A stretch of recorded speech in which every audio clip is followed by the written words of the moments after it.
come and gone here in the scenic coastal Dutch village of Wijk Aan Zee. And despite the picturesque scenery, there's been nothing short of chaos inside the Dorpshuis de Morin. 14 masters, 14 challengers, hundreds of amateurs, and thousands of chess fans, both inside the playing hall and outside and around the world, tuning in today for Tata Steel 2025. And to present the action for you today, I am John Sargent. Good evening, everybody, or morning or afternoon, wherever you might be. And joining me is someone who certainly knows a thing or two about winning. International Master Tanya Sachdev. Tanya, how are you doing today? John, super excited to be here for this big round 5. It is the final round before the first rest day at Tata Steel. And what action we had yesterday, a marathon day of chess. You know, we saw everything that the game has to offer. We saw brilliancies, we saw blunders, we saw the hits, we saw the misses. And I'm looking forward to more of that today. It looked like such a fun broadcast. The number of times that we thought a game would end with a specific decisive result or a draw, and then we sort of came back to it 10 minutes later and something completely wild happened and it was a different result. Like in hour 5, hour 6 of play. Tanya, I'm sure that was exhausting to commentate, but what a fantastic treat the fans got. You know, it's funny because when it comes to chess and the kind of chess we're getting to see, I don't think I'd call it exhausting. It was just a brilliant day of chess. And like you said, we had the big heartbreak moment with the turnarounds that we saw in Arjun versus Fedosiev. Then we saw one of the most beautiful games of chess being played out by Hari Krishna, where he sacrificed two knights to finally trap his opponent's king. So it was just brilliancies. And then the marathon with Caruana putting incredible pressure on Gukesh, which eventually ended peacefully. But we might see similar pressure, and that could lead to more decisive results today. Let's take a look at the standings and where everybody is going into round 5 of this competition. So in the Masters, after the end of round number 4, we have a sole leader. Pragg leads with 3.5 out of 4, 3 victories in the first 4 games, and some of the trickiest opponents already behind him as well. That is such a strong start to the tournament. We do also have to cast half an eye, unfortunately, Tanya, at the bottom end of the table as well. So very contrasting fortunes for our Indian Super GMs here, with Erigaisi on half out of 4. Absolutely. I think that's been the big shocker of the event so far, right? Arjun gets in as the second seed in the tournament, as the world number 4. And he's had 3 losses. We can see that on the right side of our screen. For Pragg, a completely different tournament where he's already climbed up the rankings to world number 8. He's gained a bunch of rating, 3 back-to-back victories. And you know, John, one thing is the scoreline, but it's also the class that he's shown. He's positionally outplayed his opponents. He's just looked like he's complete nerves of steel. It doesn't matter whether he's in a better, worse, or drawn position. He will find a way to execute the positionally best strategy, and that's just been proving him so strong so far. So those are the standings, ladies and gentlemen. This is my favorite part because we get to basically do a Formula 1 style qualifying grid rundown of who is going to be playing who next. So imagine the background music, if you will, as Mendonça takes on Arjun Erigaisi on board 1. Behind them we have Varmadam and Pragg, and then of course on the third row of the grid, defending champion Wei Yi and Hari Krishna. And we've also got the very creative Jordan taking on the ruthless Nodirbek Abdusattorov. Then the world champion Gukesh taking on his match second Vincent Kaymer. It's Anish Giri versus Alexei Caruana. And finally, the big fish, Fedosiev, takes on an even bigger fish, Fabiano Caruana. That's great. I feel like we need to do a grid walk now and sort of walk down with the microphone interviewing everyone. It's getting me pumped for the race. But some really fun pairings today. Mendonça, Erigaisi, no one's going to be on half a point after the end of today. I think it's important to note as well, this is sort of like a comeback inflection point. Arjun is, of course, favorite, I would say, in that matchup. But importantly, if someone loses, whoever loses on that board number 1, they're out of contention now. They won't be able to come back and score a victory in the tournament, however unlikely that may seem. So it feels like today is quite pivotal for whoever ends up coming out on top there. Absolutely. And I think for these two, it is a must win to try to stabilize the tournament. But my eyes are also on some of the other matchups. You know, we've got tournament leader Praggnanandhaa versus Max Vermadam. Now, it's so much about this round, the risk appetite that the players come with, John, because tomorrow they get their rest. So, the worst thing for a chess player is to lose right before a rest day. So, how many chances are they really willing to take? I'll tell you one thing about Pragg. He's had 3 back-to-back victories. He's playing with the black pieces, but he's playing against a struggling Max. And for him, he sees this as an opportunity to go on 4.5 out of 5 before the rest day. I think Pragg's going to go all out today. I mean, that would be absolutely huge. 4.5 into the rest day is magnificent, but we shouldn't get ahead of ourselves, of course. He still has to win the game with the black pieces against, like you say, a very accomplished but also struggling Max Vermadam. So it's going to be interesting to see whether he will be able to do that then. This is Arjun Erigaisi, though. I mean, if you took a look at his stats for 2024, you could be forgiven for thinking it was a completely different player, Tanya. 4 losses in the whole of the last calendar year. 87.5 out of 113 games. That is absolutely staggering. And of course, he crossed the 2,800 barrier as well. Everything was going his way. And then if you contrast that to his performance here at Tata Steel so far, I know we're not even at the halfway point of the tournament yet, but take a look at the numbers now. It's so strange. It feels like almost it's a different player on paper. Arjun came into the Tata Steel as the world number 4, coming out of perhaps, well, definitely the best year of his career so far, 2024. Absolutely. Now, you mentioned it, right? He had 4 losses the entire year. And here at the Tata Steel Masters, this starting tournament already, he's had 3 losses. He's lost 19 rating points. And that's a huge hit. You know, we were talking about how much of a must-win it is against Mendonça if he wants to stabilize and make a comeback in this tournament. I do want to highlight, you know, the expectations and the pressure around Arjun is so high simply because he set the standards incredibly high himself with the performance in the past year. One thing I do know about Arjun, that he has the skills and the mentality required to make a comeback, and how he handles the challenges of the way this tournament has gone so far will only shape his growth as a player. I think that's a really good point you make there, Tanya. Yes, no matter how you slice and dice it, he hasn't had the greatest start to the tournament. But at the same time, when you compare any player against stats like Arjun had in 2024, almost everyone's going to look terrible, right? Because it was just such a high bar that he set, and the level of play that he was consistently showing all throughout last year was just so unbelievably incredible. So is it burnout? Is it just a little bit of a blip? Is it nerves and actually we're going to get back on the bandwagon soon? I don't know, but one thing I do know is Arjun comfortably has the class to overcome this, and I'm expecting him, regardless of score right now, to have a pretty good second half of the tournament.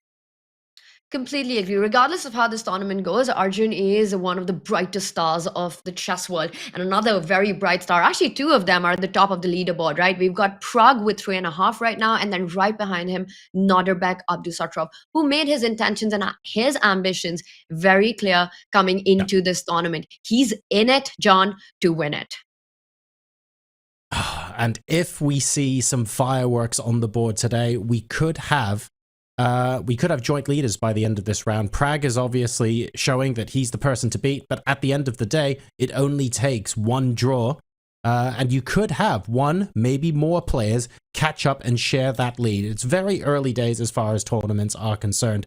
On our screens now, of course, the defending champion, Wei Yi. He'll be playing against Pentala Harikrishna today. A very, very fun, but also tricky matchup for both of these players.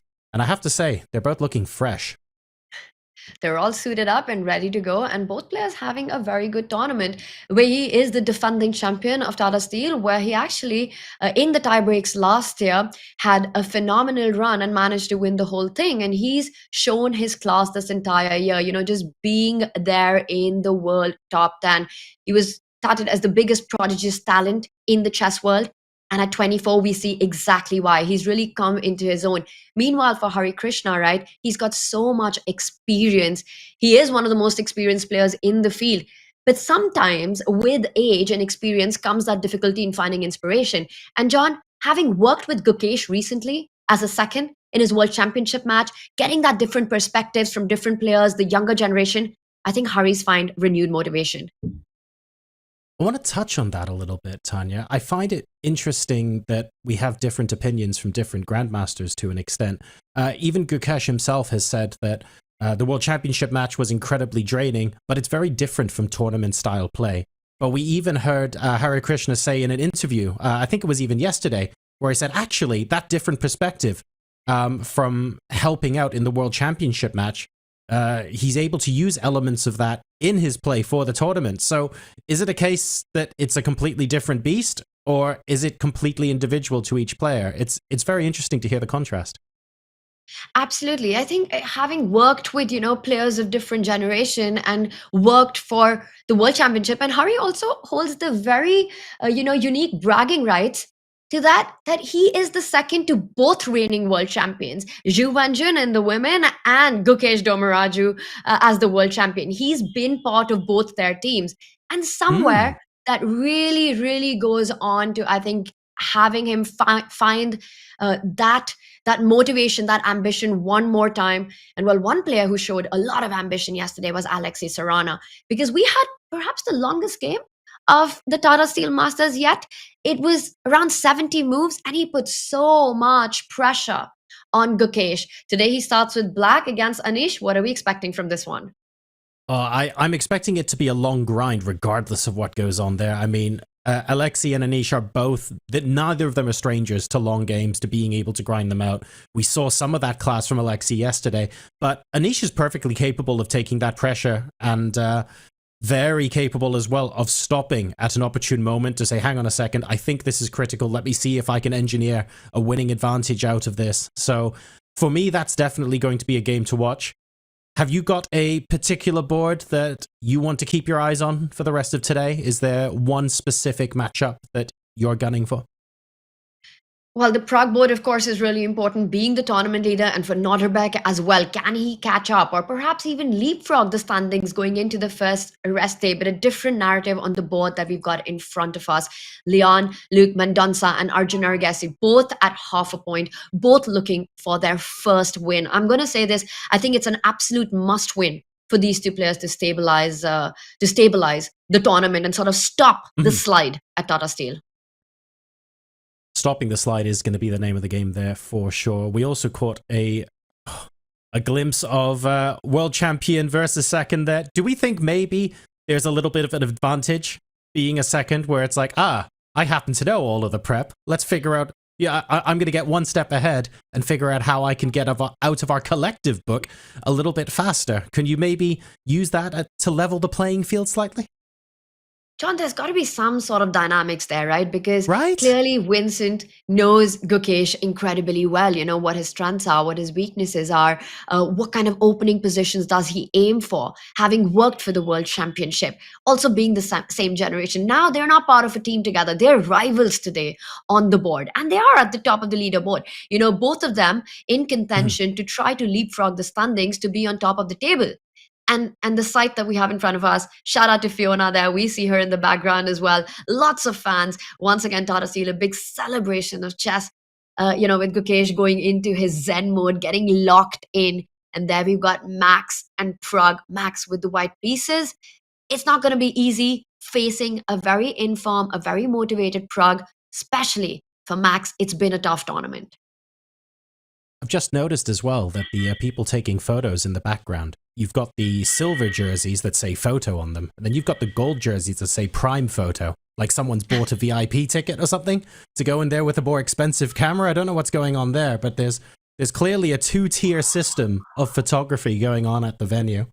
That applause presumably was for pre-round announcements. You can see the players. The reason they're turning their heads, of course, is because someone's speaking and we are likely getting ready to start the round. There is the handshake. Fedoseev Caruana is going to begin here, and we officially have commenced our games. All right, Tanya, this is going to be fun. We get to see what sort of opening salvos our players are going to be coming out with. You mentioned risk appetite earlier on. If you had to pick one or two players who are very happy to go absolutely all out today and they don't need to worry about holding back or being concerned that they only want to play for two results, who would it be? Who's putting everything on the line?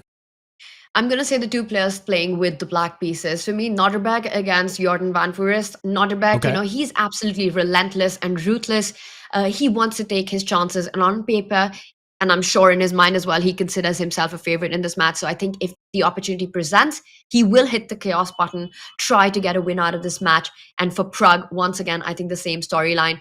For Fabi against Fedosiev, it's probably going to be a more balanced game, a more long-term grinding out kind of a fight, and hard to say if there's even though Fabi a big rating favorite, Fedosiev has shown some incredible chess this tournament.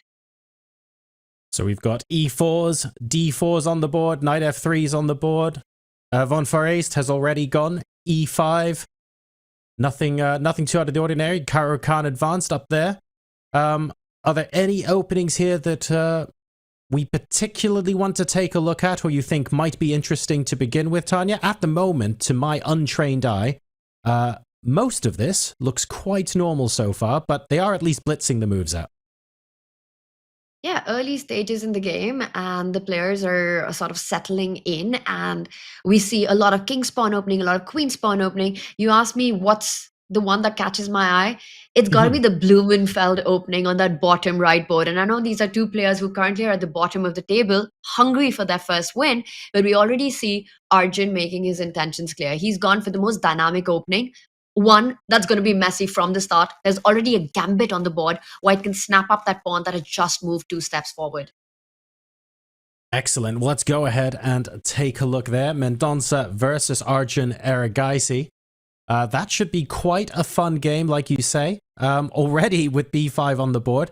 Maybe talk us through the opening themes of this gambit for players who won't necessarily have played or seen it over the board at a high-level event before, Tanya. What is Black looking to accomplish here? But more importantly, or just as importantly, I should say, does White need to care about it? What are the themes here? Well, let's take it from the top. Let's fire up the replay on this one. So Leon started with the queen's pawn opening, and we see the knight coming out, c4, all standard, and this is when things start to get fun. So Arjun strikes in the center with the c pawn moving forward, and this is usually responded with not a trade, but White trying to gain more space by pushing the d pawn 1 step ahead. And this is when things get fun. The move b5, this is the Blumenfeld gambit, because essentially Black is giving up a pawn here.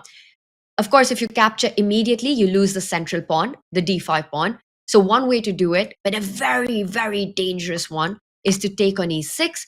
And Black's idea, the gambit, the bait that's on the board, is that you capture with a side pawn, and if White was to grab the pawn on the b file, then you advance and take a lot of control of the center. And you can see that Black has this beautiful flexible center. Eventually the bishop comes out on b7, the knight comes out on d7, the f file is already open once the bishop is developed, and you're looking for immense piece activity. We see that Mendonça slowed down. He's a little terrified of taking that free pawn that's being offered by Arjun. Arjun loves these kind of positions, where he's playing for the initiative. I wonder what decision Mendonça is going to take. Very interesting to go down this sort of line, but also very sensible considering Arjun's personality over the chessboard, to be fair. He doesn't mind mixing things up, not only going for the initiative, but making his opponent make mistakes once he's won it. That's obviously a very, very big thing for him. This is comfortably within book, by the way, so we're not here sensationally saying this is going to be absolutely amazing. There's no mate in 26s on the board or anything like that, but it does give us a good indication that some strong fighting chess is going to come out on this board today. And here we can see Leon just having a little bit of a think. I will say one thing, that it will be absolutely sensational if Leon does take that gambit on b5, because that's when things get really fun. But if he wants, he can also he's not going to take straight away, though, is he? Surely not straight away. When he does take on e6 and wins that extra pawn, it gets super fun super quickly. But John, there's another way to play. And in fact, I just checked in my database. It's the move, the more solid approach in the position that you can have is simply to develop the bishop to g5. And in that way, it almost looks like that Black's the one who has the power to take the extra pawn, but now it will Mhm. be white who gets the control of the center, because notice how the knight on f6 has been pinned by that bishop. So if Mendonça wants to take a more cautious approach, a more solid approach, then he's going to take out his bishop. If he wants fun, he's going to grab that pawn. I mean, to be fair, the position after the bishop coming out doesn't exactly look dull and lifeless either. I would be a little worried, but you're right. If he wants to have some fun here, he has got the option to. So Arjun asking his compatriot the question, are you willing to go down this line and dance with me? I love that. And of course, there's you've got 30-second bonus from move 1. So there is going to be a little bit of time to think. We're not worried about time controls or anything like that. The magic number is move 40 and we're on move 4. But if you spend half an hour in the tank in the first 6 moves trying to figure out what to do, that's going to start coming into question later on in the game. Well, the good news for players is that there's a 30-second increment from move 1, and that sort of takes away from having to manage time early on, the pressure, the immense pressure of that. So I think it's a good moment for Mendonça to slow down a little bit and really understand, because right now what's going on in a player's mind is, what does my opponent want? What does Arjun want in this position? And try to get out of that, not give him that as easily. And you mentioned about the dance, if we've been following any social media, we know that the Indian players, the youngsters, they've got a step or two. They can get the moves in. It's scary as well, because it's not just being able to calculate once you're in that position. There are some lines where, in 8 different variations, that's not a problem because they know all of it 20 moves deep. This could be some really, really fun prep coming out from Arjun as well. And I think Mendonça's going to be thinking to himself, hang on a second, is this just to shake me out of book early? Or is there something a bit more sinister here? Are we actually going down some devilish sideline that's going to require me to take all of my time in the opening just to survive to get out of this and give my opponent a big time advantage later on in the game? So there's all sorts of mind games going on. It's not just the position on the board, but how you want to deal with your time management later on in the game, and what the kind of position where you feel comfortable compared to when your opponent feels comfortable. So when Arjun plays something like that against you, you're right to take stock and maybe be a little bit terrified. And you have to give it to Arjun, right? He's had 3 losses out of 4 games so far, and yet he sticks true to his style. He sticks to his brand of chess. There's this concept: if you're losing, try and stop the bleeding. And for that, if that's your approach, this is not the opening that you go on to play with Black.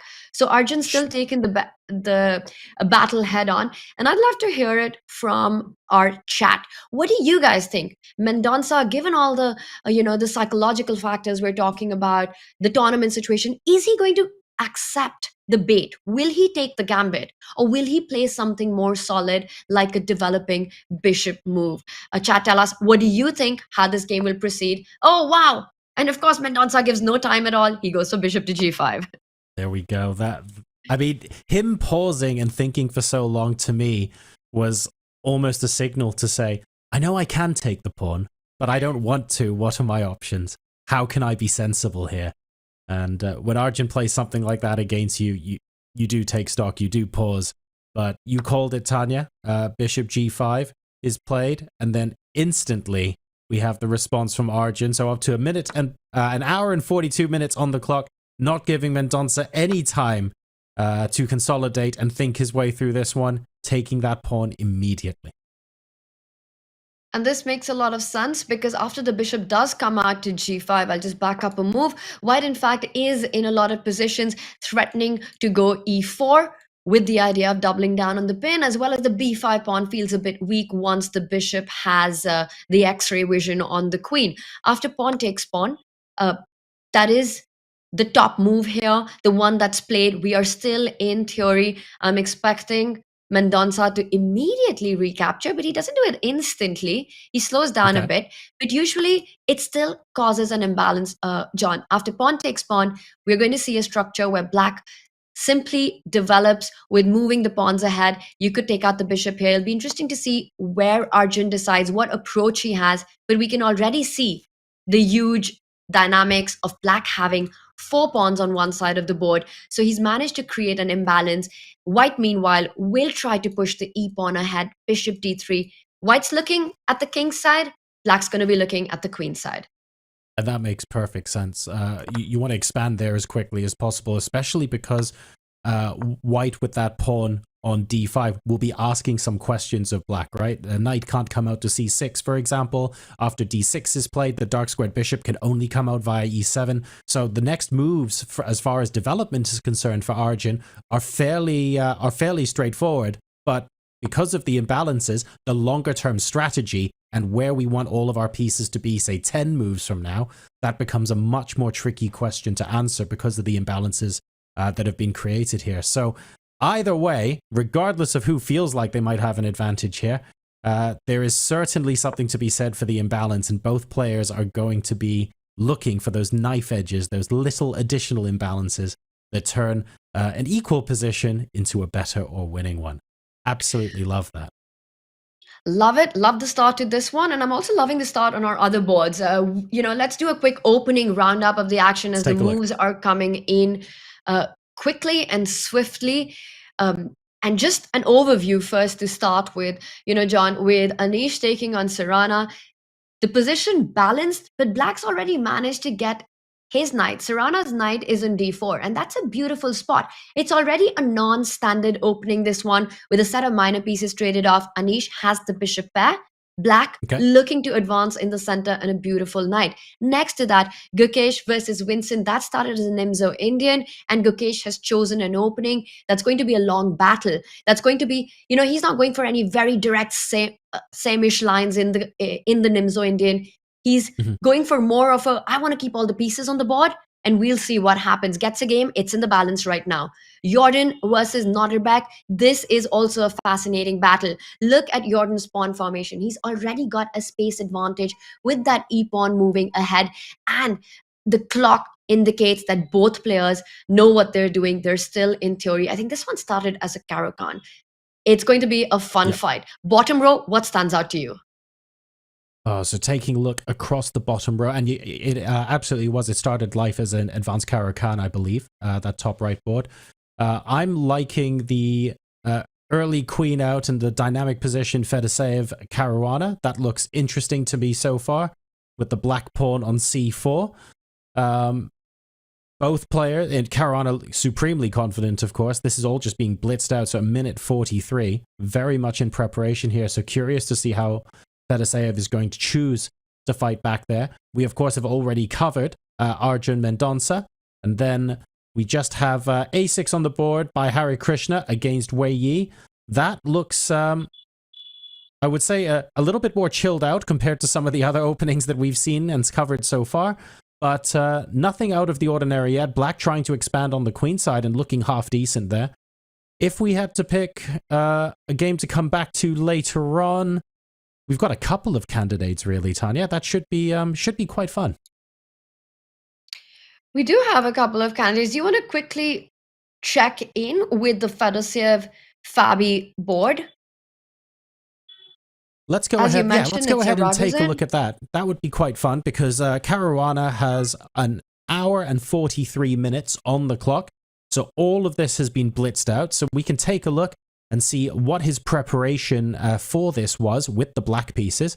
And maybe let's start from the top of the game and see how we got here. Let's do it. So once again, we see the queen's pawn opening. And right here, when black develops the bishop, pinning the knight, is when what we call the Ragozin defense. White returns the favor, developing his own bishop, and 8-6 gives up the bishop for the knight to avoid any theoretical battles. You could fall back, but that leads to some complicated lines with the g-pawn moving forward, the knight jumping in. Instead, a more solid approach, bishop takes knight, and this is standard theory. Queen takes bishop. You give up an early bishop pair, but you get a lot of tempo and momentum for that. The other point is that once you push this pawn e3, your bishop on c1 is not blocked anymore. So there's more harmony in the position. It also forces, with queen a4 check, black's knight to a less desirable square because you need to defend the bishop, but that means the c7 pawn is often backwards and can be a weakness. We see bishop e2, the pawn was captured, and now white doesn't need to rush with the recapture because there's really no way to defend this pawn. Black falls back with the queen. At some point, I'm expecting Fedosiev to simply grab this pawn, and the play revolves around eventually advancing in the center as white. Makes sense. So no big rush to recapture there. Fedosiev has options available, but at the same time, Fabi is clearly prepared all of this in advance. The time differential's only about 10 minutes at the moment, and with over an hour on the clock each, I'm not going to read into that at all. We just very cool, very calm. We also see Fedosiev, he's great in a time scramble as well, to be perfectly honest. He loves calculating really sharp positions really quickly, so he's not afraid to get into complications. So that, we've got some of the openings, folks, out of the way there, and we can see every single board getting to a point where we are starting to get an idea of where the opening is going to be. So in the meantime, we're going to go to our first break and take a look at some of these boards individually when we come back. While we're doing that, though, make sure if you have a Prime sub or similar available, subscribe to the Chess24 Twitch channel and unlock exclusive emotes made just for Tata Steel, plus entertaining content during breaks instead of the ads. Your sub also gets you an ad-free experience on chess.com too, so use !subscribe in chat now and level up. We will see you folks after this brief break for the Tata Steel Masters. Catch you soon.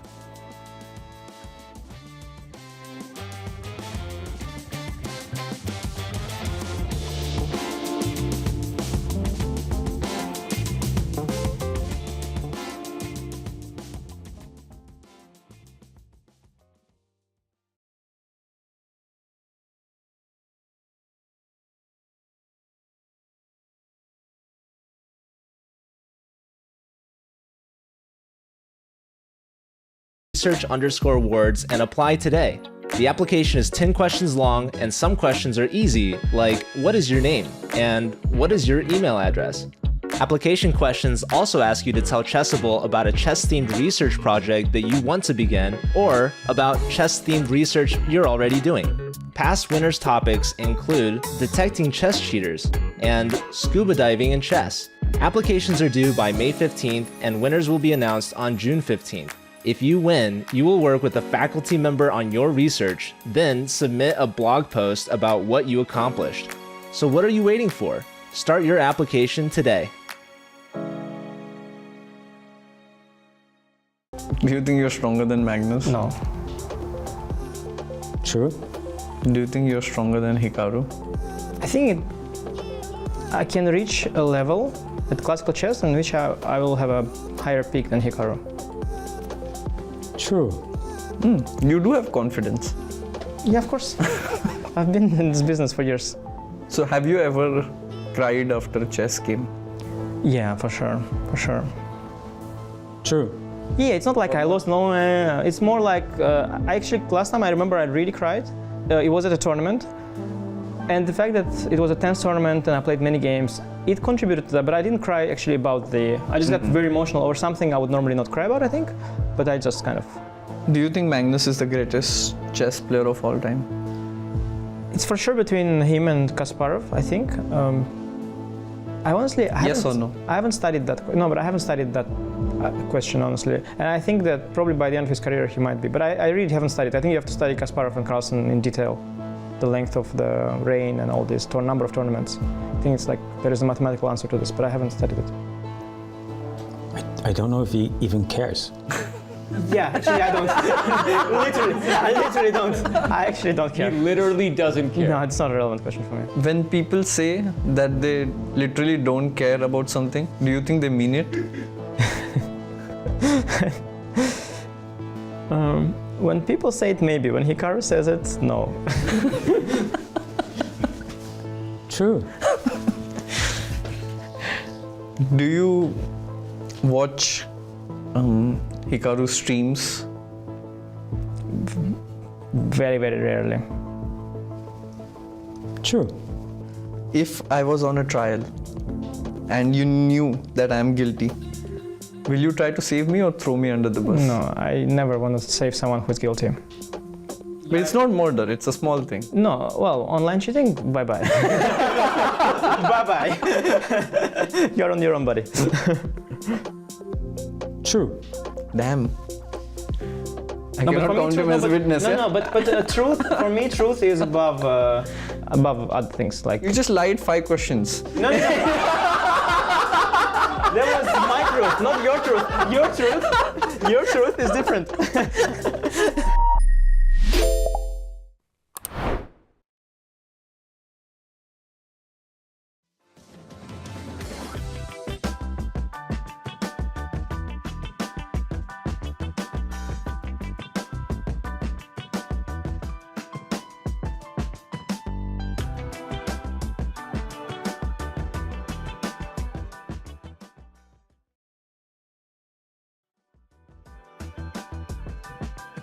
Welcome back to the Tata Steel Masters. The openings of choice have been picked by all of our GMs here. And, well, we have some a little bit more prepared than others from a time point of view, but everyone broadly sailing through the opening. There's our live shot of the playing hall with, I think that's Fabi in the middle of the picture as well, having a quick walk around behind Wei Yi. Let's take a look at what the state of the games are. Tanya, we've had a couple of interesting openings. Some may be more ambitious than others, but it's really early days at the moment. We've only just had our first break. How do you make of today compared, for example, to yesterday? Do you feel that we're seeing a little bit more combativeness from our players, or is it generally a bit more chilled out?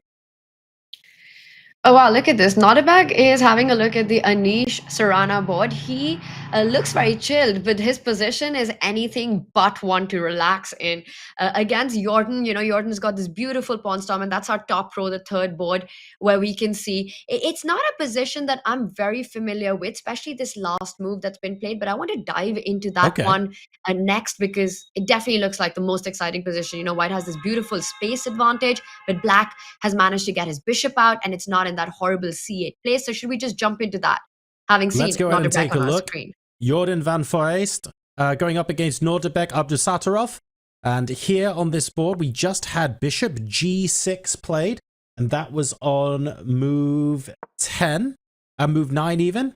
You mentioned that you're not too familiar with this position, but especially this last move. So before we start from the beginning of the game, Tanya, I wanted to ask you, what move would you expect instead of bishop g6 if we start from the end and work our way back? Well, I'm not a Caro-Kann player. I do have some ideas of how White can continue in these positions. For example, there are ideas of advancing the H-pawn, getting the dark squared bishop out.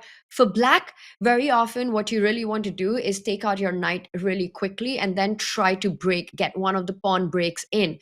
Now, I'm going to draw your attention to what worries me about bishop g6, and the move has been played on the board. And I was thinking about h4 when I saw Nodirbek's response. But let's quickly back up and see how we got here. So 1 e4, it was the king's pawn opening. We see the Caro-Kann. The big difference between Caro-Kann and the French is always that the Black bishop finds itself out on the light squares. It's not as dead, but that means it also exposes itself to threats and dangers. White gets the time to strike in the center. Also, always watch out for a b7 pawn coming under attack. The knight comes out, the other bishop gets developed. White reinforces the defense on that knight. You're heading to g3 to start targeting the bishop that's been developed.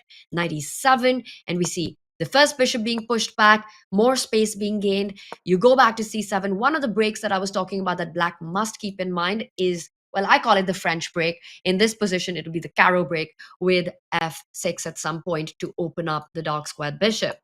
Knight g3, and now bishop to g6. So in this position, knight d7, short castle, giving away this bishop would be something that I have seen a few games in, but instead, Nodirbek decides to keep the bishop on the board, and it does get given a question mark, and I think it's exactly because of what Jordan responded with. He takes advantage of the moment to seize it, to go all alpha 0 in the position with h4. Now, the idea is clear. You want to go h5, and the bishop is not a happy piece, doesn't have too many squares to go to. If you go short castle now, h5, h6, full out alpha 0, and you're a happy camper, right? And here, Nodirbek... Sorry, go on.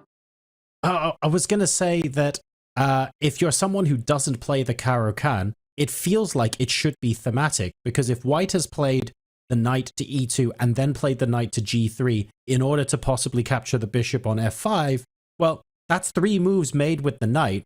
So moving the bishop a step back, while it might not be the top move by any stretch of the imagination, like, I feel like any player would be forgiven for thinking that's just a perfectly sensible move. So it's interesting that this runs into stuff like h4. This has to be some prep by Nodirbek. He's very aware that bishop f5 to bishop g6 is not the most played move in the position, but he's gone for it and he's immediately responded to harry the h-pawn moving forward with h6 himself. I want to point out a few things in this position. You want to stop the idea of h5. Now, you can do it in 2 ways. You could go h6 or h5 yourself. The drawback of putting the pawn on h5 is that you give up a really key square for the white bishop to develop to. Bishop g5, causing a little bit of a disharmony in black's pieces. It's not so easy how you're handling the development. You can't go short castle. h5 is under fire. Bishop e2 is going to triple down on that pawn. This doesn't feel right. But what Nodirbek has played as well, he's got his ideas, right? He definitely does because of the speed with which he's playing. But it's not so clear to me, John, because now white can continue with the idea of going h5, forcing the black bishop. I doubt he wants to come back to f5 because that's where it came from. If you go all the way back to h7, suddenly the white queen has a beautiful spot on g4. I'm putting a lot of pressure on g7. You don't have an easy castle because h6 is hanging. That's pretty much game over. So I wonder what Nodirbek has in mind for h5. This is starting to get a bit tricky. That's a really good point, Tanya, because at the end of the day, if you see h4 on the board, it's like the immediate thing you have to think of, even if you've never seen this position before, is white playing h5 on the next move. That's like fairly pedestrian stuff. So by playing h6, Nodirbek is basically saying, yes, I have something in mind if you were to play h5. And now it's up to Jordan to decide whether he wants to take the bait or not, because the speed at which these moves are played is maybe giving Jordan a little bit of an indication of, don't worry, I know this looks strange, but I'm prepped for this. And I'm really keen to see what it is. I just want to see h5 on the board now, so that I can see what so that I can see what Nodirbek has prepared. I completely agree with you. And I also just checked my base and I understand why we are, It's on the by the board. way, h5 on the board. Let's go. This is going to get fun very quickly. I want to quickly point out that the move bishop to b4, we have a lot of games at this point, right? In our database, it's not the most played move here. In fact, the most played move by black in this position is to first get out the knight and keep the bishop on f8, because in many lines, it does defend the g7 pawn. Bishop b4 has been played, but not as much. And then this move, knight e2, is, I think, what took Nodirbek by surprise. Because get this right, only 17 games in front of me. Queen to b3 is the normal response to bishop b4. Knight e2, and we also see it on the clock. Nodirbek has burnt some time. So knight e2 was the preparation by Jordan, a player known for his creative opening ideas, finding these subtle moves which are not played as often, but pose practical questions. Sure. Jordan is coming in quickly with knight to g3, and he does it, right? a3 once again. Nodirbek doesn't want to give up his bishop pair, and we saw this being played out, and suddenly there's pressure. There's a lot of pressure on black. h5 on the board, bishop to h7 has been played. The speed with which Nodirbek is playing is a bit deceptive to me because the position is not as comfortable. And look at our bar. Yeah, the bar has something to say about that as well, and it's unusual for the bar to say something like that by move 10 or move 11. So based on the move that you showed us earlier, Queen g4, which just asks a lot of questions for black, the dark squared bishop is no longer able to defend. You're going to have to play something like rook g8. And rook g8 out of the opening like this, where you're at least 3 moves away from queenside castling? There's got to be a longer term plan here. I mean, maybe this is pure speculation here, but maybe there's some preparation from Nodirbek where we've got like rook g8 and we have plans for a thematic g5 push later on. But white's king is not even castled yet. It's not even clear how much of a threat that can be. I would believe this is Nodirbek preparation if he had an hour and 44 minutes on the clock. I'm not sure Sure. how Okay. Yeah. how much of a prep it really is. Also, like you said, Black has to make a really awkward move to defend the G7 pawn. By the way, Queen G4 hasn't yet arrived. Jordan is thinking about it, but to me, it's the Hmm. most natural move in the position with a direct threat. For Jordan, he's asking the big question about how you're defending the pawn and whether you move your rook one step ahead or you slide your king to f8. Either ways, you lose your right to castle for the rest of the game. And I get was it. going Not to a ask back. that exact question, Tanya. Does Queen G4 just automatically mean, realistically, you're not castling this game? Is that basic? Like, does Black have any option that preserves the right to castle? I don't see it. I mean, John, if something comes to your mind, or maybe chat can help us out, if there's a way to keep your rights to castle in this position, then tell us. But I don't see, you can't move the G pawn. That would No. allow the H file to open up. That's a no-go for Black. This is tough. And the thing is, right, Nodirbek is trying to create a non-standard position. Once again, he gets up. I think the jacket comes off. He's getting ready for the fight. The jackets are off. The position, the gloves are definitely off. By the way, Queen G4 on It's the on board. the board. I'm getting a little bit worried here now. Like you say, if Nodirbek had an hour 44 minutes, maybe less so. But I want to see an instant prepared reply that says, yeah, this is completely fine. And I don't see it. I'm looking for alternatives to Rook G8, and I don't think I have any good ones at all, Tanya. So unless Rook G8 is part of a longer term plan where we're pushing the G pawns and F pawns once we get the king to safety, this just looks really, really uncomfortable. I do not want to play with the black pieces right now. And look at him with head in hands. John, do you think this is Nodirbek's preparation? Is this what he was aiming for? It can't be, right? It can't be. But the confidence with which he moved Bishop G6, you would have thought he had something prepared, but I'm not seeing it. I guess what I would say is even if the eval bar is off center, White has a comfortable position. White has an advantageous position. It's not like this is winning or anything like that. Not at this stage of the game, at least. But with Queen G4 on the board, Jordan is playing in a way that he's now the one who can exert maximum pressure, and that's fine. But where's the counterplay for Black? Where am I attacking later on? What preparation have I got to improve my position in this game? And all I see is defend, defend, defend. But again, Rook G8 played. Anish, I think he's going to stop and look at this position for a while because it's just such a crazy position out of the opening. And look at Anish. He's like, what is going on here? He takes a look at the clock because he wants to see if either of the players have blitzed out their moves to understand how much of this is prep. So he quickly took a sneak peek at the clocks of the players, and then he walks off. Rook G8 on the board. Once again, the confidence with which Nodirbek plays, it feels like he's feeling good about this. He's familiar with it. But the position as is, optically, just doesn't feel right for Black. You know what we absolutely love here? If there was a confessional booth so that Anish took a look at the position, went off camera into the confessional booth and just gave us 20 seconds.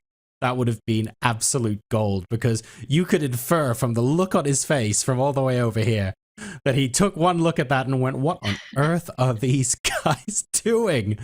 This is, I wouldn't necessarily say this is fireworks, because it feels like the position is only really super sharp for one player right now. If you're Black, you're playing defend and hold on. And if you're White, well, you can play a developing move. You can continue trying to apply pressure.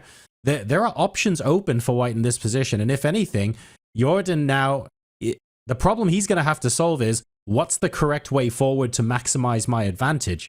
Even if he doesn't quite find it, his position is still fine. I'm expecting a developing move, like you said, get the bishop out, get your rook out. Now, Caro-Kann, one of the problems with structures like the Caro or the French is that Black often lacks space. In this kind of a setup, at some point, Black is thinking about to get that space, to get a square for his pieces, is to take on c4. But the problem is, the moment you do that, yes, you get a square for your own knight, but you also lose control over a central square for White's knight to jump to. Yep, and that combined with your king in the center is once again terrifying. So yeah, I mean, it's, I don't know if you've got any Caro experts in the house in our chat who can show us the way. But to me, like you said, a simple developing move, get your bishop out, get your rook to the center of the board. Think about expanding on the queen side if you're allowed to do. It just feels like white is all over black's back here. The confessional booth should be part of every tournament. I mean, I couldn't agree more. I would absolutely love that. Or you make it so that you have one booth where you're confessing about your own games, and then one booth where you're talking smack about everyone else's. That would be great as well. I'd also love to see that. Here, though, you're right. The themes for where to put your pieces next, the options are fairly clear if you're white. If I'm black, I'm asking myself the question, where's my dark square bishop living in the long term? How am I getting the knight on b8 out of there? Is my king staying in the center, or do I have to get my queen off the back rank to attempt to queenside castle as well? And would I even consider such a thing when the pawns are really advanced on the queen side for white and they're not blocked up? Maybe if the c pawn was on c5 and there was a lot less tension and white was blocking up the position, okay, maybe then you have a few more options. But if you try to open up for space with something like c5, Tanya, then with the knight on b8 still on its home square with so much pressure against the black king in the middle of the board, this isn't the kind of position that any chess coach would say, yes, right, everything's fine, now open it up. You've just played rook g8. This is looking scary, so I don't know where the pieces belong. I'm just not getting a read onto this game because, again, Nodirbek looks really cool and calm and composed, but the position is anything but. Everything that you just said, the lack of space. To get that more space, you'll end up making more weakness. The pieces are coming in their own weight. The knight on b8 you mentioned, yes, it can go to d7, but then you don't have a square for your queen. You can't get your queen out. You can't connect your rooks. Your king is stuck in the center. The only plan that I do see that could be a possibility for Nodirbek is to try to get that knight to b6. But white can always push the c pawn one step ahead. And where does that get you? And the answer is pretty much nowhere. So not sure what Nodirbek has in mind, but coming back to the confessional booth, which chess player do you think is, the confessional booth world champion? Oh, well, so you know how I mentioned there were two different, or there should be two different confessional booths, one for your own games and one for everyone else's game. If we're talking about the one for everyone else's games, then there's no question for me. Anish is the king. I want Anish's one-liners on everyone else's game except his own. Absolutely. Yeah, Anish is awesome. Yeah. And then maybe for his own games, or like, oh, my opponent played this, I don't get it. Like, maybe someone like Hikaru? But I feel like there are a lot of good contenders, to be honest. There's a lot of people to consider. Yeah, I agree with our chat and with your, Anish would be great, but I've seen Hikaru at Norway Chess in those confession booths. It's so good. He just becomes a streamer, it's like having a co-commentator with you. It's awesome to hear his thoughts on his game, his thoughts on the others' games. He brings in the psychology of things, how he prepared for it. It just becomes, a chat and chill, a just chatting stream on Twitch with Hikaru in the confessional. I've had one of those rare things, Tanya, and it's an idea. So I'd like you to roast it for me and explain why it's a terrible one, if that's all right. Before we risk taking a look at another game, I'm wondering, the knight can come out to d7 if we're black. If I'm borrowing an idea from a different opening, is it possible for the knight to then go back to f8 to support a g-pawn push in any possible future? Like, are we looking for the knight to go to f8 and that allows black to actually make some sort of attack on the king side? Or is that fanciful? Well, it's definitely a possibility because you need to move your pieces. But the point is, anytime you move open with the G pawn, whether it's to G6 or to G5, you're going to create a lot of weaknesses in your camp. You have to be careful about the H pawn. There's en passant, a streamer's favorite move. Speaking of Hikaru here, rook takes pawn will always be in the air. Also, every pawn move has its own set of consequences. Once the G pawn's out of the way, any piece, specifically the knight, landing on f6 would be game over. Somehow, knight d7, knight f8 feels like you're setting up for a freestyle game rather than the plan that you want in this position. That's very true. And you'd still have your queen on the starting square if you did want to castle on the opposite side of the board. So you're still 2 moves away. from being able to get your king out of dodge as well. So maybe that's something that, frankly, just takes a little bit too much time. So that means that Nodirbek now has been, well, frankly, he's in the tank. He's only 1 minute down on his opponent, but his opponent's been able to play all of these natural moves. And it's Nodirbek that, at the moment, is struggling a little bit just to find the accurate moves to stay in contention in this game. So we will check back with them in a bit. It looks like he'll be settling in for a long think, and I think it's very justified in this position. Let's take a look at the live boards and what else is going on. That was possibly the most immediately exciting game we have out of the opening. What else have we got on here that catches your eye, Tanya? Well, we are in early stages of the game, and I see two boards on which we already see the bar for white shoot up. One of them is Mendonça against Arjun. That's the bottom right board. But I want to say that very often in these Blumenfeld gambit positions, the bar evaluation can be very deceptive because black is playing for so many tactics and so many sort of practical problems for a human opponent that it's very hard to take care of, to actually solve them. So this is, again, a very practical approach by Arjun, which might not be objectively the best. We'll check in on that in a bit. We also see Jordan being given an advantage after the way the openings played out. By the way, a decision by Nodirbek. He does take on c4, trying to get that d5 square for his own knight. But once again, now white's knight at a right point can jump in on that central e4 square. Loving Jordan's position in that one.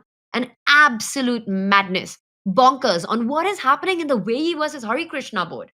Take a look at that. That's a whole lot of pawn moves. Wow, this is, we've got a buffet of things to choose from here. b4 has just been played on move 10 by Pantala Harikrishna, and Wei Yi, despite playing with the white pieces, is now suddenly finding himself with very, very little room to maneuver indeed. There are some frustrating traps here, for example. If you play that knight back to e2, unfortunately c4 then hems in the light squared bishop, and white is not going to be having a good day in the office. Knight back to the home square on b1 looks super weird. Knight to d1, a possibility. Knight coming out to a4 to maybe try and hop in, but there aren't really any good squares for them to hop in at, and c4 is quite forcing and still has to be calculated out. The queen might then come out as well, so there's plenty of questions for Wei Yi to answer. It doesn't look like there's anything particularly crushing, but there's certainly a lot of pressure being applied here from black. Yeah, that's a great breakdown. I'm going to start from the top, and then we'll take it deeper into the positions, because all the problems that you pointed out, and even visually, it does look like black is coming in with so much force, tempo by tempo, every pawn move hitting a white piece. So what does Wei Yi, what's going his way? We'll find out. But first, let's see. It was the French defense in this one. It's Hari's, one of his most favorite openings. As a kid, he used to play it a lot with big success. Now French has found this new life after the World Championship, after it's being employed so many times, and it kind of remains unbroken. So e6, the French on the board, and we saw the winner by variation and the e5 pawn. So it's the advance of the e5 pawn, getting more space right now, and f4 to follow before developing the knight. So the knight behind the pawn, it has its own pros and cons. You get more space, but sometimes it can be a little weakening on the dark squares as well. Black traditionally doing all the correct stuff, standard opening, bishop to e3. One of the things that white misses in the structure is the ability to play c3, because the knight is placed in front of the pawn here. And immediately Hari starts to target that with an advance on the queen side. And h4, so aggressive play by white. Once again, divide the board into half, right? Hari's playing on the left side, Wei Yi is playing on the right side. It's a race of the flanks here. Hari develops the bishop, Wei Yi takes out his own bishop on d3, and now b4 was played, and your move knight a4, completely agree. It was a choice between bringing the knight out to a4 or the knight back to d1. Knight a4 does feel, well, it feels like it's the more natural move. You're eyeing that c5 square. You want to liquidate some of the pawns to perhaps create a weakness. Also, always watch out for an f5 break if you're playing with black. Hari's thinking right now, what does he commit with? It's very tempting to push the c pawn, but the thing is, once that happens, somehow, sometimes it's a bit of an over advanced structure. White's going to play c3 next and start asking some awkward questions to your pawns. And meanwhile, you're still far away from finishing your development. Yeah, that's very true. You want to get more pieces into the attack before attempting to execute, for sure. So unless you can see all the way to some sort of tactical completion post c4, there's no need for Hare Krishna to play that just yet. But nonetheless, when I take a look at the amount of space here, okay, I understand that h4 has been played on the board, but Tanya, if you told me, if we went back to chess coach lingo and we said, the point of White's opening was to gain space, and I'm looking at this position, and I'm like, the one thing you haven't done is gain space. This is scary.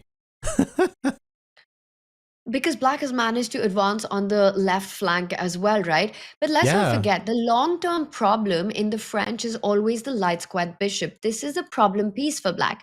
It's stopped by its own pawns. When it's on c8, the e6 pawn is on the way. On b7, the d5 pawn avoids any activity. So for Black, what you're really aiming for is somehow to try to get rid of this piece.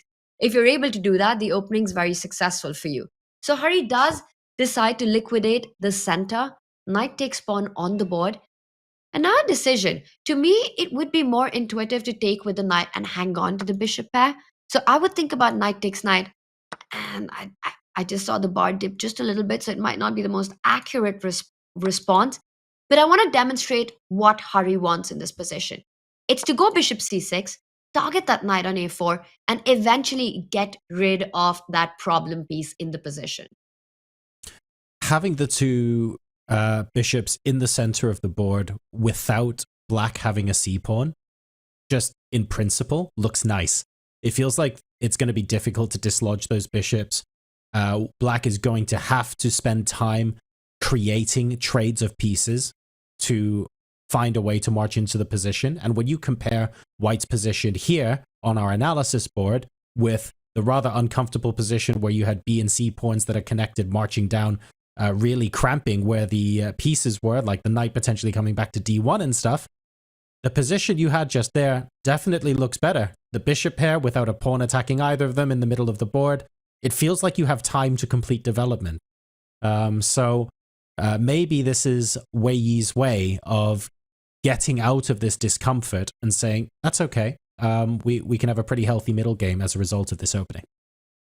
But I think we just understood why knight takes knight is not the accurate move, because all the points you make are principally absolutely correct. But from a concrete perspective, it's not a great idea to actually keep the bishop on the board because of bishop to c6. And suddenly, this knight on the rim is extremely dim. And, you know, White is forced to go b3. Oh, that's a lot of, sad.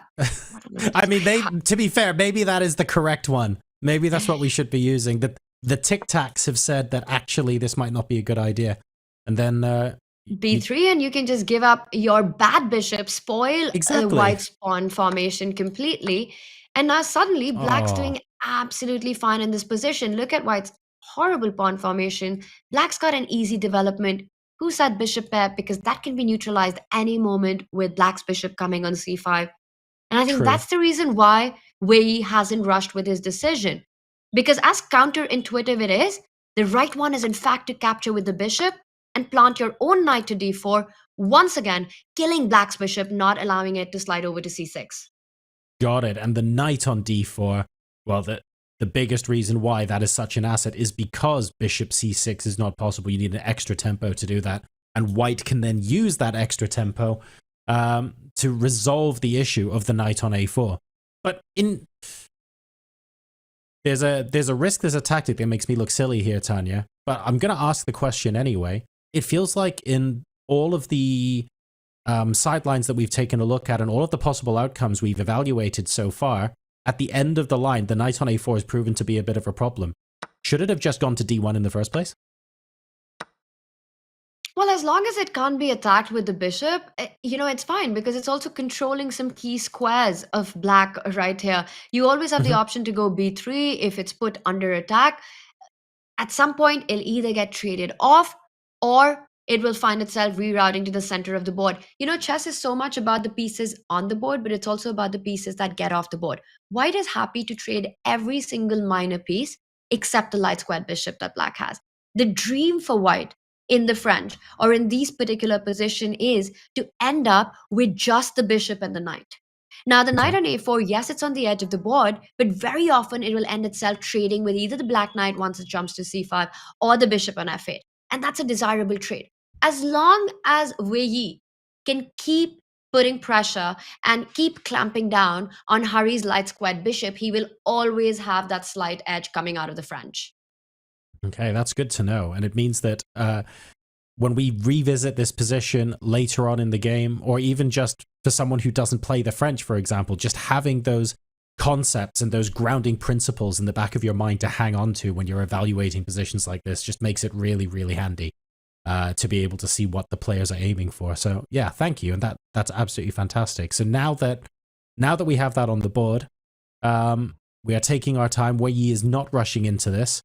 I'm sure he sees bishop c6, and like you said, Tanya, the natural conclusion from that line of thinking would be to say, maybe I should be recapturing here with the dark squared bishop and just keeping a hold of the advantages that I have in this position and not allowing my opponent to swap off. But he doesn't. No! I was going to say not allow my opponent to swap off the bad piece, as you will, the problem child, but now we could actually just see a forced variation that gets that bishop to c6, and then what?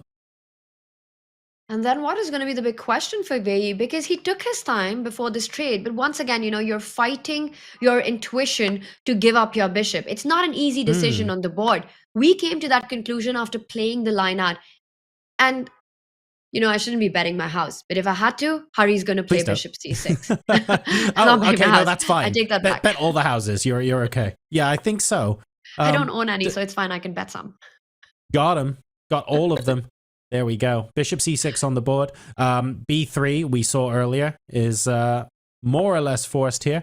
So what we can conclude from this, whether it's right or wrong, time will tell, is that Wei Yi saw this line and went, having the bishop pair in this position is fine, and I'm happy to exchange that for my ugly pawn structure with pawns on a4, a2, c2. He must have seen that and concluded that this was okay to play. Yes. That's all I guess that's the conclusion, right? Yeah. He'd rather play this position than give up his bishop pair. He didn't like that idea.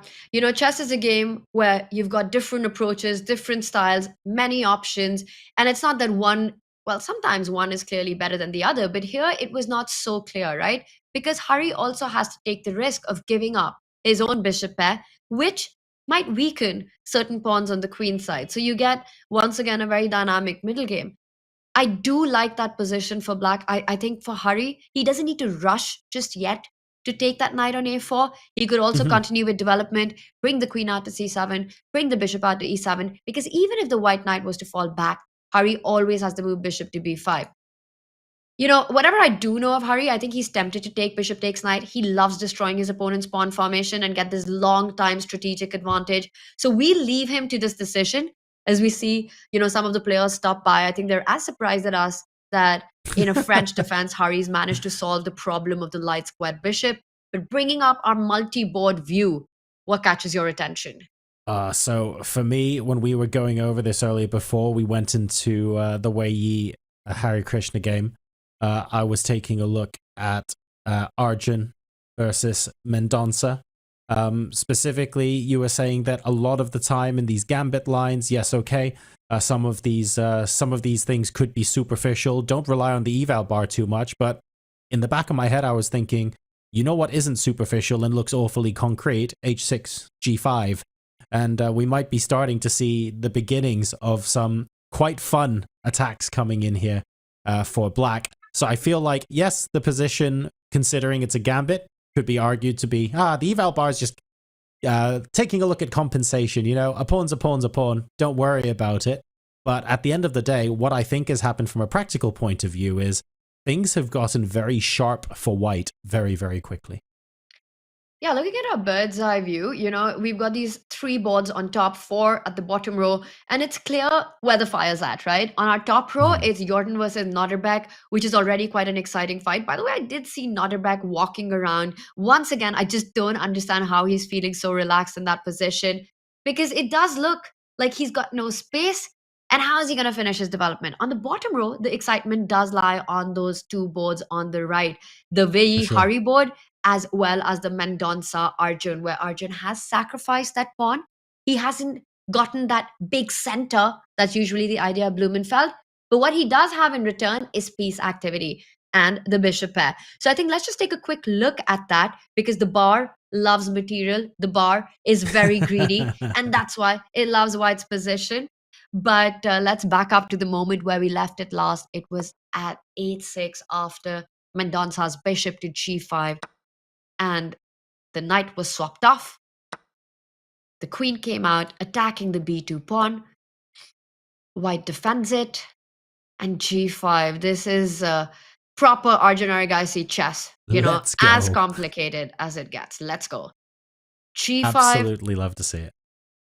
The bishop is headed to the long diagonal, targeting the b2 pawn. Now that Leon has given away his dark squared bishop, there are weaknesses to be handled, and Arjun immediately wants to target them. Knight c3. Mendonça attacks the b5 pawn. Arjun has never cared and will never care about his own pawns. He goes for counter offense. Bishop to g7, a battery on the longest diagonal, and Mendonça accepts the bait. He jumps in with his knight, yet there's no time to capture on b2 because the knight is threatening all kinds of checks on the board, which will end up winning material. Knight to c7 is a square you need to control, which is what Arjun does. He develops his own knight to a6, controlling c7, also defending c5, and he's just saying, yes, you're up a pawn.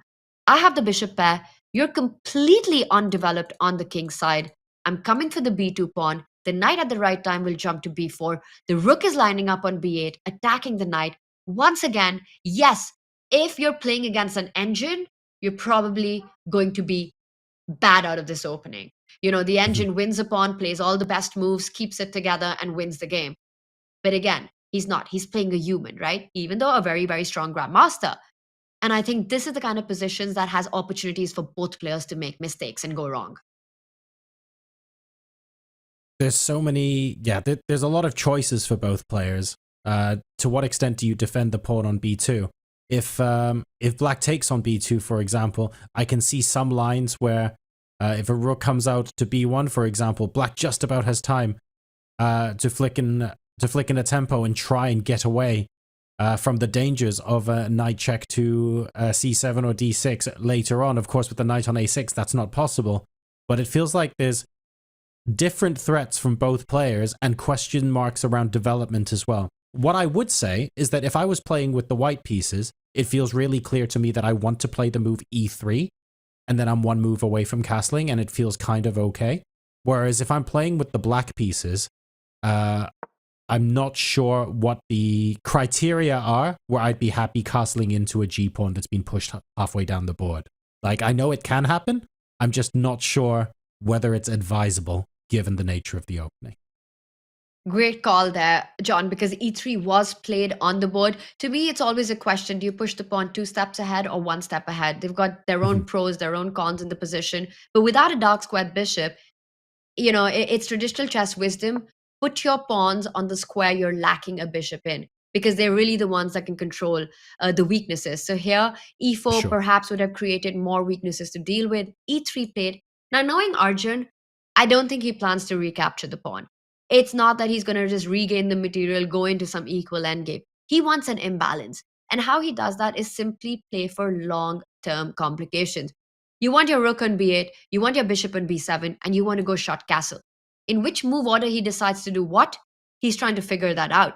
But it's just long-term compensation for him. Having this bishop pair, having one bishop on one long diagonal, the other one to come in on the other at the right moment, threats of knight to b4. He wants to provoke white to play a4 after a move like rook b8 so that he's got this b4 beautiful stronghold in white's position for the knight to jump to. I would be shocked if Arjun simply decides to take the pawn on b2. Wow, and it's not even a good move. computer says no, unfortunately there's no knight check. It's to got to form be any sort of after rook saving b1. grace. You're just coming in with your own knight to d6. And basically, black has got absolutely no play. The rooks are not connected. The bishop's out, and knight d6 is a deadly check, winning the bishop, winning the knight. So I'm just going to show that line really quickly. Queen takes pawn would actually be a big blunder because now you suddenly end up losing big material. And that wouldn't be desirable at all. So plenty to continue to calculate, even if the queens were off the board in that variation there, and that's why e3 is on the board. To be fair, though, creating the imbalances that could lead to interesting things in the long run. It's also worth bearing in mind that at the end of the day, after bishop b7, short castles, don't forget black has advanced the pawns in front of his king. And even though the king is in the corner and the rooks are connected, the king is not invulnerable. So there will be opportunities for counterplay from white as well if black is not careful. Absolutely. It's going to be a fun fight. Have you noticed Arjun's barely looked at the board? It's his position. It's his move. He's the one down a pawn. But I've noticed this about him so many times. Arjun as a player, his brain is fully wired up and he's always thinking about his moves, Queen's Gambit style, by not really looking at the board, looking elsewhere. But it's always the calculation going on in his mind. He doesn't stop thinking, right? It's not like he's idly staring off into the distance, trying to calm his mind. You can tell he's still calculating, still working out. Well, he's got the board in his head. He doesn't need to look at the physical board there. And it's, I find it quite intimidating when you play someone who thinks like that, because you think, hang on a second, you can like get up, have a pace around, take a look at the other games, and still know that the next 3 moves I'm going to play will be blunders. That's not fair. I don't like that. But Arjun Erigaisi, a very cool customer there, and he'll be looking to get his first win of the tournament if he can convert here. He's certainly giving it his all. There's no question about this game when it comes to whether the players want to win. Arjun is really going for it hammer and tongs. You know, it's the kind of opening where you're playing with fire and it's a dangerous game to play. Like you said, it can backfire. You know, it's something where you've taken all this risk, but it's high risk, high reward, right? It could very well not go his way because right now white is doing fine. There's no problem. It's not as if Arjun has an advantage that he can go on to convert. It's just a very complicated battle that's about to ensue. And Arjun, he's trying to think of his way forward. I'm expecting either a shock castle or rook b8 provoking a4, one of these 2 moves, and eventually the bishop coming out, putting pressure on d5. John, what do you say? We let Arjun look around, you know, think, calculate in his mind, and show us what decision he takes. I think he's about to play. This is the other thing that I've noticed about him. He doesn't look at the board for 10 minutes, looks at it for 1 second, and makes a move. There we go. So you ask yourself the question, well, hang on a second. In what order is he going to be playing these moves? He has chosen to short castle first. And I guess one more thought on this position before maybe we take a look at some of the other games. Our Silicon friend has decided to immediately put a3 on the board, which I'm going to be honest, when black short castles, my first thought wasn't to immediately go a3. It makes a lot of sense though, right? Because black is now that you're out of any checks. You want to go knight before next and capture with the queen. You don't care about giving up the c5 pawn anymore. Because queen takes pawn would be extremely dangerous to deal with. So a3 is the best move in the position, and I think it's also the most natural move in the position. Prophylactic thinking, stop the most aggressive threat that Arjun has right now.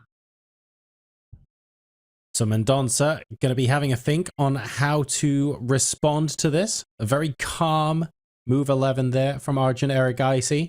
Short castles, asking white whether he will be able to find a3 in this position. Let's take a look at the games across the playing hall and see what else is available to us right now. I'm conscious that we've had a few of the boards on the right-hand side actually provide the vast majority of our fireworks, but maybe let's take a look at one of the games that we haven't covered so far. We'll eventually get round to all of them. Let's take a look at Gukesh versus Kama. Of course, Gukesh now the FIDE World Champion coming in. This is his first, I believe, tournament, classical tournament, at least off the back of becoming World Champion. He did say himself during the World Championship match, though, Tanya, that tournament play is a completely different beast to playing in a match that you're specifically preparing for with a team, of course, that included Vincent Keymer. And therefore, I don't know to what extent we should be reading into how much it has affected or changed his play. What we do know is he's still one of the best players in the world, and he is the world champion. You know, we were talking about the year Arjun's coming out of 2024, the best in his career, skyrocketed in his rating, ended up as world number 4. The other player giving him competition is the one sitting in front of us, Gukesh. What a year he had as well, right? He started it with Tata Steel, finishing at in fact, he lost out on the tie breaks, finishing in second place in that one. Then went on to win the candidates, had a fantastic performance at the Olympiad, an individual gold, a team gold, and then the World Championship as well. So Gukesh, goes into this year as world champion. He's also had an extremely busy last few weeks since returning from Singapore with a lot of commitments. Is just living the life of a world champion, awards, prizes, meeting celebrities. And that noise also comes with something, right? Like you said, this is his first tournament as the champion of the world. And he wants to perform. He wants to prove that position, that prestige that comes with that title. But it's sort of been up and down for him, because his first game against Anish, he could have lost that one. He managed to save it. Yesterday, he was under big pressure against Caruana. It's going to be very exciting to watch how this year plays out for young Gukesh. How does he handle the pressure that comes with being the world champion? Because we've seen that can have a huge effect on a player. He's got the big target painted on his back now, doesn't he? And you can sort of see it by the sheer amount that all of the players are going out of their way to try and force him into these long, drawn-out games. Tanya, you, of course, were in Budapest at the Olympiad with Gukesh. You both won gold medals. Did the open team and the women's team hang out very much? Do you have any insights as to what his mentality is like, and maybe his approach to before and after the games that can give us a couple of clues for Tata Steel? Well, to answer the first part of your question, there's a lot of camaraderie in the Indian team. So we did spend a lot of time together after the matches. Of course, before a match starts, the teams are busy in their preparation. Everyone sort of focusing on their own board. But after, we would catch up for dinners, or you'd meet in the lobby and spend some time chatting, and you'd always see a lot of confidence in Gukesh. And I think now it's pretty clear to everyone, you don't need to just look back at the Olympiad to know what his biggest strengths are. Just his desire to continue fighting in any given position. He's fearless about who's sitting in front of him. He loves a fight. He's a big stage player. He doesn't let the pressure get to him. We've seen his ability to come back, to bounce back from difficult games as well, from losses in critical moments as well. But on the other hand, what we've also noticed is that sometimes he tends to misevaluate the risk that comes with taking the decision to fight on in positions. He's spoken about it himself, that he thought he was doing well, but actually in those positions, he lands up in some sort of a trouble. So I think while we all really admire this fighting chess he plays, it comes with its own risks. And again, he's just 18. Like you said, he's got a target on his back. He's also got a target in front of him. He said, yes, he's the world champion, but he's not the best player in the world. And that's his dream. That's what he wants to become. He wants to become the world number 1, and there's still a lot of work to be done for that. We shouldn't forget, though, being 18, he's got time on his side as well. He has got the potential to continue to get stronger and stronger and be the best player in the world. Maybe not quite there yet, but he's certainly out to prove a point here. Gukesh handling an awful lot of pressure over the last couple of days. He's soaking it up just as much as he is dishing it out. He settles in for another think now as we head to a brief break. When we come back, more of the middle game action from Tata Steel Chess 2025.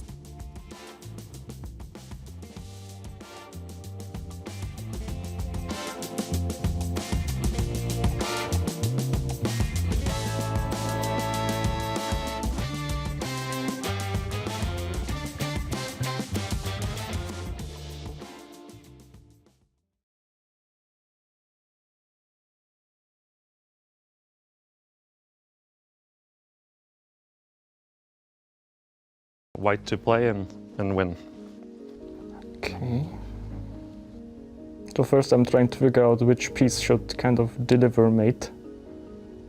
Because for now I see the problem that if we try to go for mate directly, there's some king g6 options.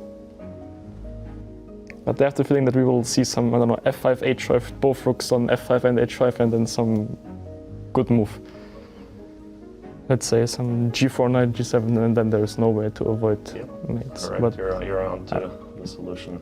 But need to find the move order for this. So, I mean, first thing I thought about was knight e8, but then after g8, okay, I have knight g7, bishop f5 mate, so I guess we go king g6, I go f5, rook f5, h5, rook h5, need to be sure, and then knight g7, and then bishop f5 and g4. So we start with h5. Yeah. Here? Yeah, king g6. Yeah, okay, H5. that's, sorry. Yeah, because f5, rook f5, h5, there's king h5. And then I cannot go knight g7 because of king g4, and bishop f5, there's g4. Okay. Yes. Very good. That's impressive. Yeah, it's very nice actually. Amazing. Good job. Well done.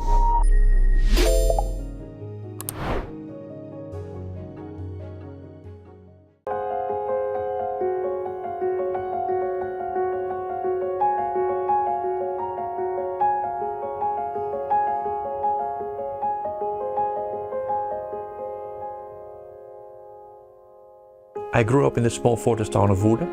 I've lived here all my life. When I was 5, my father taught me the game, and soon thereafter took me to the local chess club.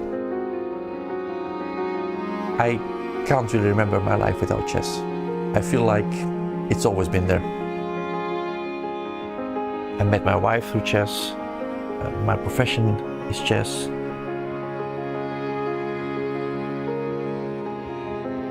I don't play chess to win. I'm not that competitive. I love how the pieces move. I love the game.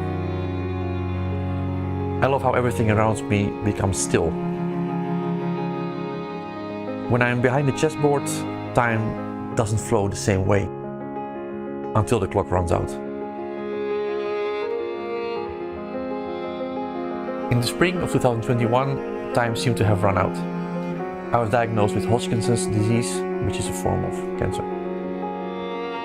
I was 35, and suddenly my life changed. It was a strange time, and chess didn't seem to matter at all.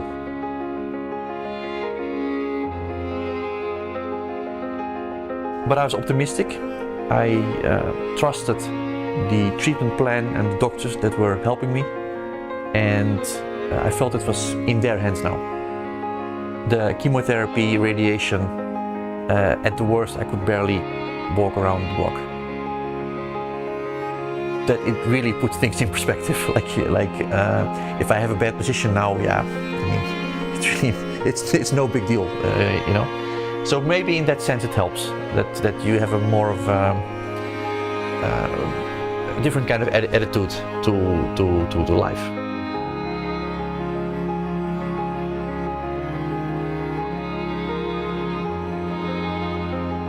There are definitely also positive things I take from that time when I was not well. I think it gives you kind of different perspective on life, on everything actually. So it was definitely not only negative.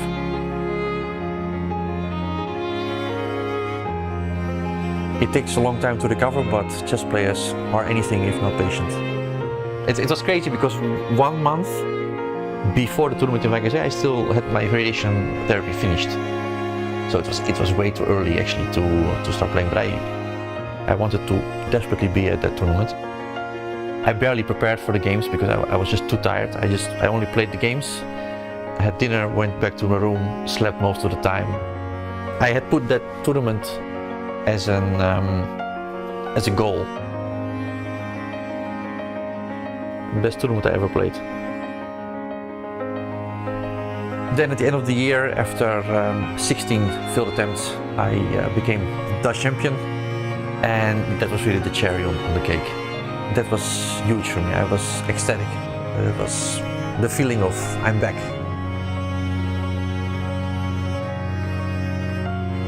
All those failures, all those setbacks, they never seem to matter now.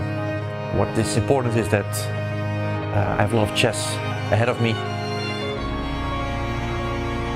I always wait for the moment when I wake up and I realize that today I don't really feel like looking at chess, but it just never happens.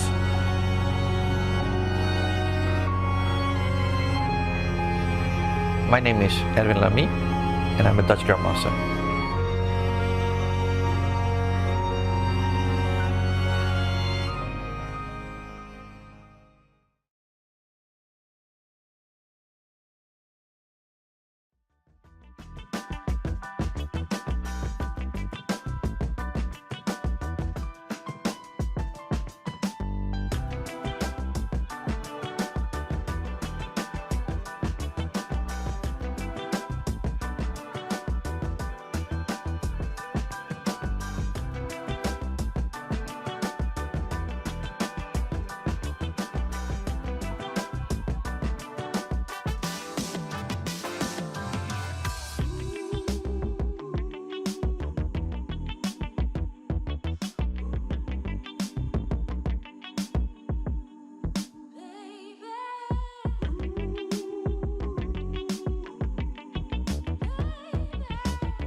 Welcome back, everybody. We are back with Tata Steel Chess.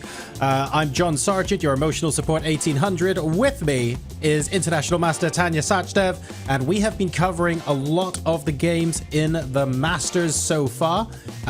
In fact, one of the games is finished. We'll get onto that in just a bit, but still plenty of chess to be played. Just want to remind you guys, those aren't the only games going on in the hall today. You can see there are 2 rows of tables there. That's because we have the Masters and then the Challengers. And then we have a gigantic hall full of all sorts of people, including Chess.com broadcast producer Wouter Bick, who is slacking off from duty. We'll be definitely reporting that into HR, as he appears to be playing it with the black pieces over there on board 2E. So good to see him there. Not 100% sure what the position is looking like. He doesn't look particularly concerned. But don't worry, we're not going into deep analysis there. There are no DGT boards on that side of the room by the looks of things. We are healthily back in the Challengers and Masters. And let's take a look maybe at the bird's eye view of what's going on so far.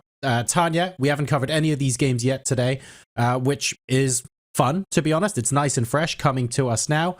A couple of interesting positions. And also some very young, very talented players, I think we need to point out in the challenges section as well. For me, that's what Tata is all about, unearthing some of this talent and showcasing some brilliant chess, even if it's not on the top boards or in the Masters section of the tournament. We often get some absolutely amazing stuff going on next to them in the room. What catches your eye here? Well, firstly, you're absolutely right. Wijk has been this platform for breakout moments for the biggest talents who sort of make their mark, even for Magnus Carlsen, it was the case. As a young boy going on to play in Wijk, for Fabiano Caruana as well. I think he's the only player, Fabi, who's won all 3 sections. He's played in the C, he won it. He played in the B group, he won it. And then in the A group as well, he's won the Masters. So for the best players in the world, it feels like the journey somewhere. Wijk is always in the picture. Tata Steel is always there. And that's because it's such a celebration, like you said, right? We've got there right in front of us, the challengers going on that has got the biggest names when it comes to the prodigies and the talents and the strongest women players fighting it out on the same platform. And the goal is, well, you can have your own goal, but ultimately winning the challenges means you get a spot into next year's Masters. That's how Mendonça, with his performance, made it to the Masters group. That's how Arjun Erigaisi, with his 10.5 out of 13, a phenomenal run in the challengers, made it to the Masters. That's how Fabi made it to the Masters for the first time as well. And like you said, this year, the story, the tradition continues. We've got 3 leaders in the Masters. We've got Win, Erwin Lamy, and Lu Miaoyi, who are all leading the group. And to me, it's been sensational to watch Lu Miaoyi. She's already had 2 wins against Grandmasters, brilliant wins at that as well. And today she's playing against Benjamin Bock, and that's that bottom left board. And it looks like she's managed to get an edge out of the opening. It's a complicated battle, comes out of a Sicilian, I see. And Bock has gone for this line because he's also looking to create his chances against Miaoyi. And also, hang on a second, isn't Miaoyi like 14 or something as well? Isn't she She's like 14. insanely young? Oh, But it is scary. Like there's underrated juniors beating me up over the board, and then there's like about 6 levels above, which is what Lu Miaoyi is. Absolutely incredible stuff. And she is, wow, you can take a look at her face. I mean, she is absolutely locked in right now. And she's not even the youngest player in the field. You know, when you were talking about Lu Miaoyi being 14, there was this boy, I don't know if you saw him, if you noticed, Faustino Oro, the Messi of chess. He's all of 11. I think he's the youngest participant ever at Tata Steel. And there he is. Look at him. And I've been watching his interviews. You know, his chess suit. continues to... Can we talk about the tailoring on the suit? that is incredible. He's got his drip on, as they say. Are we ticking off a bingo box of Gen Z lingo? Is that what's happening here, Tanya? Well, I can Ivanka smell and that. we tried to learn some of that yesterday. Most welcome to join the party. Every day you learn something new. But absolutely agree. I mean, Faustino Oro, he's just been such a pleasure to watch. You know, it's not, the tournament so far hasn't gone his way, but it's a long one to go. His aim coming in is to score that Grandmaster norm, or he says, you know, even win the whole thing and qualify for the Masters.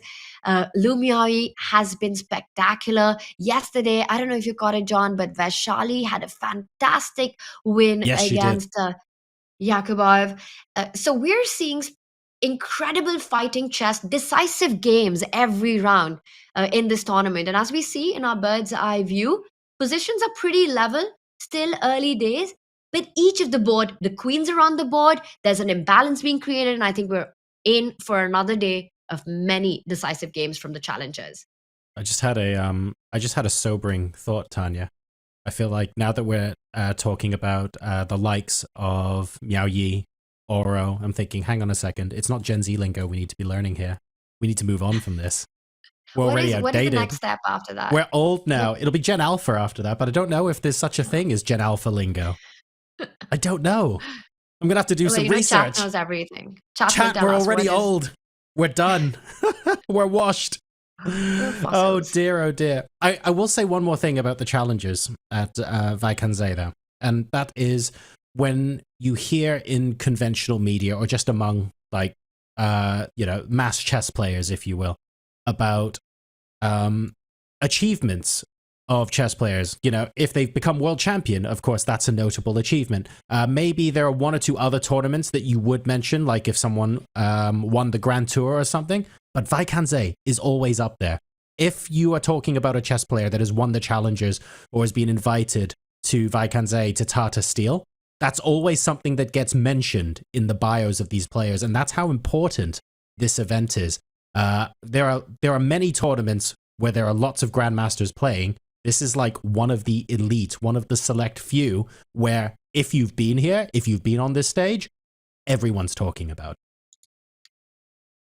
There's so much of glory and prestige that comes with being on this stage. You know, even for the challengers, playing alongside the biggest names, the masters, it's so inspiring. Like you said, having a good result, having a big result, it really marks the arrival of a player on the scene. Yes. And we've seen the best in the world do that. The scene that we have in front of us, you know, Anish walking by with an 11-year-old Faustino Oro sitting and trying to fight it out in his game. And you see stars being made. You see supernovas shining. And it all happens in Duimorian, in the small coastal village of Wijk Aan Zee. Unfortunately, the weather there, I'm told, isn't quite like our B-roll at the start of the show. It's not all sunshine and rainbows at the moment. It's a little bit rainy and grey. But we might get a couple of those days. It's not important that the weather's good today. It's important that the weather's good tomorrow during the rest day. So let's go ahead and hop back to take a look at some of our games in the Masters. Let's highlight first that we have a game that has ended in a draw. So let's take a look at Wei Yi Hare Krishna. This is particularly interesting for me because I feel like it hinged on something you said earlier, Tanya, about the exchange of the light... is it the light... No, the dark squared bishop first, and how white could have had the bishop pair but couldn't hang on to it. So talk us through what happened to end this game. I'll do just that, but first, it's a small transmission error that we see. That last move was not the one played. The game did end in a repetition, so don't worry. It did not happen. Rook to 8. We'll back up, and I think it all comes down to that moment. Once Hare was able to solve the problem of the light squared bishop, the problem child of the French, and it happened in this case, you've neutralized all of white's edge. In fact, if anything, it's black with a healthier pawn formation, with easy improving moves to make. It looks like a position that white might need to watch out for. And Hare immediately neutralizes the bishop pair as well. The knight jump in. We saw mass liquidation. He gives up a pawn, but that doesn't matter because white with the king in center, you've got your rooks disconnected. And we saw queen c5, keeping control of the a5 square, not allowing any check. And this is the yo-yo with the repetition. Very understandable by the players. I think Hare is pleased having black confident hold. For Wei Yi, it was a practical decision. After allowing Hare to get rid of the biggest problem in the position, he knew it was time to bail out. I'm going to ask a devil's advocate question, and it's a devil's advocate question based on something you said earlier on, Tanya, so I hope you don't mind, but I think it would be instructive for players watching as well. Sure. If we move back to the position where white has just got the two bishops on d3 and d4 that we went into in some depth, I think you rightly pointed out that we got into a place where it's completely fine for Hare to play against the long-term positional damage that the pawns on a4, a2, and c2 were going to bring to Wei Yi. So it's interesting to note that the game ended so soon after this because there's a part of me that was thinking, ooh, I wonder what Hare is going to try here to see if he can take any advantage out of that long-term weakness that he's created. So it just feels a little bit weird that we got into liquidation so quickly. It comes down to this moment that Hare decided to quickly get rid of the dark squared bishop. If he wanted to play on, he would have started with the queen coming out to c7 to be able to recapture with the queen and defend the b4 pawn. But then, again, white has his own trumps. While Hare would do that, where you would be looking at the h-pawn moving forward. I think it was just a very practical decision by both players. And just really quickly to highlight, they immediately went for a position that pretty much forces repetition. Yes, if Wei Yi wants, he can continue bringing the queen back. Hare doesn't need to care about the pawn. And what extra pawn am I even talking about? These double pawns, they're absolutely powerless. Black continues short castle, queen c7, rook c8. Even this position, if anyone, it's only black who's playing. So I think queen c5, for both players, after the way the opening went, they can be relieved going into the rest day after this draw. Fair enough. Okay, worth covering because we thought maybe there was a way for black to try and push in the long term, but maybe just a couple, well, the initiative of having not being able to short castle without shoving away the queen, that extra tempo, not really too much to play with there. So a peaceful resolution to that game between Wei Yi and Pantala Hare Krishna, and they will be able to go into that rest day with just a little bit more time on their hands. I want to ask you one more thing about the rest day before we pick a different game though, Tanya. The worst time for a chess player to lose a game is right before a rest day. Talk to me a little bit about the psychology of that and why it's extra important. Does that mean that if you win going into a rest day, for example, it provides like a psychological advantage as well when you come back? What's the thinking behind that?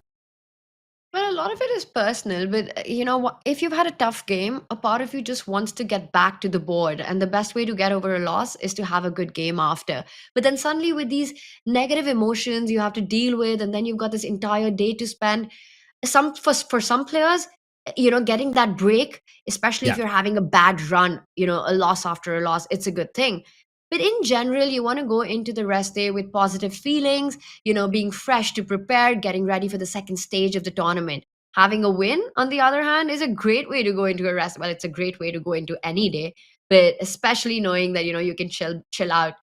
You're ready to take on. You're in good form, so Mhm. definitely helps in spirits. Speaking of win or loss to a rest day, I've also got the game of our tournament leader, Praggnanandhaa, against Max. Pragg's playing with the black pieces. We see that on our bottom row. That's the leftmost board there. And it's so symmetrical. Look at the position. Max has just moved that rook to the central e file. I don't think this is going to be a loss or a win. I think most likely we might see another draw on this board.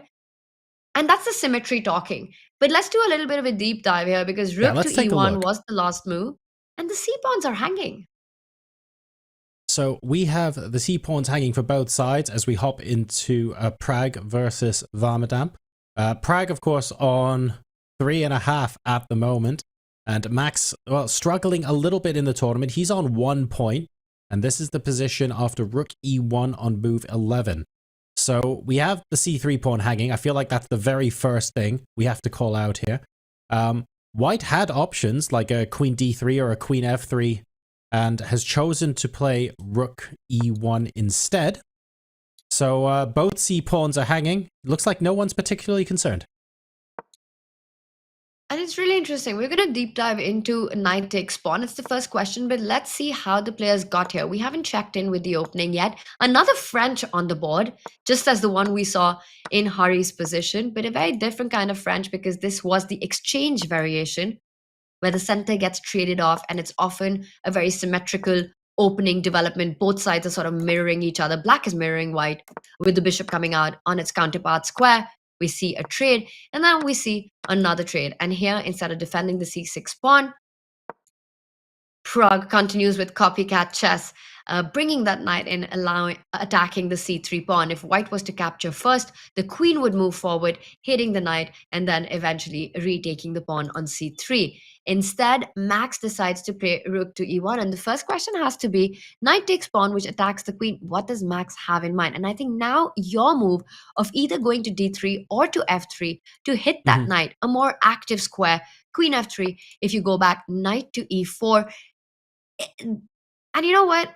Here, yes, you can take on c6. It's really interesting. Sure. But there's something very tricky in the position. Notice how the knight and queen are attacking the pawn on f7. And you can make things very awkward for black after a move like bishop a3, hitting the defender on f8. Could you play knight takes c6 and follow it up with bishop a3? The problem with that might be that you go queen d6 and you control the... Actually, you don't control the you've got a3 square, both. but you can just take on c6 in that case. So let me just show that. Knight takes pawn... It doesn't quite work. Yes, because now either queen d6 or queen d7 and you're hitting the knight. Yes, white would take the rook, but you've got enough material in that case. Yeah, okay. Oh, So there go knight my takes pawn 3-minute might be a big tactics. mistake, actually. So Pragg has to not be greedy in this position, because bishop a3, the only move is knight d6, but this lands into big trouble. Notice how the d5 pawn falls as well. Knight e7 check, and you pick up, regain material with interest. This is interesting as well. There are plenty of subtleties to consider, especially in the order in which these moves are played. And I'm sure there'll be some chess detractors that are saying, haha, I can't believe it, coming out of a super dead draw French exchange. Well, actually, there are plenty of things to consider even in that kind of position. I used to play the French exchange over the board because I didn't want to learn reams and reams of theory. And that actually works really well. It turns out when a player prepares for 15, 20 moves of theory and you don't allow them to play it on move 3, they get really upset and make mistakes, which was a delightful weapon that I used for many years. But in this particular scenario, it's actually interesting to see how double-edged the position can be if a player not even makes a mistake. An inaccuracy in this position can cause it to turn really sharp really quickly. Absolutely. And it almost feels like both players are sort of provoking the other to take on c3 or c6. Right now, it's Pragg's move, and he could defend this pawn on c6 with a natural looking queen to d6, but apparently the bar does not like that move. And Wow. there are ideas of the queen lined up against the rook, and I think there are tactics that you really need to be careful about. Check this out, John. f3, I think I have this figured out. f3 hits the knight. You're Yep. forced to fall back, because if you take knight takes pawn, suddenly the knight doesn't have any retreating squares. If you go to b5 to stop a3, a4 Yep. and the knight is A4. trapped. And if you Yeah, go knight a4, then there's bishop a3. It's not the most accurate move. There was something stronger, but this also gets the job done. And I think the reason it's not the best move is because black still has c5. C5. There are ways white keeps advantage here as well. Queen b3 or queen b5 are two moves that come to mind. But I'm expecting Pragg to sit and calculate. If queen d6 does not work, maybe he's thinking about queen f6 and attacking the f2 pawn. More complicated than we perhaps initially thought. You're right. It feels like a game of initiative at this point, where neither player wants to make a wholly defensive move and back down from having the initiative, and therefore it's just constantly attack, attack, attack. But now, for example, in the position you're showing on the analysis board, that's a good point to ask. Once the queen moves up to d3, for example, the black queen is no longer on the same diagonal as the rook on f8. So does bishop a3 lose a little bit of its luster here? Well, it's definitely a better move than queen d6 as we see this being played out. But I'm still, I'm still a little worried about this black knight here. Yes, you can go to b5, but it can be pushed around further, and then the c6 pawn falls. I think there are still tactics. It's interesting how this position is so symmetrical. But in the next move or two, if there's pawn grabbing, we might suddenly be seeing a sequence of moves that might blow the position wide open in a way where we have liquidation, or an opponent or a player might even be in trouble. So if we are Pragg right now, are we spending as much of our time as possible calculating the ramifications after knight takes c3? Or are we looking for something a little bit more long-term? With both the c3 and c6 pawns hanging, what else can we be looking at? Well, if we're Pragg right now, we're really bouncing on that chair a lot. He's really shaking things up, literally calculating all these lines. He's lost in the labyrinth of variations right now. He's going to see that knight takes pawn is a mistake. He's going to calculate this way through and see that the problems after queen f3 and hitting that rook, things get very tricky. Yes, you can fall back with the knight to b5, but once again, a4 comes in. And knight takes pawn, knight e7, sorry, d4 is hanging first, so you might have to start with that move. Just gonna back up. Knight takes pawn, queen d3 was our idea. And knight b5. That's right. a4, knight d6, take on c6, knight e7, and grab on d5. So things get pretty tactical in this case. I don't think Pragg will make the mistake of taking on c3. Queen d6 is when things got really tricky after the move f3, and suddenly we saw this diagonal play out as well. What does Pragg have in mind? Can he actually do the same thing with f6? I was about to ask you that question because we've spent a lot of time figuring out that knight takes c3 is likely to be a mistake. So if an important part of this position, this French exchange, if initiative and tempo is so important, then does black force the issue by playing f6? But of course, the critical response to that is what black does after white plays knight takes c6. I'm trying to think of ways for black to continuously pressure white and just ask myself the question, what then? So then you'd have knight takes c6. I guess the queen comes out to d7 or d6. I'm not actually sure. Let's say d6 in case you want the light squared bishop to have options. This is where natural move. I'm trying to work out what comes next after this. This has got to be fine for black, right? Because next you're about to take on c3. So wherever the knight goes, once again, if knight goes to b4, you can take on c3, you hit the queen and you hit the knight. In fact, that might be big trouble for white. So you might be forced to put the knight on this really A4, awkward A5, edge of the board. And at We least might then see it this has, happen. You've got knight b3 to fall back on, right? If the knight gets attacked on a5. But then in that position, can black then take on c3? Am I just being greedy? Maybe I'm still being greedy here and black can't take it. I think it's the first question you I'm ask being greedy. yourself. But you have to really calculate what happens with these ideas of bishop coming out to a3. And maybe, John, that's why the queen on d6, even though it looks like a natural square, is not the best one, and it might be d7 It's the to skewer attack that knight related. on c6. Right. So yeah, if we go back after this analysis to go, well, hang on a second. So many of our problems are stemming from the fact that the queen on d6, it can be skewered to the rook on f8 with white's dark squared bishop on a3. This is the sort of thing where you calculate through 2 or 3 lines quite deeply and then go, okay, that's the theme. You keep the theme in mind, and the next time you calculate a different line, you remember it. And for that reason, you might play the queen up to d7 instead of d6 when shooing the knight away. But even then, does that make it much better? So now the skewer is no longer possible. White still has to move the knight away. And because the queen is no longer attacking, like because the knight and pawn aren't both under attack if knight c6, maybe in this position white can play knight b4?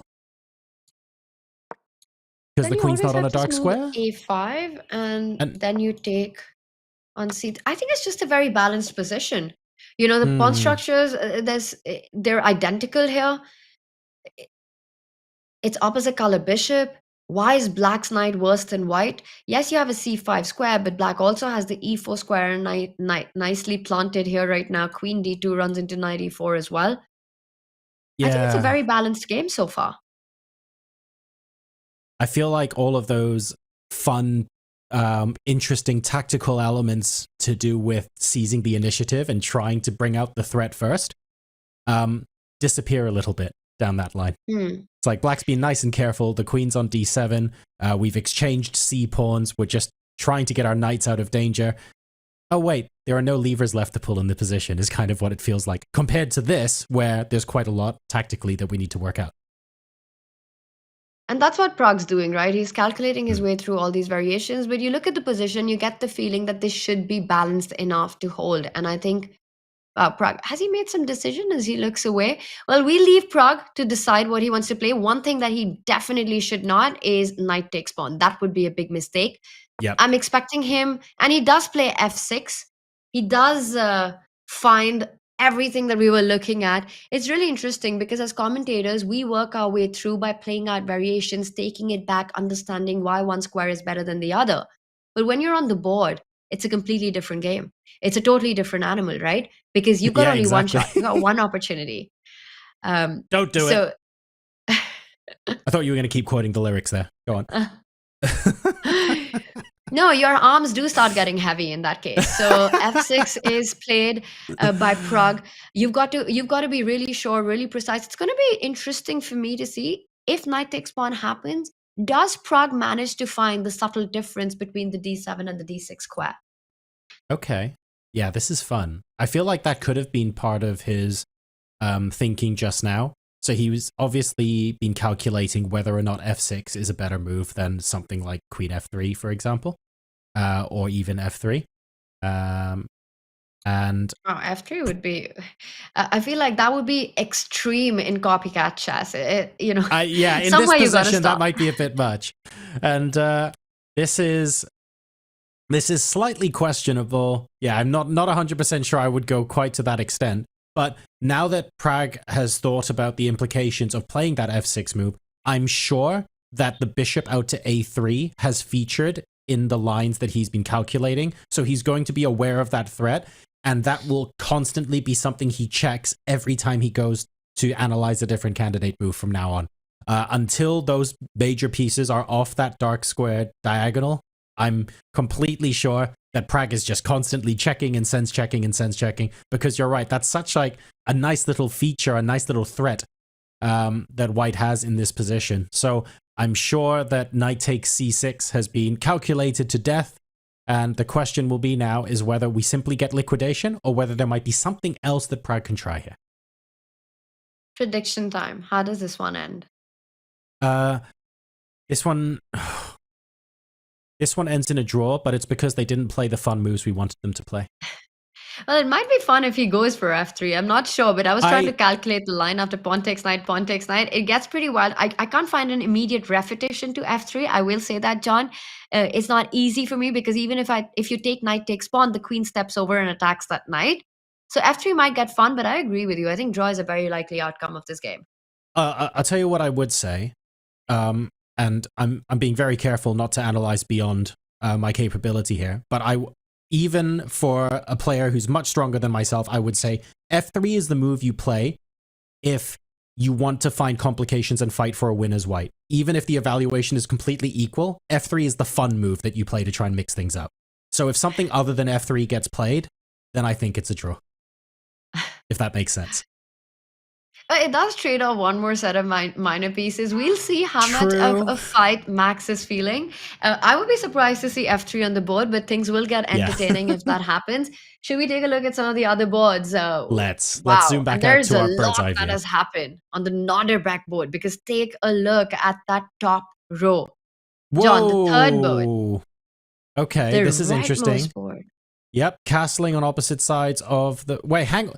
I think we should go into the Nodirbek von Feist board, but let's pick up from where we left off, because if you guys remember watching at home, we were last watching this game when Rook G8 was played, and Tanya and I were basically sat here going, what moves could Black possibly play to do anything other than defend, defend, defend? Now, I'm not saying that's necessarily changed, but visually, this game looks like a very different beast to when we left off.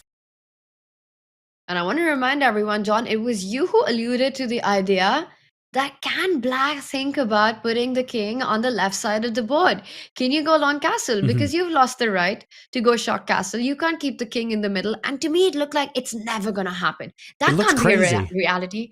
It's absolutely nuts. But look at what we have. Let's take it from this point. So queen g4, and this is when things started to get fun. Rook g8 defending the g7 pawn. The bishop comes out. The pawn was traded to create a space, a spot for the black knight at the center of the board. Nodirbek continues to develop. Short castle, still keeping a clamp on the king side. You can't jump just yet. Or maybe you can, but I think the point is that you want to recapture on the d5 square with a piece. Because if you're forced to capture with one of the pawns, you lose the advantage of having the post. So knight d5, it's not the right time for it yet. He jumps to the other side of the board. Knight f5, the bishop comes out, and he's going for your idea, John. And that's terrifying, right? Because white's already advanced so much on the queen side. And he goes b5 immediately. He preempts long castle, Jordan does, and he strikes with b5. It says it's an inaccuracy, but forget about that. I think this is such a purposeful move, and it's something which so many of us would play in this position. And Nodirbek, he responds with the best move on the board, as he so often does. c5, keeping things under control, not opening up the lines. A trade. Bishop attacks the queen. Queen falls back, suddenly attacking a pawn on the other edge of the board. And now another best move. The blue arrow marked it, and Nodirbek plays it. He brings his king in the line of fire. Gutsy, gutsy chess. And John, I'm going to say it. Another idea that you pointed out earlier, a G pawn moving forward. I think that's about to appear as well soon. Well, thank you so much for the credit there. I also feel like I was living in La La Land, to be honest, Tanya, because I think one of the things I said was, oh, we might be able to get a G-pawn moving up the board and attack going later if Black can castle queenside and connect the rooks. And that was when we were last discussing this position, that was a pretty big if. Oh, have we got we have some color on the board by the looks of things. Wait, what? That wasn't a capture. Banger on the board. He jumps in with the knight. Jordan does. He's hitting the queen. What on earth is going on? Because pawn takes knight attacks the bishop. You see the bishop's hanging. But pawn takes knight, queen takes bishop. Your bishop's hanging. And I'm not great at math, but that's 2 for 1. Is that the threat, b7, a8? Because how does Black defend the light squares on b7 and a8? So is the implied threat here the check on b7 followed by bishop a8 with queen b7 checkmate to follow? Is that the... It has to be. And he does it. Bishop takes pawn on the board. Wow. Oh, this is wild. Okay, I did not think when we left this game with rook g8 that this is what we were going to get. There's also, and I don't think we can afford to go to it now, but I also have a question around if Jordan held back and kept developing and chose not to play b5 immediately, if there was a way for White to put more pressure on. But I think that's something we're going to have to discuss after the game at this point, because we have just seen a knight sacrifice. The knight has hopped into d5. There wasn't a pawn there. There wasn't another piece there. It's just gone, feel free to capture if you want. And Nodirbek has said, yes, absolutely, thank you very much. And it looks like a pretty sound sacrifice as well, because the eval bar is swinging a little bit, but it's not swinging a piece's worth, right? There is a lot of compensation for this sack here. And both players are going to have to be extremely careful. I feel like a decisive result in this game is maybe even now the most likely outcome. I'm going to go as far as saying I think this is going to be the first decisive game of today's round. Knight d5, what a move by Jordan. I mean, I'm just going to play it one more time. I wish we could do like a slow motion action replay, you know how they have it in sports, and just slowly put that knight down on d5. Because it's stunning. It's stunning. You hit the queen, you hit the bishop, and it's essentially a sacrifice because you're not aiming at grabbing the material back, but you're going for the black king. Nodirbek is coming for the king, and as they say, if you come for the king, you better not miss it, because if you do, you're down a piece right now. Bishop takes pawn, queen takes bishop. 2 threats. And This the point is is that if it's the moment in conventional sport, Tanya, where in football it would be a counter attack that looks promising. You just get the ball and everyone's running forward, that explosive moment. Or you hit the ball in golf or in cricket, and it's like you can already tell within the first half a second it's going to be absolutely fantastic. That knight to d5 was that moment here for Jordan van Foreest. And this is, I don't know if it's going to pay off, but it's going to continue to put an awful lot of pressure on Abdusattorov. And bear in mind, he's already been under a lot of pressure from Jordan this game already. So all the pressure has been in one direction. It felt like Abdusattorov has just about gotten away with it, and Jordan finds another way to apply a fresh bucket load of pressure on his opponent. This is pretty fun. Yeah, and if we stay objective, we see that the position according to the computer evaluation is absolutely fine for Nodirbek. But first is the shock value of the move d5, Yes. right? It makes you, it's not something that you're expecting as a player at all for the knight to land there, because you just think that, wait a second, you take that knight, the bishop's attack, this can't work.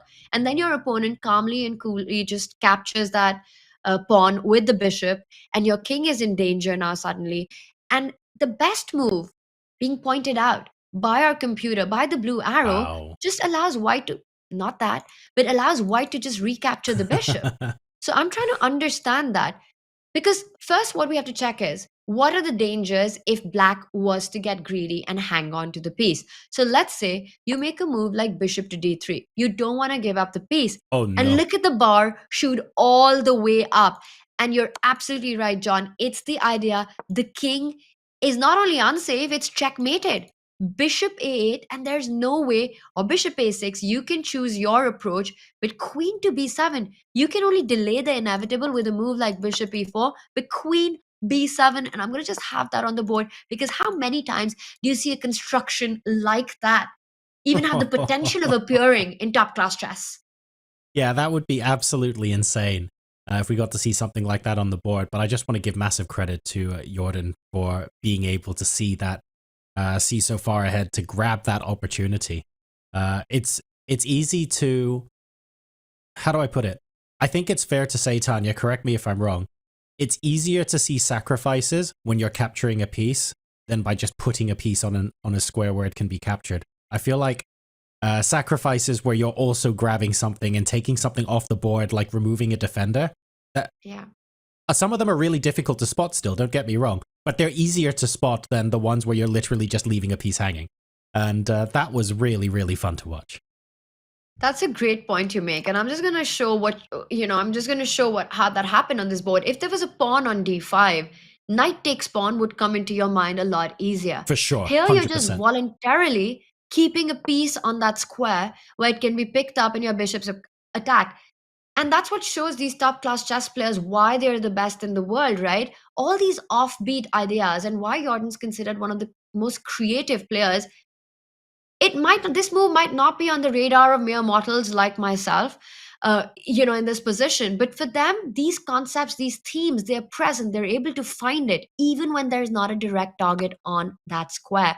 After pawn takes knight, bishop takes pawn, let's do a deep dive at what happens. It's essential for Nodirbek to find king to b8. So if he doesn't find king to b8, it's going to be big trouble. It's unreal as well. The best move is to move your king and to allow the pawn immediately in front of your king to be captured. Just as a statement in general, what a wild thing to say. Amazing stuff. And I think the point is that if now you go bishop takes pawn, trying to go in with the same idea of bishop to a8 and give a checkmate, your bishop's hanging there, right? So black has got one more move. You don't have time to pick up the bishop on f5. And I'm trying to find a move. And the one that comes to my mind is move this knight out of the way. Not the best. But my point was queen takes bishop runs into king takes bishop. If you go bishop to a6 threatening checkmate, I've got the idea of coming back with my own bishop to c8. I'm up a piece, and this is a great defender. Yeah, and that just covers everything. Once you get the bishop on c7 and c8, all of the immediate 1 and 2 move tactics just get thrown out the window, and then you can focus on playing elsewhere on the board. And ironically, in that situation, White's pawn on b5 is actually stopping the attack more than advancing the attack. So it becomes a little bit of a blockade for your own pieces. So there might not be much follow-up for Jordan if that happens. So what you're saying is the best move for Jordan is to pick up this pawn and just throw it off the board. If Get that it out pawn of was sight missing, and open up. I'm Where's sure there are Anish when you some- need it? When you need Yeah, it. there are some variations, I think, where at the end of that line, if the pawn on b5 just disappeared and got deleted from the board, it would actually give a better advantage for White, because at least you can get another rook into the attack, for example, now that the b7 pawn is gone. But White doesn't have that option here. So king b8 is wow, very, very interesting, and allows the bishop to come back to c8, of course. That's the important point at the end of that variation. But also you need to calculate what happens for queen takes bishop, because White has got these two options of picking up the pawn or just regaining the material on f5. I want to ask chat. Let's have a poll up. What do you guys think? Does Nodirbek find the move king to b8? It's a difficult defensive resource, but he must do it. So chat, what do you think after king to b8? Has Nodirbek spotted this idea? Because if not, this could be a bit of a miniature. Now, John, what Nodirbek has to also navigate is what happens after queen takes bishop. Yes. So I haven't calculated the line out yet, but because I very rarely see these things before the computer does, I'm going to pipe up real quick.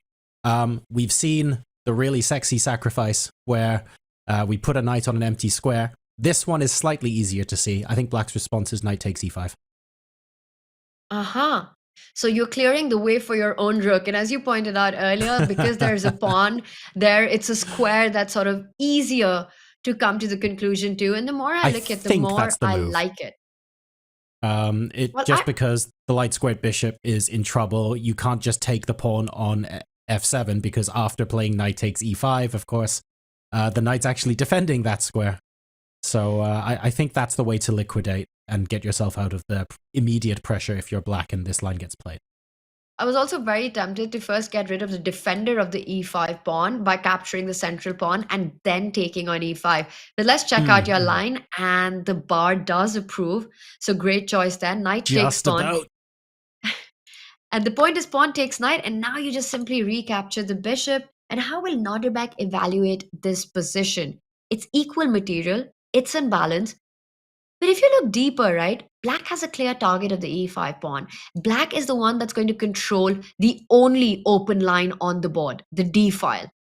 Yeah. And it might actually be something to play for. Sorry. I really like the fact that there's so much pressure on the e5 pawn, but then if white does something like f4, you run into difficulty with moves like f6, because then the bishop on e3 becomes very, very loose indeed. So it's a nice way for black to apply some counter pressure on the white position. Absolutely. And very often these kind of positions is so much about which side controls the open file, and it's going to be only Nodirbek. So he has to find not only king b8 but the tactic to follow, and he does play king b8. I think Well, our king chat b8. also had full faith in Nodirbek. There's a reason There we why go. he's world number 6. He calmly sits down in a position that definitely took him by surprise. Once again, Anish is always on the scene. You know, whenever there's something happening, Anish is there. Forget the confessional booth. I want Anish to have his own booth. We have his opinion and everyone else's. I would very happily pay a good couple of coins to hear the live thoughts that are streaming out of Anish's head right now. He must look at that position and go, wow, what on earth is happening here? King b8 has been found, though. Very nicely done. Nodirbek is one of the world's best players for a reason, but it's really impressive that Jordan was able to completely surprise him, and despite that, the resources available will allow him to play on in this game. Still very sharp, though, and still needs to find the follow-up. He's not out of the woods anytime soon. But it's incredible the way, you know, he played this very questionable opening. We were talking about how Jordan's going to be all over Nodirbek's back after queen coming out to g4, taking away Nodirbek's right to castle, having the space advantage. And then suddenly, you know, we saw bishop takes pawn is actually worse for Jordan. If he goes for this idea, I couldn't find the best move, but I thought knight b6 from a human perspective might be just good enough to hold the advantage. That makes sense. It allows bishop c8, right? So that's perfectly reasonable. Yes, and maybe chat or John, if you have any other ideas in this position instead of knight b6, you can let us know. But you spot this and you kind of decide not to go for bishop takes pawn. Queen takes bishop. If we see knight takes pawn on the board, suddenly it's Nodirbek who's playing for an advantage. And that's a bit of a turnaround. And we've got to move. We've got to move. Queen takes bishop. Queen takes bishop played. I wonder what the problem was with bishop takes pawn then. Is it just a case that we're okay to move into this? Because with queen takes bishop, if Jordan has seen knight takes e5, and I feel like Jordan would have seen knight takes e5, right? We are seriously risking getting into territory where you and I might look at the position and go, actually, I'd rather play black than white now. And when we had that position after rook g8 earlier on, I don't think either of us would have dreamed this game would turn into a position where we would rather play black than white. But this is becoming a real risk. And Nodirbek takes about 10 seconds to play knight takes pawn. Captures that pawn. It's incredible how sharp Nodirbek is. And you know what really, what's always fascinated me about his style is it's not just tactics. He has this incredible positional and strategic understanding to back that up. Usually his tactics flow out of sort of very sound strategic aspects of the game as well. He's also got an incredible understanding when it comes to those queen and pawn endgames, maneuvering where the pieces belong. A very universal player. At the very top, you've got to be that. Knight takes pawn. He also knows how to play from a psychological perspective. You know, he's got that presence on the board. He's got that that aura when he sits down, and you know you're playing somebody who's always looking for the win. I'm going to make a prediction that's not particularly bold at this point, Tanya. I don't care what amazing moves or what horrific blunders happen on the other boards at this point. This is going to be game of the day. I'm like 1,000% sure of that right now, because the twists and turns that we've experienced in this middle game and the amazing resources that both players have been able to find, it would take something truly spectacular for us to see a game that sort of peaks higher than this one today, I think. Incredible stuff. It really is. And maybe it's going to get even more fun because Jordan has slowed down, right? He can't move the bishop away because pawn takes pawn is hanging. He's got, I think to my eyes, there are two moves that you're thinking about as a player here. You capture the knight, or can you do an in-betweener? Can you actually take the pawn on b7? Is that something that Jordan could be thinking about? Oh, I mean, maybe not. When you because say bishop that, I think takes pawn could run into pawn takes pawn. You don't pick up the bishop. Yeah, and that is the repetition of that line. King takes Right. bishop, pawn takes knight would be what white is dreaming of because you've destroyed black's pawn structure in front of the king, the pawn formation. Oh, But pawn takes pawn is Interesting. nasty because it hits 2 bishops at once. and white's running out of pieces here to continue the attack. This is again one of those positions where I would say the fact that white has a pawn on b5 is detrimental, and I'd like to throw it off the board. But I would probably back that up in this position and say, even if that pawn wasn't on the board, I'm not sure that's enough, because with both bishops under attack, you're running out of pieces to throw at the enemy king at this point. So in effect, it would be a bit of an overextension. I'm not sure we can afford to have this situation happen. Yeah, bishop takes pawn just doesn't work, unfortunately, for Jordan. And now he's the one with head in hands. I think he will have to come to the decision of taking the knight. And after rook takes bishop, do you give up this pawn? Do you create more weaknesses by pushing the f pawn? A tough task ahead of Jordan van Foreest. I mean, for me, I'm all about looking at f4, f6, and just piling on the pressure, because suddenly,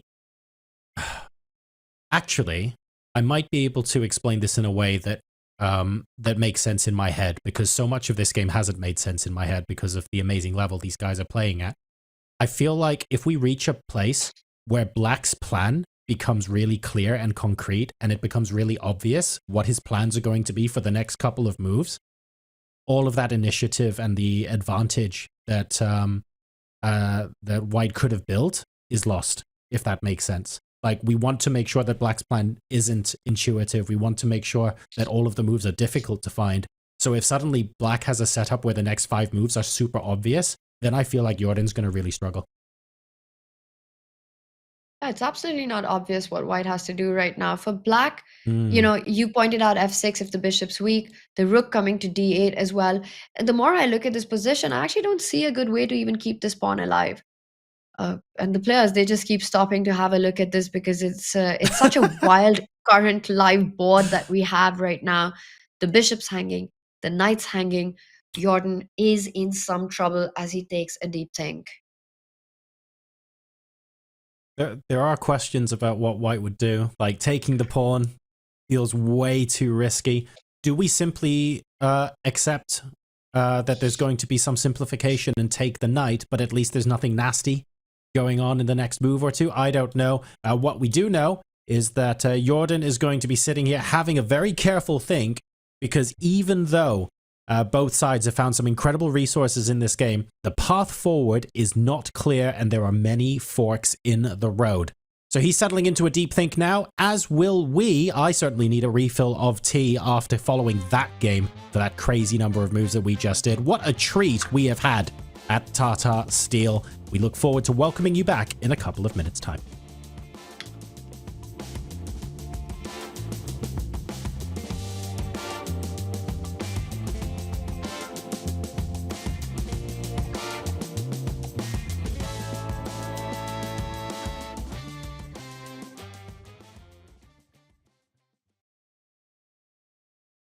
I kind of want to see bishop takes h1 though. Just that would go down in all the chess books forever for history. Oh my god! What? He didn't see it. Oh my god, it's on the board. There's Firouzja. no way. Wow. This is once in a lifetime stuff. Fabiano on the camera, Robert, smiling. He knows he's... Wow. This is immortality stuff. Yeah, this is going down in the best games book. Beating Alireza Firouzja in essentially 9 moves of chess. 2 brilliancies in a row. The black king is actually trapped on the back rank, whether you allow your rook on a8 to fall or whether you allow the pawn to push forward. And Firouzja's going to resign after 9 moves. There we go. Game over. It's over.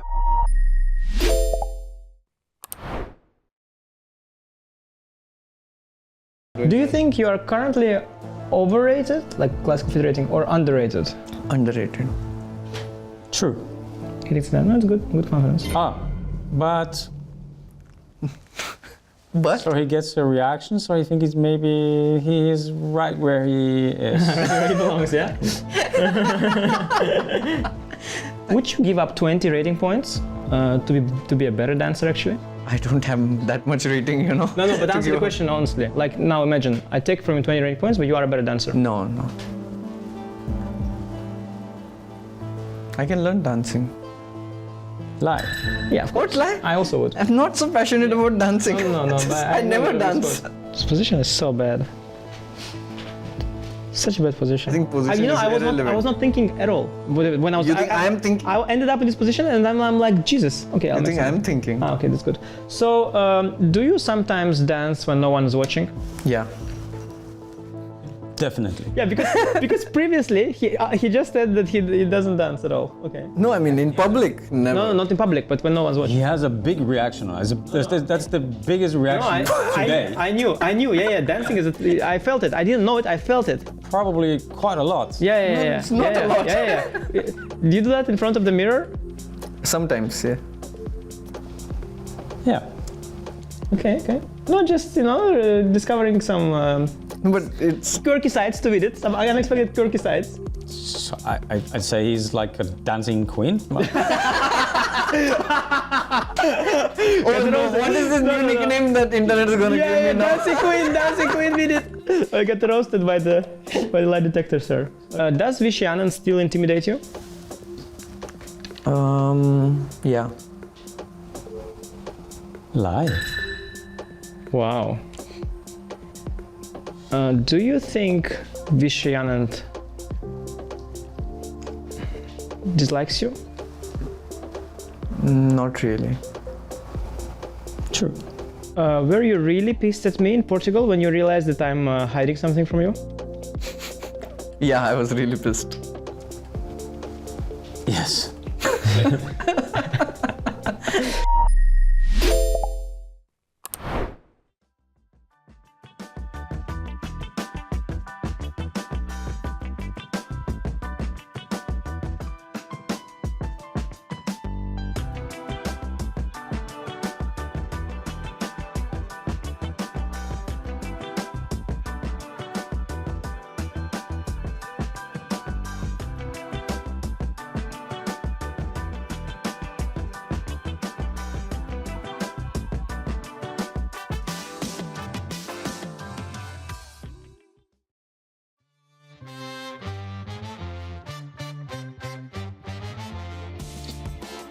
Welcome back to Tata Steel 2025. We are live from Wijk Aan Zee, and my goodness, they pack them in like sardines there, don't they? This is what happens, Tanya. You have to fight for years to get your rating to a point where you can buy yourself 3 feet of space behind your chair. And that's what all of these players are fighting for. You get the Super GM strength so that you can walk around. There you go. That's what rich people real estate looks like. That is a lot of people in that playing hall, though, seriously. Those are the Masters and Challengers, of course, that you can see there in the background with some of the players walking around.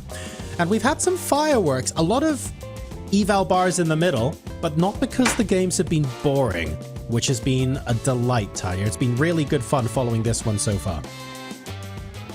I really like how you call it the rich people real estate, because the Exactly. challenges and the masters have, they've got this penthouse life, right? Where they're walking around, chilling. There's so much space to walk in. Meanwhile, there's an amateur tournament going on. It's not only the hundreds of players who are there to play in the open, but also hundreds of fans who've come to watch the masters in action. And it's sort of like Exactly. living in a 1-bedroom apartment in New York. Oh, wow. Studio, mate. 1 bedroom's way out of our price range. I don't know what you're talking about there.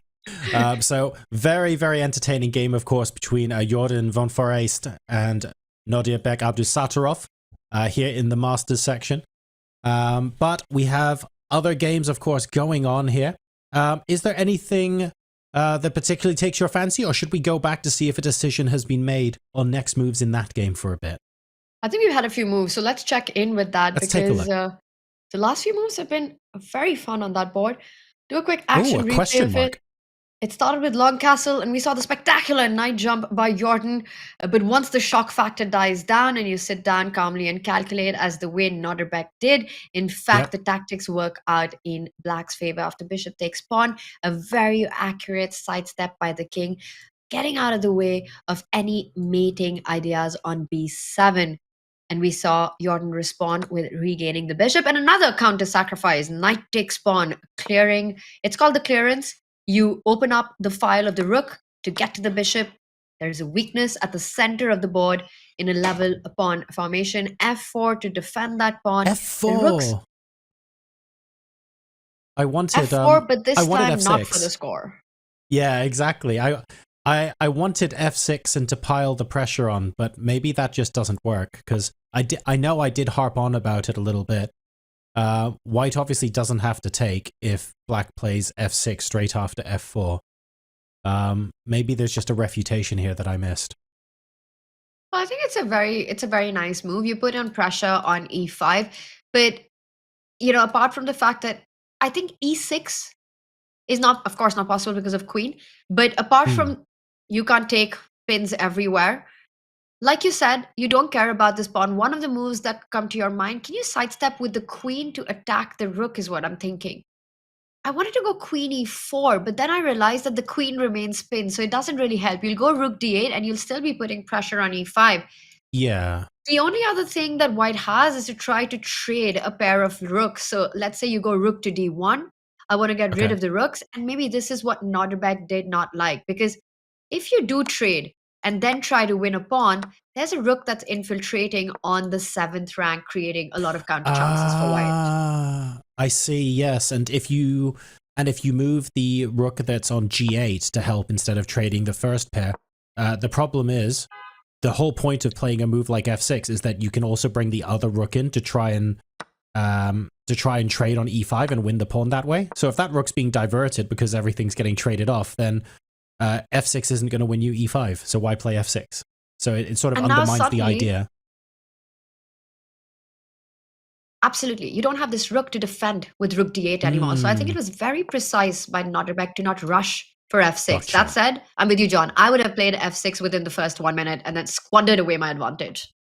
Oh, it's really not intuitive to me that squanders any advantage. But at the same time, the move that was played, I think, speaks to what you said earlier, Tanya, which is, yes, we can spend time calculating all of these subtleties, which, let's be honest, 5 moves ago, there were a lot more tactical subtleties than there are now. But at the end of the day, so many of these positions come down to who controls the open file. Let's chuck a rook on the d file and cement that advantage.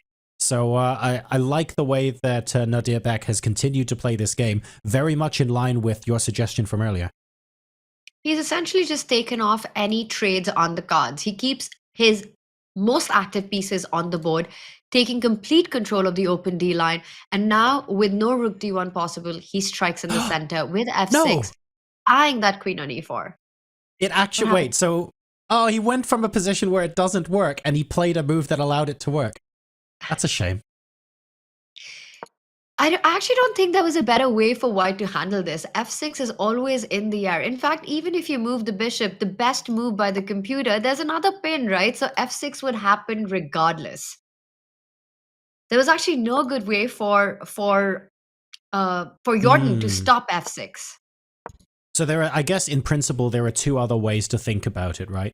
f6, the implied threat is that because you have queen takes e3, queen takes bishop, it gets quite tricky. So either you move the bishop or you put a rook onto the e-file, and both of those ideas can also mitigate that. But you're right, I'm looking at the options that white has available and I'm trying to make one of them work, and I'm not sure that I can. Yeah, and this is the live position. He picks up the pawn. Meanwhile, Jordan now trying to get some play on the queen side. But I want to tell you, even if these pawns look scary, very often black has the perfect response to a pawn advance. If you go a6, you want to meet that with b6. Usually, if white gets b6, you want to meet that with a6. But right now, you have to be careful because the bishop on c7 will be attacked. So Jordan, is he planning to go in for another sacrifice with b6 just to open up some lines in front of the black king? It's the kind of position if you just sit and do nothing as white, Nodirbek is going to outplay you. He's already up a pawn, so white has to take drastic measures right now. I'm trying to, I guess, look for the main ideas that both black and white can use to take the game forward right now. And I'm thinking about black has an idea of potentially infiltrating with the queen. coming into a square like h4, for example, or even stacking the queen with the rooks. Queen d7, for example, could be an interesting choice because it also attacks the pawn on b5. But black has options. Whereas if I'm taking a look at what white's plans are, I'm struggling to see anything other than, I guess, g6 looks like a decent square for the queen. Maybe the rook on the f file can come over to the b file, but there's no way to break through with those pawns, so it feels like that's the wrong plan. But then what's the right plan? I'm not sure. I want to point one thing out. I'm going to be eating my own words right now because I just realized one dynamic in the position. Now, usually after a6, you want to respond with b6, but the queen on e4 is just so strongly placed, eyeing that b7 square, that might actually give white the counterplay that you need by starting to target the rook on d5. I really like your move queen to d7. And it's okay, the bar doesn't think it's the absolute best move. It still keeps some advantage, but you're attacking the pawn on b5. And the point I want to make is that after a6, this is one of those rare cases where I think black just keeps the structure. You don't go b6 because that would mean you're sort of trapping your own rook in the middle of the board, never letting it move. And the main point of sidestepping with the queen is that now you have the potential to trade off pieces and pawns as there's no more the pin on the e-line. So pawn takes pawn, bishop takes pawn. And I like that the bar still gives this as an advantage. I would say it's a bit unclear. It's one extra pawn, but look at white's pawns. This definitely is some compensation for Jordan. So I have what I think is an improvement, Tanya, but I'm ready to be ripped apart. You were talking about, thank you for queen d7, and I was trying to figure out, okay, allowing white to be able to trade some of these pieces off. And then I realized, because you traded off the f and e pawns, and the e file was much more open as a result, instead of queen to d7, if black played the move queen to e8 instead, is that simply more multifunctional? Because it stopped, the white queen is still loose in some cases if you try and clear the e file, and the black queen has the option maybe to take on h5 if white shuts down on the other side of the board. So maybe e8 is a better square than d7. I love it. And the moment you point it out, you can't unsee it, right? Like you said, in chess, if you can make a move that has many different ideas, always choose that, a sort of a multi-purpose move, as you called it. You're not only attacking h5, you're not only attacking b5, but now pawn takes pawn is that much more powerful because it will lead to a trade of queens as well. So queen e8 might be the best move in the position. Nodirbek, it's a retreating move, not the easiest to spot, I would say. But once again, Nodirbek, he has this ability to find these moves in these high pressure situations and just make sure that everything stays under control. So I won't be surprised if he plays out queen to e8. He's still having a think right now. While he does that, should we just zoom out and take a look at some of the other positions? Yes, absolutely. Let's go ahead and take a look. We've expended, not as much as the players, of course, a lot of brain power on this particular board. So let's go back to our bird's eye view and see what's going on. You know what? Even if the eval bar is smack bang in the middle, we haven't checked in with Fabi today, and I feel bad about that. Let's go ahead and take a look at Fabiano Caruana, because we haven't seen them in a little while. Let's see what they've been up to, and whether there's any potential for either side to make a breakthrough in this position. It's looking pretty even at the moment, but there's still life left here. I'm going to pull that game just up, but before that, I'm going to put you on a spot. We've got 6 games remaining, right? To do a quick overview, where are you expecting a decisive result, and which one do you think ends in a draw? Let's start with top left. It's Anish versus Serrano. I think this goes on for a while. I think it ends in a draw, but not quickly. It's in the balance so far, but white has that slight pull. We can see it with the central pawns. The second board, Gukesh versus Vincent. This will be fun to see how right I am at the end. I do think this will end in a draw, but I think it'll be more quick because whoever chooses to liquidate a couple of pawns and maybe a pair of minor pieces first will then just start, like, it's easy for the major pieces to start lining up and liquidate as soon as some of the tension is erased. So I think this one ends in a draw and faster. So we can say that this is in the balance, and I completely agree with you. It looks like, with the opposite color bishop complex as well. A draw is a very likely result. It's fun. This is like a coaching lesson. This is good fun. Jordan Van Foores versus Nodirbek. We've done a deep dive. Any chances of a turnaround in that one? I think psychologically, the fact that Jordan has been constantly piling on the pressure and is now placed in a situation where he's defending to not concede the full point is exceptionally difficult to come back from. And for that reason, I predict a Nodirbek win here. Okay. And what about Max and Praggnanandhaa? As much as I want to preach what I've been preaching to club level players for years, that the French Exchange is not a boring and drawn opening, I get the feeling that these guys see it so much more deeply than I do, that this will unfortunately end in a draw. I think it will take a while to get the pieces into a position where everything liquidates, though. So I think we're going to see a fair number of moves. I will point out, though, that Praggnanandhaa did find the right square for the queen. We see queen to d7 was played. In fact, it's a position we had in our analysis, the one that's on the board. Instead of d6. Absolutely. The balance is maintained in that. We're going to jump to Fabiano Caruana, so I'll leave that for now. Meanwhile, another update. Nodirbek continues to find the best moves, as he always does. Queen e8 on the board. I think a prediction in this one will be on a spot there. And we've got that final game. Mendonça versus Arjun, and is Arjun in trouble? I am the least sure what's going to happen in this game because it feels really dynamic. The minor pieces are on great squares and there's no immediate threat to trade them off. I feel like there's still room for the tension to build in this game, and therefore there's room for like a big mistake to swing things around. I'm least confident making a prediction in that game. I completely feel you. And that's a wild one. Maybe we'll jump to that later. But first, let's check in with Fedosiev and Fabiano Caruana. It's an endgame.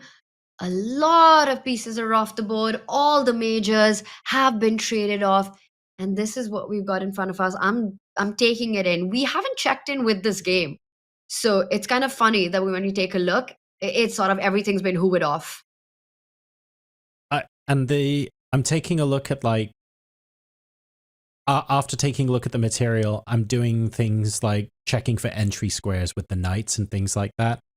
But knight b4, bishop b1, it feels like the bishops are kind of hemming the knights in. There's an argument to say that white's knight is hemming in black's bishop, and white's bishop can defend against black's knight. So if that can be called an edge for white, sure, but what are you going to do with it? I don't really know. I'm not really seeing any e5 breaks for white, because with the f pawn on f7, you're not necessarily getting that to go anywhere unless the minor pieces can help support. So if there's a really cool strategic idea to play for here in the endgame, I'm afraid it's beyond my understanding. This is going to be an endgame grind, and it's a really fascinating one. I want to say, though, that my first feeling is that anyone can push this level endgame in terms of material. It has to be white. One of the ways where you can feel who might have a slight pull is pawn islands, right? Here we see Fabi's got 3 pawn islands, and for Fedosiev, there are only 2. The weakness of a2, it's not easy to get to because, like you pointed out, the bishop can always fall back to b1 and defend that pawn. I just want to back up one move here, because right around here, Fabi took a very interesting decision. He wants to try to break up this beautiful formation, flexible pawn center that white has, with a temporary sacrifice himself where he goes d5. And it would be a grave mistake to actually accept that, because now suddenly after knight b4, you can't ever give up the a2 pawn, because that would mean 2 connected passes. So you have to fall back. And this transformation of structure will greatly favor Fabi, because notice now how it's white with 3 pawn islands, a clear weakness, a really strong knight that can jump in at any moment with devastating threats on the board. So d5 was a very clever move, which was just simply ignored by Fedosiev. He said he wants to keep his mobility in the center. He jumps in with his own knight, and Fabi responds with the king moving forward. So he's actually provoking Fedosiev, well, to fall into a trap. And I'm going to ask the chat, John, on this. How do you respond to the move e5? What would you play? Why is Fabi provoking this check? I'm sure chat has done their puzzle rush and is going to be super sharp on this one. I know. Tell me when we get the first answer in. And we do have the answers in. There we go.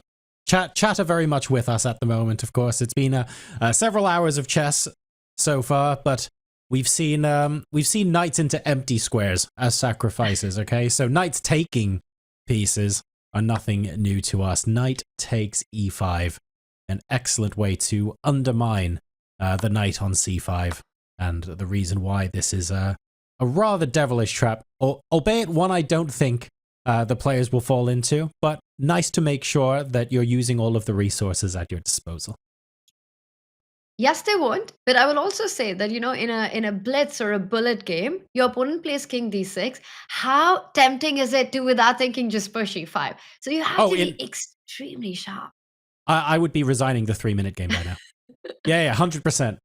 I know myself. I understand. I would fall head and shoulders into this trap. It's fun, and knowing, of course, that you can transform into a really excellent endgame after allowing white to play e takes d5 as well. It's very clear that Fabi is super comfortable, and he's trying everything at his disposal to wrestle some sort of advantage in the endgame. At the same time, Fedorseev is such a strong player and seasoned chess player at the highest level. It's unlikely he will fall into these, but it doesn't matter. You're playing the board, not the person. If you're Fabi, you have to try anyway. And I think king d6 is really smart, because one of the ideas for white to improve this position is to try to aim for a pawn formation where you're pushing your king side pawns far ahead and taking more and more space from black's minor pieces. So king d6 for right now sets up a trap. No doubt Fedorseev is not going to fall for it, but we've confirmed that everyone in chat is a grandmaster because they found it in seconds.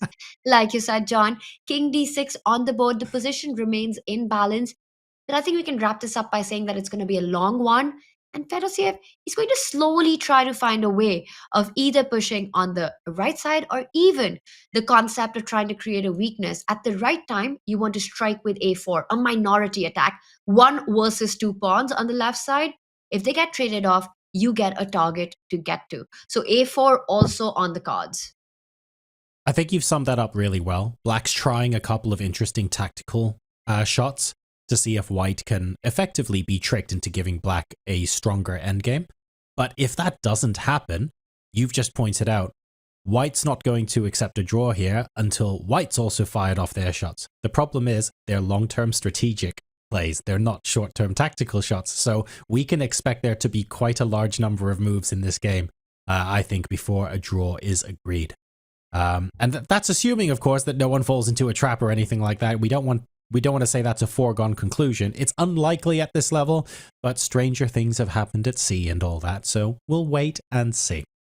Let's take a look now at where the other games are at. I believe we wanted to pay a brief visit to Mendonça and Arjun. That certainly looks interesting in the bottom right. A quick glance over the other games. Are we happy with that, Tanya? Shall we go over there? Yeah, sure. We can take a look at that. Meanwhile, there has been a lot of, once again, I think the Jordan Nodirbek board remains to be exciting. Look at the way things have happened. The pawns are off the board. Jordan did sacrifice that pawn on b6 to open up the lines. So he's going all in right now with all the chips he has. Should we maybe go there first? I think so. Let's go there first. I think the Mendonça Arjun game is going to be on for a while. Yeah. Meanwhile, Jordan, he's still trying to get to Nodirbek's king. All right, so let's go ahead and hop back into the game that we've spent a lot of time on this game, but to be fair, it's because it is that darned interesting. And for ace against Abdusattorov, Queen e8 was played. We were discussing Queen d7, and then when maybe Queen e8 is more multifunctional. Doesn't necessarily mean it'll be a better evaluation 3 moves down the line or something, but it gives black a couple of options. What happened next? We were talking about this, right? As this being the potential follow-up by Jordan. He's down a pawn. Yep. He needs to find a way to sort of drag Nodirbek into that complicated forest where there's an opportunity to go wrong, and he does manage to open up some lines in front of Nodirbek's king. Now, that comes at the cost of another pawn. Yes, you take on e5, but that pawn can be picked up. And very important, another puzzle rush question. Why can't Nodirbek immediately capture on e5? You got two attackers. White has got only one defender. But Nodirbek had to take the time out to retreat with the bishop. And I've just lost another 3-minute game.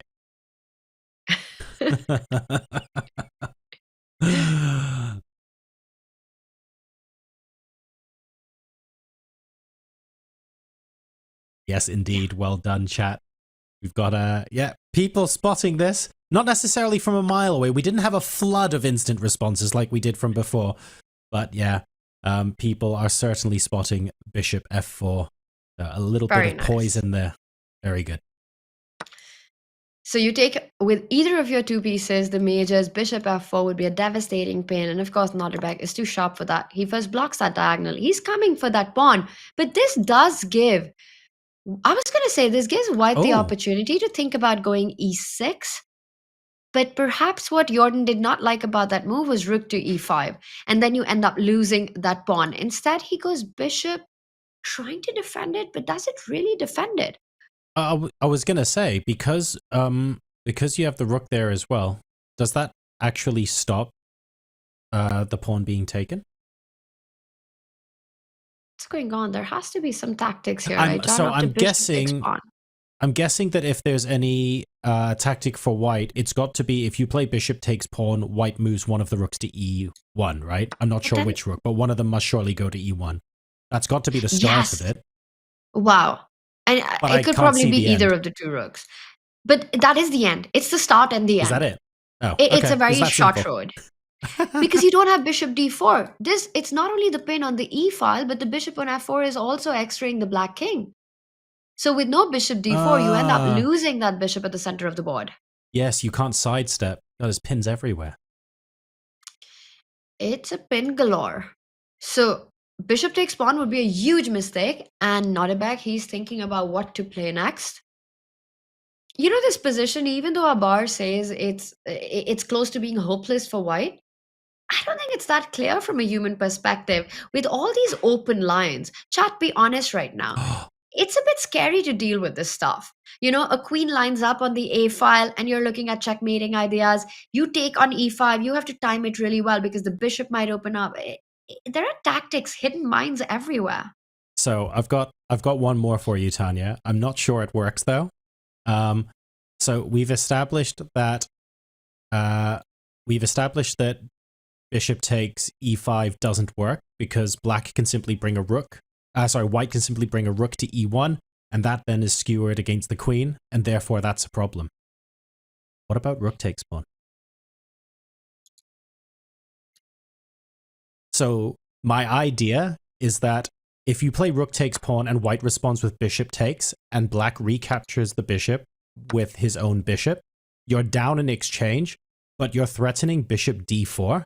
And if you play bishop d4 check, so for example, let's say, it's fine because White can move a rook to the e-file right now, so even the check isn't actually that problematic. The problem here is that queen takes h5 is check. Wow. That's a fantastic spot. Now, the thing is, this looks fun, but I've got no idea if it's winning. It just looks really fun. No, this has to be winning. I mean, with, where do you go with your king? If you have to step up, as Peter Lecco would say, if this is not mate, nothing is. Well, the rook can't come in, right? Because the pawn on g7 is blocking your own rook. So White does have queen g4 as a defense and stuff like that, or even queen f4 check, forcing an exchange of queens in some lines. So I don't see what a winning finish would be.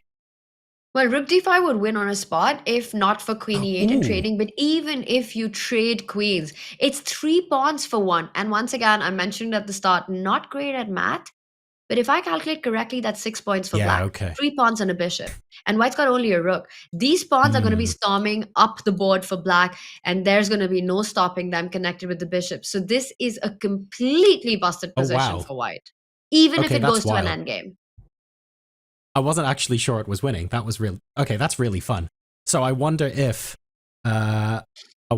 we can play rook takes. And is there, just because I'm being obsessed with the pawn, is taking the pawn, even if it's viable, is there something better? Because why do I want to disconnect my rooks that I've so lovingly stacked on the D file here?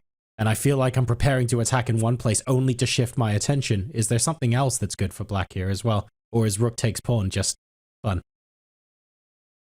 I think it's a move that has Nodirbek written all over it. You know, rook takes pawn, and going into this line, I just feel like we're going to see this on the board, even if there's something better, even if the computer thinks that it's not the absolute best. I think you've convinced us, John. Rook takes pawn just looks good enough to seal the deal, and it's a forcing line. You know, the only I'm other scared there's a forcing better move, move, and I just don't know. Don't put my name on it just yet.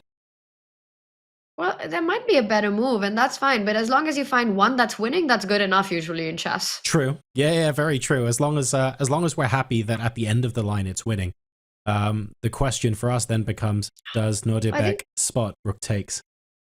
Someone in chat is suggesting a really cool idea: rook to d4 and then grab on f4. And then take on e5, and regardless which piece takes back on f4, you're going to end up with a 4. Okay, let's have that on the board. So rook d4 is being suggested by our chat, and that's also really strong. And we see the bar approves, so that's perhaps oh wow, so this top might move even here. be stronger. I told you, everyone in chat is a grandmaster. Incredible. Okay, so the idea, I'm guessing, is if white moves the queen away, say to e3, it doesn't matter that you're defending the bishop, you play rook takes bishop anyway. Yes. And the follow-up is what really matters. And this is very strong. Well done, chat, because queen takes rook or rook takes rook. Either way is bishop takes pawn, and you end up winning material. And there's one line that I want to check. Bishop takes pawn. What happens to rook e4? Oh, this is beautiful. Check this out. Check this out, John. Okay. Bishop d4, rook takes queen, and you simply grab the rook back. Oh, because that's the queen dirty. is pinned. That's actually dirty. Wow. This is incredible stuff. And white's forced to give up the queen for the bishop, and then you're up 2 pawns. You're going to win this h5 pawn as well. This is a completely winning endgame. And that's the thing. You know, when I saw this idea after bishop e5, I thought rook e4, and how do you proceed? But then it's so easy to get lost in this labyrinth of pins and not remember that you can simply capture the rook back on e8. Oh, wow. And Nodirbek's made a decision. Let's see which one he's chosen. He goes rook d4. He's going with what our chat said. Oh, that's so cool. Yeah, forget rook takes pawn. This is sexier. The moves that don't involve captures, right? The harder ones to see. Rook d4 is on the board, and that bishop on f4, like, that is essentially tying white's position together, is about to collapse. And the reason I say that is because the dark squared bishop for black is about to become really powerful once the pawn is captured on e5. But let's also back up a little bit and talk about the prep work that we did. When we were talking about queen d7, queen e8, and Nodirbek chose to put his queen on e8, that plays into this as well, because so much of that position is about how queen takes h5 is check. If the black king comes under attack from the bishop on that diagonal, he moves to the h-file. So the queen on e8 is actually, I'm not going to say the piece, but one of the critical pieces that allows these tactics to even work in the first place. Amazing stuff. Yeah, and who thought that the e8 square, you know, the one where originally the black king starts from, will be the star square for the black queen? Right. Where it's such a multi-purpose piece. And even this idea, it doubles down on that e5 pawn. By the way, queen e2 mate, and you made the prediction that this, you know, might be the most beautiful game of the day. I think that could be it. And again, this could be our first decisive result of the day as well. Rook takes bishop. I think, chat, we all agree that's what's on Nodirbek's mind. He's going to play it. It's got to be, right? I don't see a universe where rook takes bishop doesn't get played here. No, but now it's different. You don't have bishop d4. So how does this work? Rook takes bishop. Mm-hmm. Rook takes... Oh. sorry, rook takes rook. What's the point? It's a check. I mean, yeah, because bishop d4 is check, you still have it. Although I agree, because you have a rook in front of the queen now, it's maybe it's less devastating, if you like, but I'm guessing the king moves on to the h file here. So you take with the queen. That's the simpler one. Yeah, it's got to be this. Ah, okay. Yep, that's the path forward. The bar Look at the number agrees. of attacks, right? That's insane. That's a nice way to simplify it, because at the end of it, if white swaps queens, well, both rooks are still under attack. And there's yeah, and then you just simply dilute this into a winning endgame. Nice, easy simplification. And because there are 3 majors under attack, you can't keep all of them defended. If you go rook to f1, the queen is hanging. Queen f1 doesn't help because queen takes rook anyway with the bishop here. Somehow, all of Nodirbek's pieces are ideally placed for the tactics to just flow out and work to perfection. Has he played rook takes bishop? Not yet. Not yet. But is that just game over, John, then?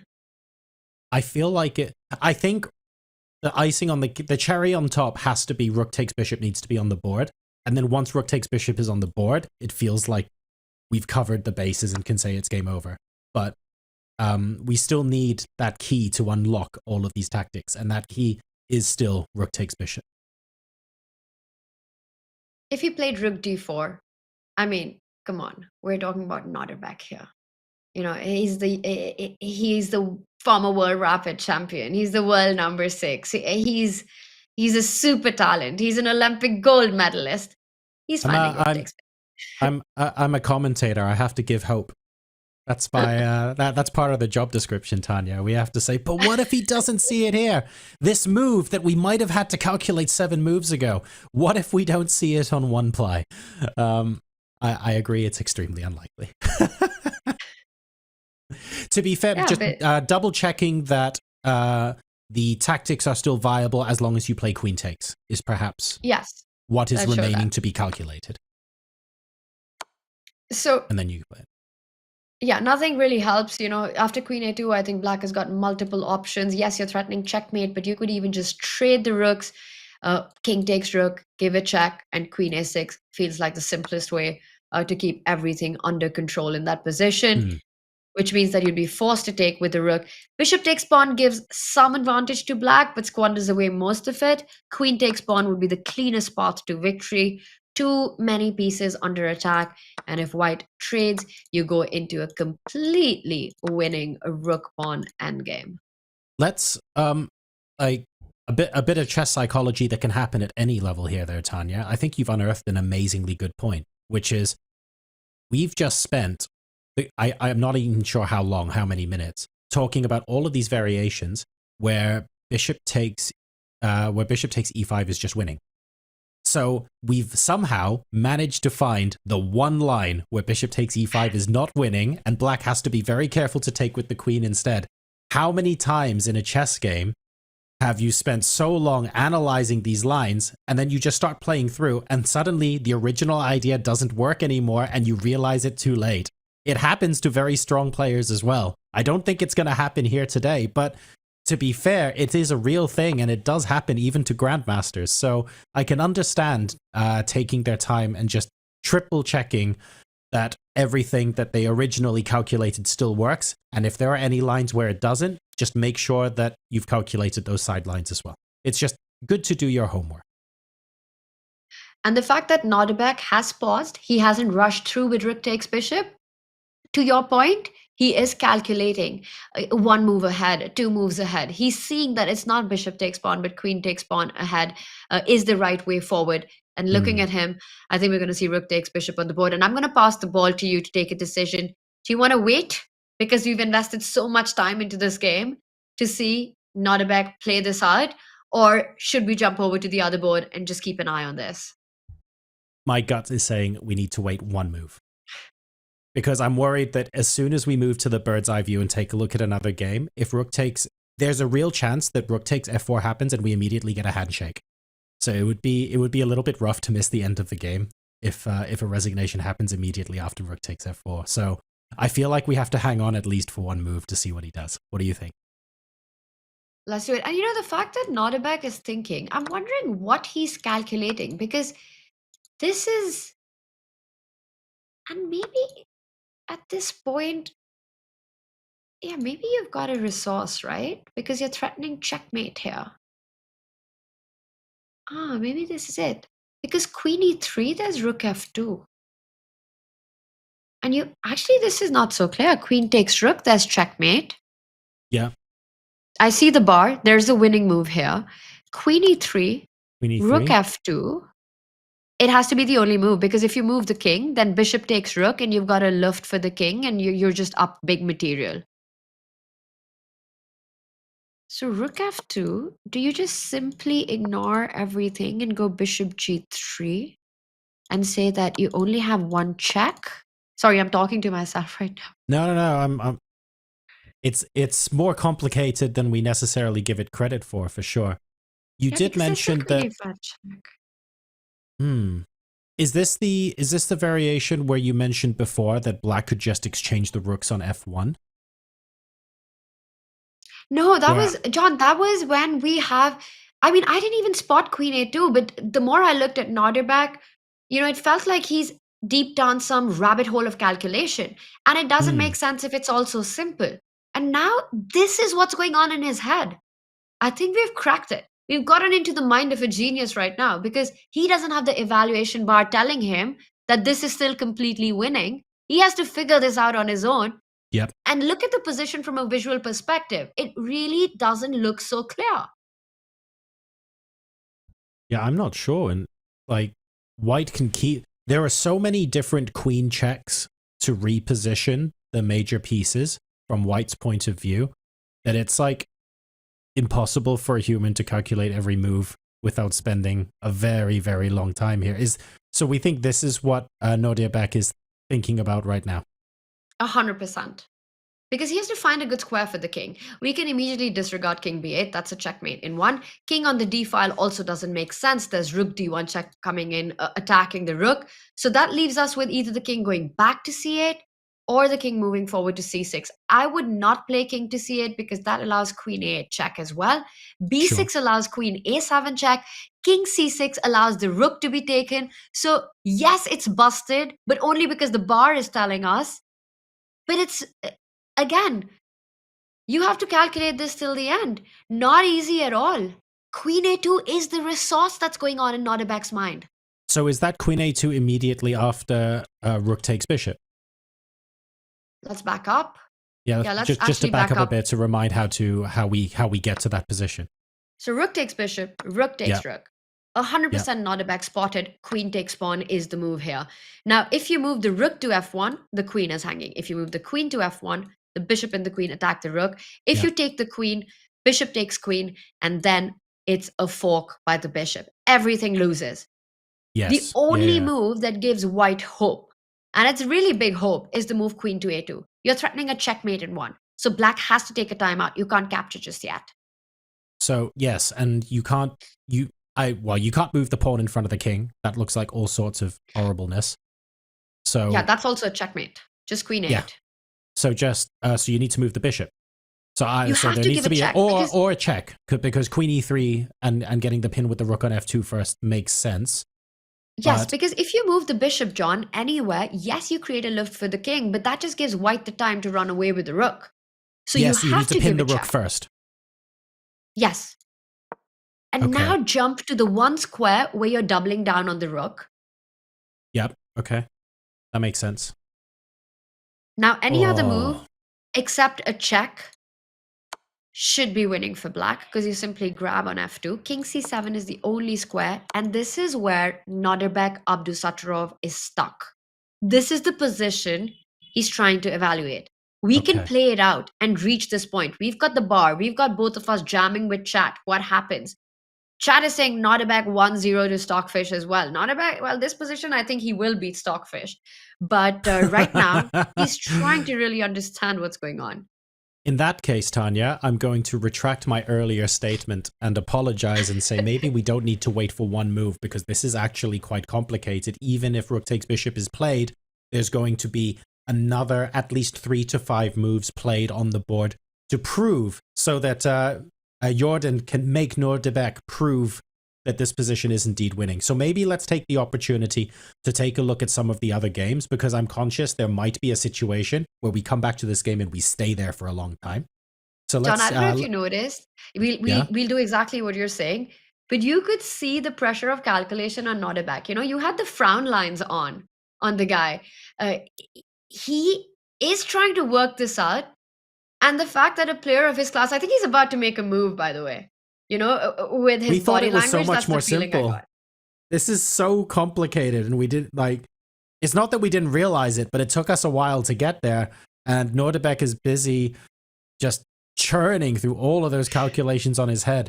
Let's take a look at the state of the games elsewhere. So we've still got the game on our screen, but we can have a quick peek at the other ones as well, because the other game I was looking at beforehand was Arjun Mendonça, where it looked like there was the potential to build a lot of tension into position. I'm going to be first to admit this, Tanya.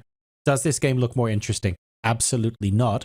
But does it look like it has the potential to be just as complicated? Yes. And We do have a Nodirbek plays move in it. the Jordan game. Rook takes bishop on the board. He's calculated his way through. Watch the moves being blitzed out now, John. Queen takes. Queen takes. He's seen it. Tanya, you absolutely called that correctly. He played queen takes instead of bishop takes. This was the one line where bishop takes does not automatically lead to a win. He's seen it. He's calculated it. It's on the board. And look at the determination on Nodirbek. It's such a treat to watch him play when he feels he's in the driver's seat, when he feels he's the one who's dominating the position. You know, he's got this presence, this aura about him. And imagine sitting across him right now. He's always locked in, leaned in, giving those death stares to his opponent from time to time. It's that Gary Kasparov vibe that Nodirbek Abdusattorov has. Oh God, the death stare. The famous death stare. Yeah, I think the question we have to ask ourselves now is, does Queen A2 get played, and how far down the rabbit hole have we seen? If I had a question to ask the players after the end of the game, I would be asking, at the point where rook takes f4 is played, how many moves, how many ply did you need to see ahead to be satisfied that this was winning? I would love to hear that, because that is an incredible piece of calculation from Nodirbek, and he's gotten up off the board. You can tell there was so much nervous energy. He sat there for so long, but you can tell now it's like a weight has been lifted off his shoulders, and he's been down the rabbit hole. He has seen all the lines, and he is confident that this is about to win him the game. Incredible stuff, right? Just how he plays this out, just how he calculates so precisely, the confidence that he shows, the beast mode that he's on about Queen A2. And yes, we'll go back to the Mendonça Arjun board, like you were pointing out, fire there as well. But for Jordan Van Foreest, his only hope is to double up on the A line right now. You know, it's Jordan Van Foreest, but he's got to make a run for it. It's Queen to A2. The line coming in with a check on A8, we couldn't work it out. We were still looking at it, that final position. We saw the bar say that the Black King is safe, but I believe that Nodirbek will show us the way. We weren't able to work it out despite making the moves on the board. Nodirbek has worked this out in his brain. And this is wild as well, because when you get into the lines where, for example, Queen A2 is played, and then there's a whole bunch of checks after Queen E3, Rook F2, Bishop G3, I'm pretty sure you have to have calculated to comfortably pass move 40, because the queen checks against the Black King before you get to safety and you can actually deliver some sort of mate on the board. The queen checks there must be at least 10 or 15 of them. So the amount of calculating and the number of lines you have to look before you can be satisfied that this is the right move to play, I can almost see smoke coming out of their ears. This is really quite intense.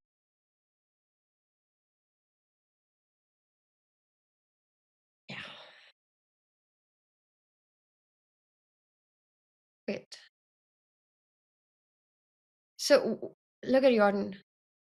I think he's maybe trying to visualize the series of checks to see if there's a way to,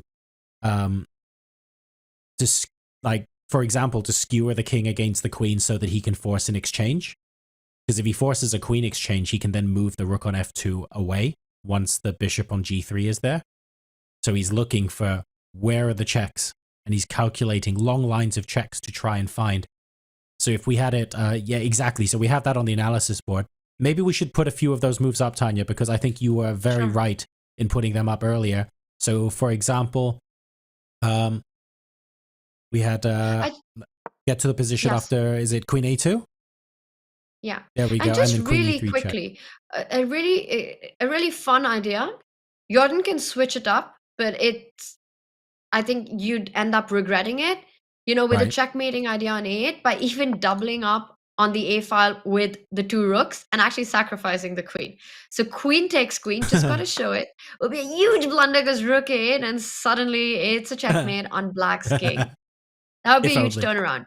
But rook a4 does fall to king f1, and I believe rook f8 is just game over.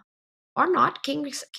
I think you have to first get the king to f2. So you first go queen h1 check, and this is why you have to be so precise. King f2, and only now you go rook f8. Wow, King okay. e3, rook e8. And this is crazy, right? Because check this out, John. King d3, rook takes queen, still runs into rook a8 checkmate. Yep. So you have to play queen takes a1 first. And no, but that queen doesn't a1, work there's either. queen takes That doesn't rook work check. either. And there's no check. I don't see it. I don't see a move here. Because yes, you can give rook d8 check, but white just runs with the king. There's That's a winning move in hilarious. this position.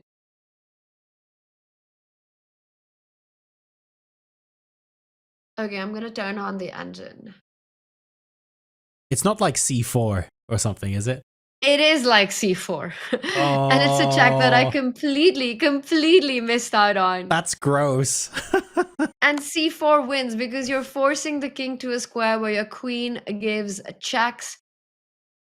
And this is too beautiful to not show. I know, guys, this is too deep into analysis, but this is where you realize how beautiful chess can be and how beautiful engine lines can be. Look at Jordan. He's trying to calculate each and every king escape, the ones that we're seeing, queen h4. And the reason this is accurate is because after king c3, remember how when you took on a1, there was queen e8 check, but now you turn it around and take the other rook on a4 because the e8 rook is defended. Oh, that's amazing. How insane is that? That is absolutely amazing. Exactly. And queen takes e8 doesn't work in this variation. That is... The sheer amount of calculation required to get to this point is unreal. And Nodirbek just hovering over the board, just triple checking that everything works. But he's convinced he's got there. And I don't remember, Tanya, the last time I felt like this for a player that is probably about to lose a game. Like, I feel like Jordan played an absolutely incredible game and showed us some great strategies, some fantastic moves, and some really cool tactics that we couldn't even spot until ages after they were played on the board. So to have that translate into a loss would be, oh, it's devastating. And did you see that shake of Jordan's head? It's like he's calculating. He doesn't know this position is lost. The jackets come off because he wants to spend a good amount of time looking at each of these variations. He doesn't know this position's lost. For him, it's a position he needs to calculate. It could go either ways because he's threatening checkmate to the black's king. Can he find a way? This is what's going on in his head. Which of these two moves I can play that gives me the best chance to either get out of all these threatened pieces or perhaps even turn things around and start checkmating black's king. I don't know which one he's going to go with, but the line that we saw, I thought rook a4 is the more complicated one. Does that mean then that if we want Jordan to play a move, we just need to go back to the bird's eye view? Because the law of chat indicates that the moment we move away from this game, a move will get played. But you're right. I think he's deep in the tank because he's looking for the lines that do save him from this game. And you might as well use the rest of your time at this point because you're not going to be using it for anything else. You can also get to the time control. And and try and get even more time to think. So this is move 33, but there are so many forced queen checks. For example, after like queen a2, queen e3 check, rook f2, and then once the bishop comes to g3, there's plenty of lines with queen a. By the time you go down that forcing variation, you're basically at the time control already. So there's going to be a lot of time for Jordan to consider whether this is a line he wants to go down. So let us actually go back out to the bird's eye view. And Tanya, I'm going to risk jinxing everything by suggesting we actually go into the Arjun Mendonça game. And if that is the caster curse that allows instantly a move to be played by Jordan, so be it. We'll keep half an eye on it and we'll let the chat know if that's what happens. But let's check back in with Arjun and Mendonça. It's been a while. Let's do it. And a lot has happened in that game as well, right? Since we left it last. We see, I'm trying to do the math really quickly, and Arjun's still down a pawn, so he hasn't recaptured material.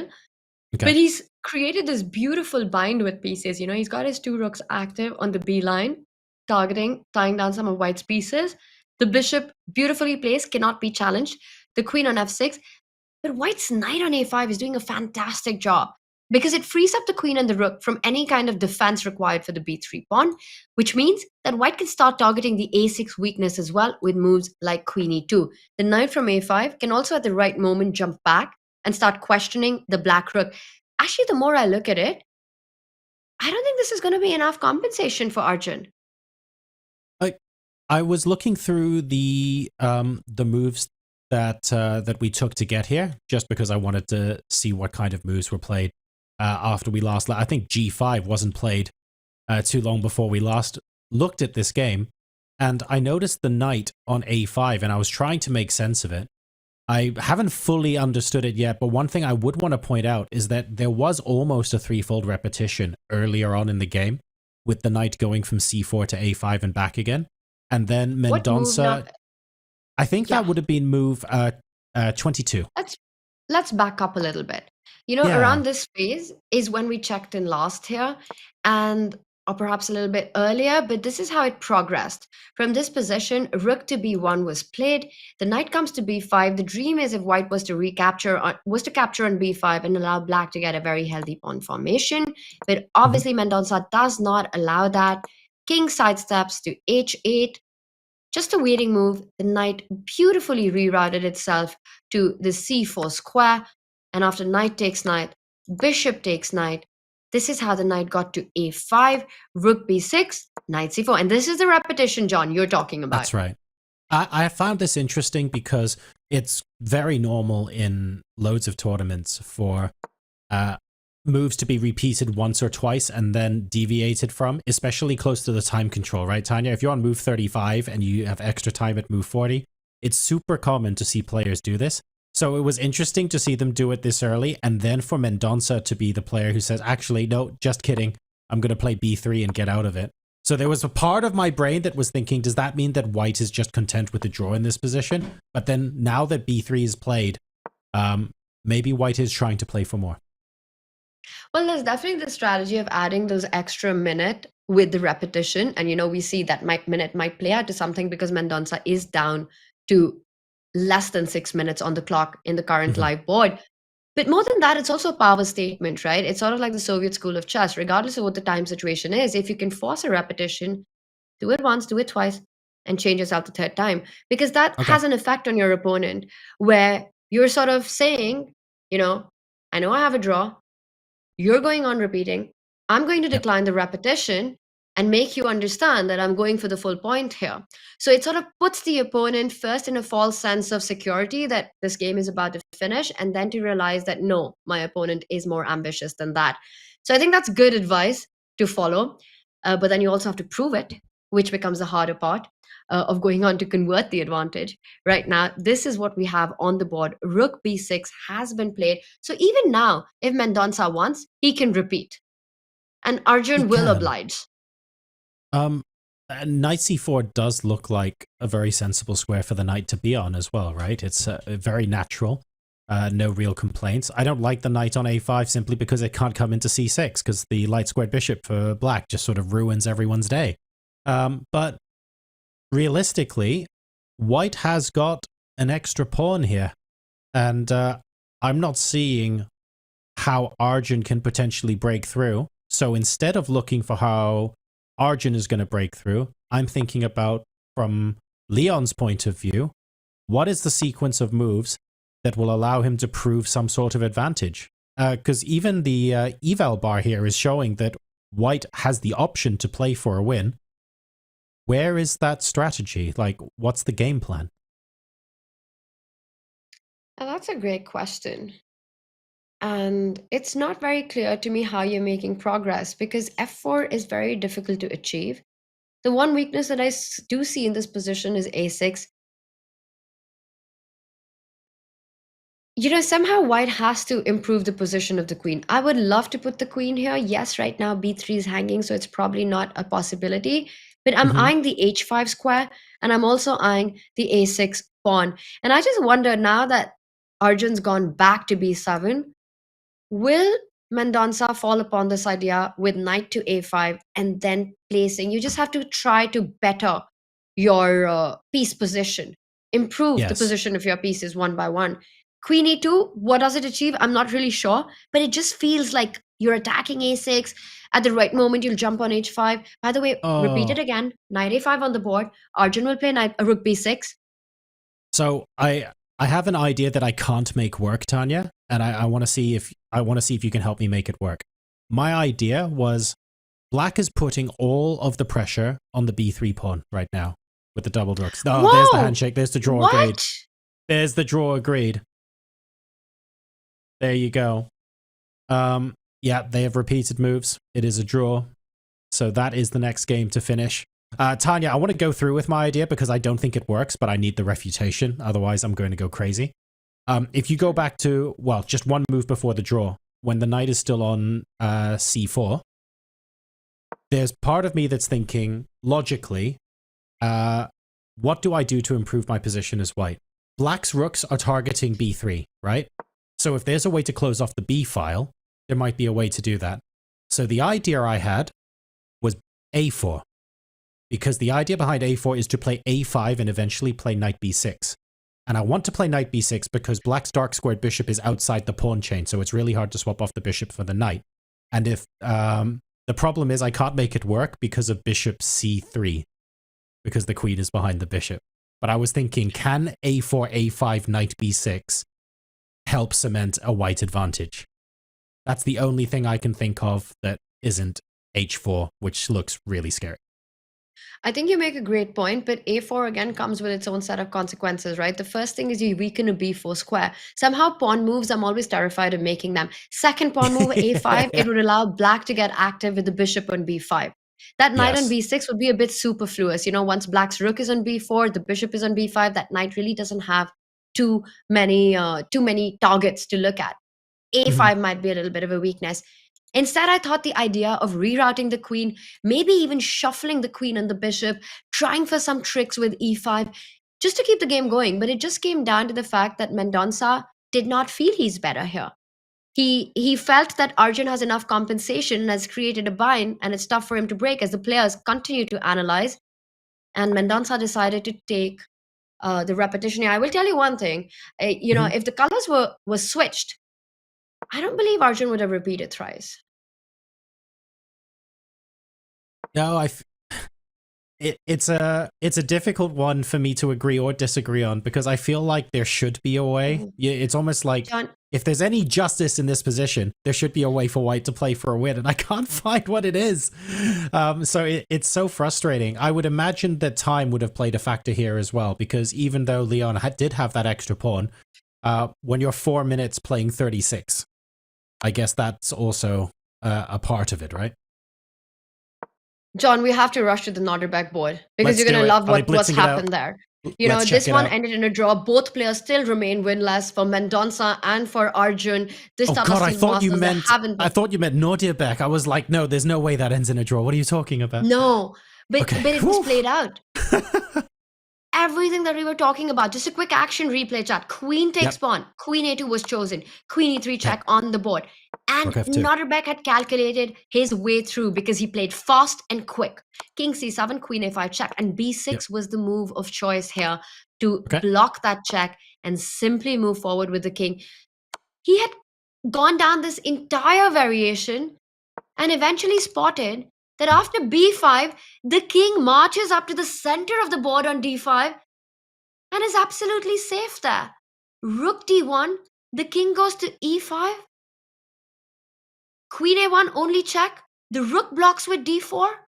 And this is what Nodirbek wants to play. He's going to hide the king on the center of the board and eventually go on to pick up that white rook. Wow, there we go. That is unreal. But now imagine It's unbelievable. seeing all of this before rook takes was played, before rook takes f4 was played, having to calculate all of that. What a machine. And that I'm going to do that whole sequence of move one more time so we can just sit back and enjoy this. we Because should. this is a calculation beast, which is why you've got Fedosiev, which is why you've got Praggnanandhaa right there watching the action, trying to work this out. What is Nodirbek's king doing in the middle of the board right now? Let's start from when the combination began. And it was in move 32. Rook takes bishop, giving up this exchange on. Brilliancy number one. Rook captures the rook. And this was the easy part. And this is where it gets fun. And Nodirbek had seen this entire line starting from move 32 up until this point where he continues to play check, check, check, check, check, king to d5. We're on move 40. And Nodirbek's king is going to escape and find safety on the e5 square after the rook slides over to d1. Take that in. Absolutely unreal. Very, very nicely calculated there. And you must be thinking, well, hang on a second, this is really dangerous with the king in front of the rook that could end up being loose. There's mating threats, but no, he calculated all of this and went, at the end of this, I am still going to have the initiative. I'm going to play the Twitch chat line. Not a problem. We got this, chat. We got this. Absolutely beautiful set of moves coming out there from Abdusattorov. And Van Foreest is thinking, trying to find a way. He too was going down the rabbit hole into this line and maybe now is gaining a little bit of clarity as to perhaps why it doesn't quite work. Or maybe there's still an opportunity to mess up that we're looking for. Because don't forget, this is still very sharp. Even though there is a way to win for black, one slight inaccuracy could turn the whole thing around. So it's not over till it's over. So you have to give a check as white, right? Otherwise you're losing the f2 rook. There's rook d1, and Jordan's got queen a2. And you've got queen b7. Actually, there are 3 checks in the position. I thought rook d1 was the most natural one, but there's also queen a2 and queen b7. All right, queen b7 is easy to refute. Well, I say easy because the position is in front of me. King c4, and I see no checks at all for white. The c1 square is covered by the queen. Yep. So that would be game over. So we can, process of elimination, not have to calculate queen b7 anymore. Let me just make sure. Queen b7, king c4, and that's it. Okay, let's back up. King to d5, rook d1, and now king c4 I think runs into queen a2, which looks a bit scary. There are ways to lose still, for sure. We have to be very precise here. So even though the best way to describe this perhaps is like some sort of narrow hiking trail or mountain pass, right? Abdusattorov is on that ascendancy to the summit. He will win this game if he keeps being pinpoint accurate here. We might not know every single variation, but the eval bar shows us that, right? However, one small misstep and he tumbles down. And it might not be into a draw. It might be into a white win. So this is still very, very much knife edge. Oh, I love that on the analysis for Tanya. Rook d4 in that. I don't know if that's forced, but that is icing on the cake. If that's what it takes to win. It's like, fine, I'll just obfuscate and block with everything I've got and say that the B and C pawns, or what will be the B and D pawns, are enough to guarantee victory. Look at all of black's pieces placed on the dark squares right here, and complete domination with the king in the center. This is not a position you get to see every day. You know, black's rook is pinned, But white's rook is pinned, and that's the more decisive one. So rook d1 loses to king e5, rook d4. Queen b7, we've got king c4. I just spotted a check, though. There's a check from f7 there. But perhaps you just block it from d5. And then there's no check, right? Check on f7. You could block it on d5. Can you play king c3? But then there's rook a3 and you lose the queen. Oh yeah, that won't work at all. But rook d5, I don't see a follow-up. So queen b7, king c4, last check, rook d5, and no checks. That seems to work. What about queen to a2? I feel, what is it, like rook a4 is the only check there at the end of that But then line? we've got a pawn here, so we're okay. Yeah, then you're fine. We just capture it. Exactly. So I think you're right. Queen a2, and how are you hiding? Right. So still deep in the tank. Jordan van Foreest still trying to figure out, is there a way past this incredible challenge set to him by Nodirbek Abdusattorov? We are going to tactically go to the break now, because when we come back, we're going to get all of the time scrambles heading towards move 40. And what we don't want to do is head to a break when moves are being played on every single board. So we're going to tactically do that now for a couple of minutes. Top up your teas and coffees, ladies and gentlemen, and we will see you in a couple of minutes for the final moves going up to the time control.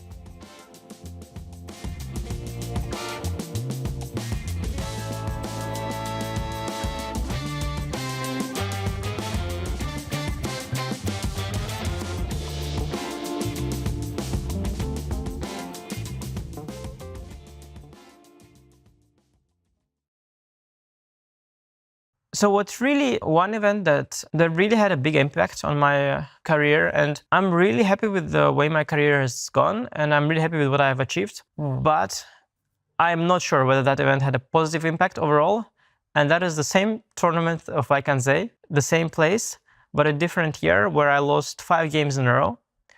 And it came in an interesting moment in my career. I was 17, and I just won my first super tournament. I won the tournament in Reggio Emilia, and I was on an absolute high. Like, there were articles all over the chess media. They were saying this is like the historic result, the youngest top tournament winner since Karpov, I think, at the time. Like, it was a little bit different time than now. Like, 17 now is already old, but back then it was kind of more special. And I was really on a high. And then I played the Wijk Aan Zee tournament, which was, this big tournament. I started with a win against the World Championship challenger, Boris Gelfand. You can imagine, like, the build-up to greatness. And then I lost the game later in the tournament. And then I came back the next day with a win. So I'm again back. I'm on an absolute high. And then I lost the game. And then I lost another one. And then another one. And then another one. And you keep thinking like, okay, but I'm not going to lose the next one. But like, it's like this casino rule, like, it cannot be like that you keep putting on the red and you say, okay, it cannot be like red 5 times. But it kept coming, It might have had an impact on my career, and I've learned a lot from that, for sure. If it hadn't gone that way, I would have likely become a different player. In some sense, this was like hitting a rock bottom. And I think the good thing about hitting the rock bottom is that whenever later you get a hit, it will never be as painful as that. So you've got the biggest blow already, and you know how to deal with that.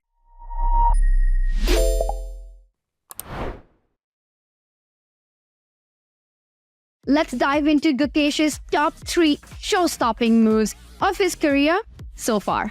At number 2 is Gukesh versus Magnus Carlsen from the AIM Chess Rapid in 2022.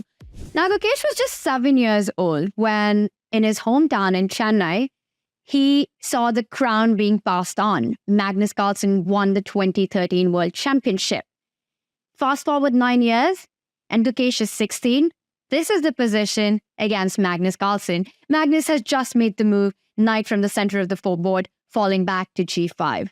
Once again, pause your video and have a think. What would you play next as white here?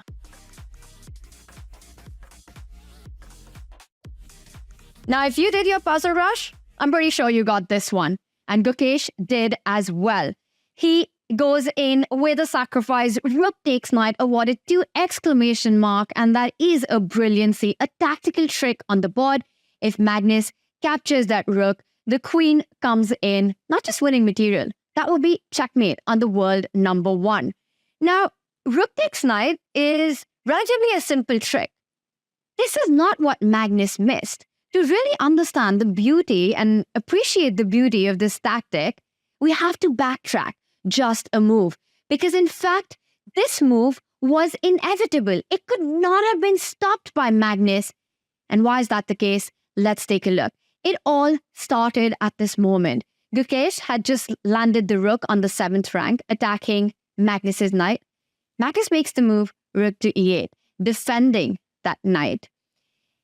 And here Gukesh played what seems like a quiet move, but it's an absolute disaster after that for Magnus. It is the only move in the position that wins the game for Gukesh, and he finds it queen to b6. It's sort of like the assist to a goal. Rook takes knight was the goal, and queen to b6 is the assist. And what's the point of this? You're setting up the tactical trick that we just saw. Rook takes knight, queen coming in, winning the game. But it also has another far more devious idea. Because with this last move, white now has defended a key pawn in the position, and there is a big threat to trap Magnus's queen at the center of the board. For example, if Magnus, to stop the threat of rook takes knight, falls back with the rook to defend his last rank, suddenly out of nowhere, the white knight steps back to d3. And that queen on e5, it's over. It's gone. There are no squares for the move. It is trapped by its own pieces. Unbelievable. Queen to b6, threatening the deadly knight d3, which had to be stopped, forcing Magnus to fall back with his own knight to create some escape squares for the queen, which allowed the tactical trick of rook takes knight.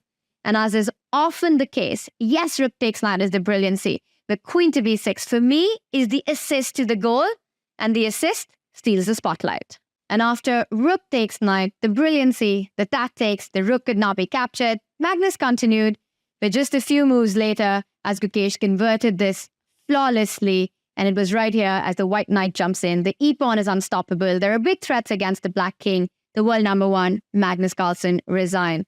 This was Gukesh's first win against Magnus. A big moment in his career, because believing you can do it is one thing, but knowing you can do it is a whole different thing. And with this, Gukesh also set a new world record of being the youngest ever player to beat Magnus Carlsen as world champion.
Welcome back, everybody. We have now had our final break before the time control in the, you can see in the amateurs actually, a lot of the games have finished. I can't quite see from here whether Bick is still playing or at his board.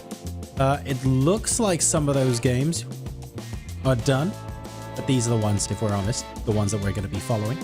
We'll catch up with Bick later, I am sure. The Masters and the Challengers, the majority of the games still going on. We have had a couple of results. Most recently, we saw Arjun and Leon agree to a draw, and that was after the earlier draw between Pentala Harikrishna and Wei Yi. So 2 of the games in the Masters have ended peacefully, although quite a lot of fighting chess going on. That's not where we're looking right now, though, Tanya, is it? Let's be perfectly honest with ourselves. All eyes were on Nodirbek Abdusattorov and Jordan van Foreest. We've been so invested in this game from the very start. You know, we had this non-standard Caro-Kann position and how it exploded suddenly into a flurry of tactics. And eventually we saw this incredible sequence of move, you know, calculated by Nodirbek till the end. You know, it's Alpha Zero, but right now it's Alpha Nodirbek, the way he's playing. And so I have a cheeky request for you, Tanya, and I'll hold my hands up and apologize if it turns out this gambit fails. I'm going to suggest we take a quick look at Gukesh Kama, but I literally mean a quick look, because the line you had already analyzed, which results in the queen giving check on f7 and then the rook blocking on d5, happened in the game between Nodirbek and Jordan, and now they're back into a deep think.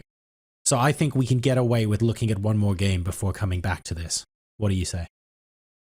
let's do it. I mean, it's never a bad time to check in with the world champion, right? Well, exactly. Yeah. So this is the position after bishop c6 on move 26. And we are now waiting on Gukesh, who seems to be enjoying a fair bit of pressure against Vincent Kama as it stands.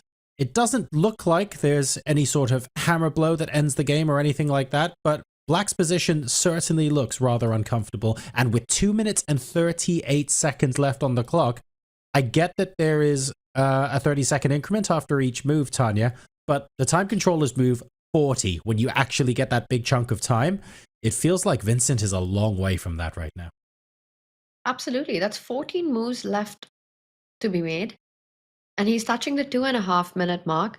And more than that, it's not an easy position to play, right?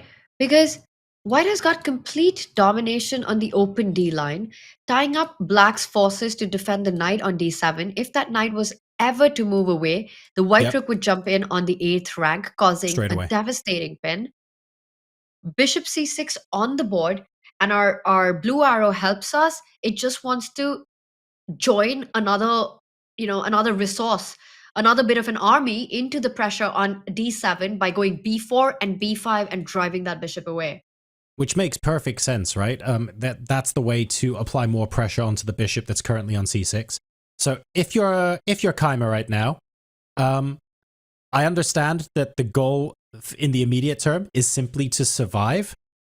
But if Black is looking for what counterplay he might have in the long term, where would you direct their attention, Tanya? Is there any hope here, or is it purely survive and attempt to make a draw? That's a good question. I think it's honestly right now the next few moves are about survival and not losing instantly. You know, you've got 2.5 minutes on the clock. You need to make sure, and definitely Vincent is also thinking about this B4 idea because it comes in with a direct threat on the board. He has to at some point step away with the queen. The other resource that I see in the position could be a move, but it's not a happy move. I was going to say knight to f8 to block the 8th rank, but do you really want to come back and allow rook d8? And of course, Gukesh plays the best move on the board. And I'm going to say it wasn't the hardest move to find. You know, with your pieces so beautifully set up, b4, b5 is an idea that's, well, screaming to be on the board. Yeah, I like that a lot. And I didn't see the knight f8 idea, but you're right, it sort of interrupts and at least means that there's no immediate way to force the exchange. Catastrophically lose a lot of material. But I guess the way a player would brand it is it's an ugly move to have to play. Like if you're in a position where that is your hope, then rebuilding is going to take a heck of a long time, right? Yeah, absolutely. And Vincent, you know, he just doesn't have time at all on the clock to calculate everything. Knight f8, firstly, also you have to understand that what happens after b5, because suddenly the knight loses connection to the b6 pawn, and you might be forced to give up your beautiful bishop for a knight. The queen joins in, b6 still under attack, f4 weak as well. Apart from the fact that there are immediate ideas on the back rank, Black has got two glaring weaknesses in the position that are easy for White to get to as well. Yeah, and I don't like the idea that queen e7 has been played. I was going to say I was wondering if Black can play b5 himself to stop white playing b5, but I hate that b5 c5 just creates that passer on the c file, and in the long term, there's no way that can be a good thing. But instead, bishop e7 is played, so I don't have to think about that. Woo! Yes, I think the problem with b5, you very rightly pointed out, white just doesn't trade off, but creates another strong point, and that b5 pawn will long-term be weak as well. Queen e7, so he at least sidesteps any idea of rook d8. Now after b5, you can't move the bishop away because rook takes, knight follows up. So b5, Kaymer wants to take on f3. That's the only explanation to this move. Possible. I mean... But then queen takes bishop, and I'm still loving Gukesh's chances here. Let me put it... Yeah, exactly. Let me put it this way. Trying to maybe divert the queen away from d1 and weaken white's pawn structure or something similar. I'm thinking pawn structure is not what's going to win or lose this game in the short term. I'm really, really afraid right now. Black is essentially trying to...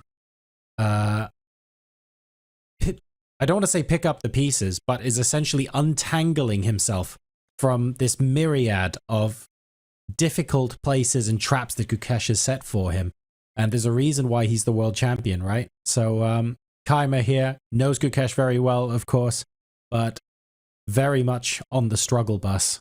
And I'm looking for opportunities for him to move away. I guess if he can move the knight away, maybe there's a chance that black can consolidate, but those B and C pawns, even if black does that, Tanya, the B and C pawns look really scary, and I don't know how black resolves that, because once the minor pieces move out of the way, I can't see a world where rook takes b6 isn't just on.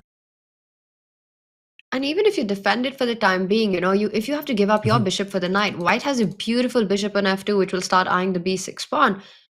Gukesh has got the positional trumps in the position as well as the tactical trumps here. And that's really the worst case scenario for a player. Because for Vincent, that means it's really hard to create counterplay. Oh, so Gukesh here, looking like he's holding all the cards, still has to find the way forward, but is very much in the driving seat. Okay, we've taken a quick look at that game, and I feel like we've maybe chanced our arm enough. Let's go ahead and move back into the Nodirbek game. The fact that no one has been in my ear to say we've obviously missed something means that my gambit has clearly worked, but I don't want to double down and being away from this game for another 5 minutes. Look at how nervous Jordan is. He's got his head in his hands. He's fidgeting. He's so unbelievably uncomfortable right now. Nodirbek. Oh, is he about to make a move? Have we actually timed our return to this board perfectly? It's like the anti-caster curse. We have indeed. Here we go. We found the antidote. And indeed he does. So he did manage to regain material, and he's got 2 extra pawns. There are some majors on the board, and Black's king is out in the open, but it's kind of guarded by its own army. It's a very active piece, and of course, Anish finds himself on the scene one more time. He just knows where the cameras are. That's my theory. He's just following them around. That's how he gets his energy. It's a number of people watching him on the stream. Also notice this. Very good. Once again. Well played, guys. Well played. Love it. It's the six different angles of Anish Giri. No such thing as too much Anish on the stream. All right, notice how, both rooks are pinned. Because you'd be like, hey, wait a second, queen d4, it lines up with the king on the 4th rank, but white's rook, it really wants to get here. But the computer just doesn't allow me to make this move. Because the rook on f2 is pinned, the rook on d5 is pinned. Well, now it's a bit of a threat. And interestingly, after queen h4 check, king g1, the computer will not allow me to make the move rook to d1 because the rook on d5 is counterpinned as well. All sorts of tricky situations here. Of course, the very first move we need to take a look at is queen h4. So queen h4 check, king g1 is Can you just forced. grab on h5? What But if then- you just get super greedy and super gutsy and super brave? Oh, really? Like I see a pawn, I take a pawn. I know it's a meme, but grabbing pawns at a time like this, that is that would be very gutsy. I'm guessing anything would be following. You'd have to start with a check on f4. He the started with a rook, check on maybe with e5 though. I think he just played queen to e5. So he could be going for queen takes Okay. pawn on the next move. Well, then why not do that with check? Well, he has given a check, Interesting. right? Oh yes, of course. Okay, and then he's moved. Yeah, and then he's moved up. Fine. We're good. Sorry, I thought we were Wait, looking down that analysis line. I'm back with you now. He comes back. So Oh. now, can you get inspired by Anish Giri because you were just watching the game and go pawn grabbing, but this time on the board? Queen takes pawn. I'm so scared of the checks on f4 though. There is a check on f4, and it's about that, right? How much do you believe in the power of your king to just keep walking up the board? And clearly, Nodirbek's king today has been a very brave piece.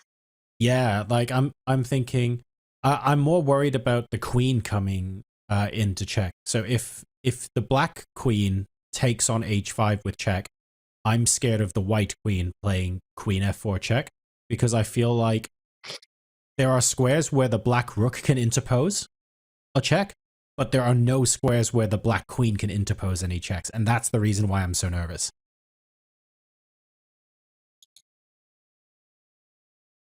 And that's the That thing looks with sharp. Nodirbek, right? He is sidestepping with the king. So he gets himself out of, well, the ultimate pin with the king on c4, with the X-raying vision of the queen. And now there are big ideas of rook d1 check on the board.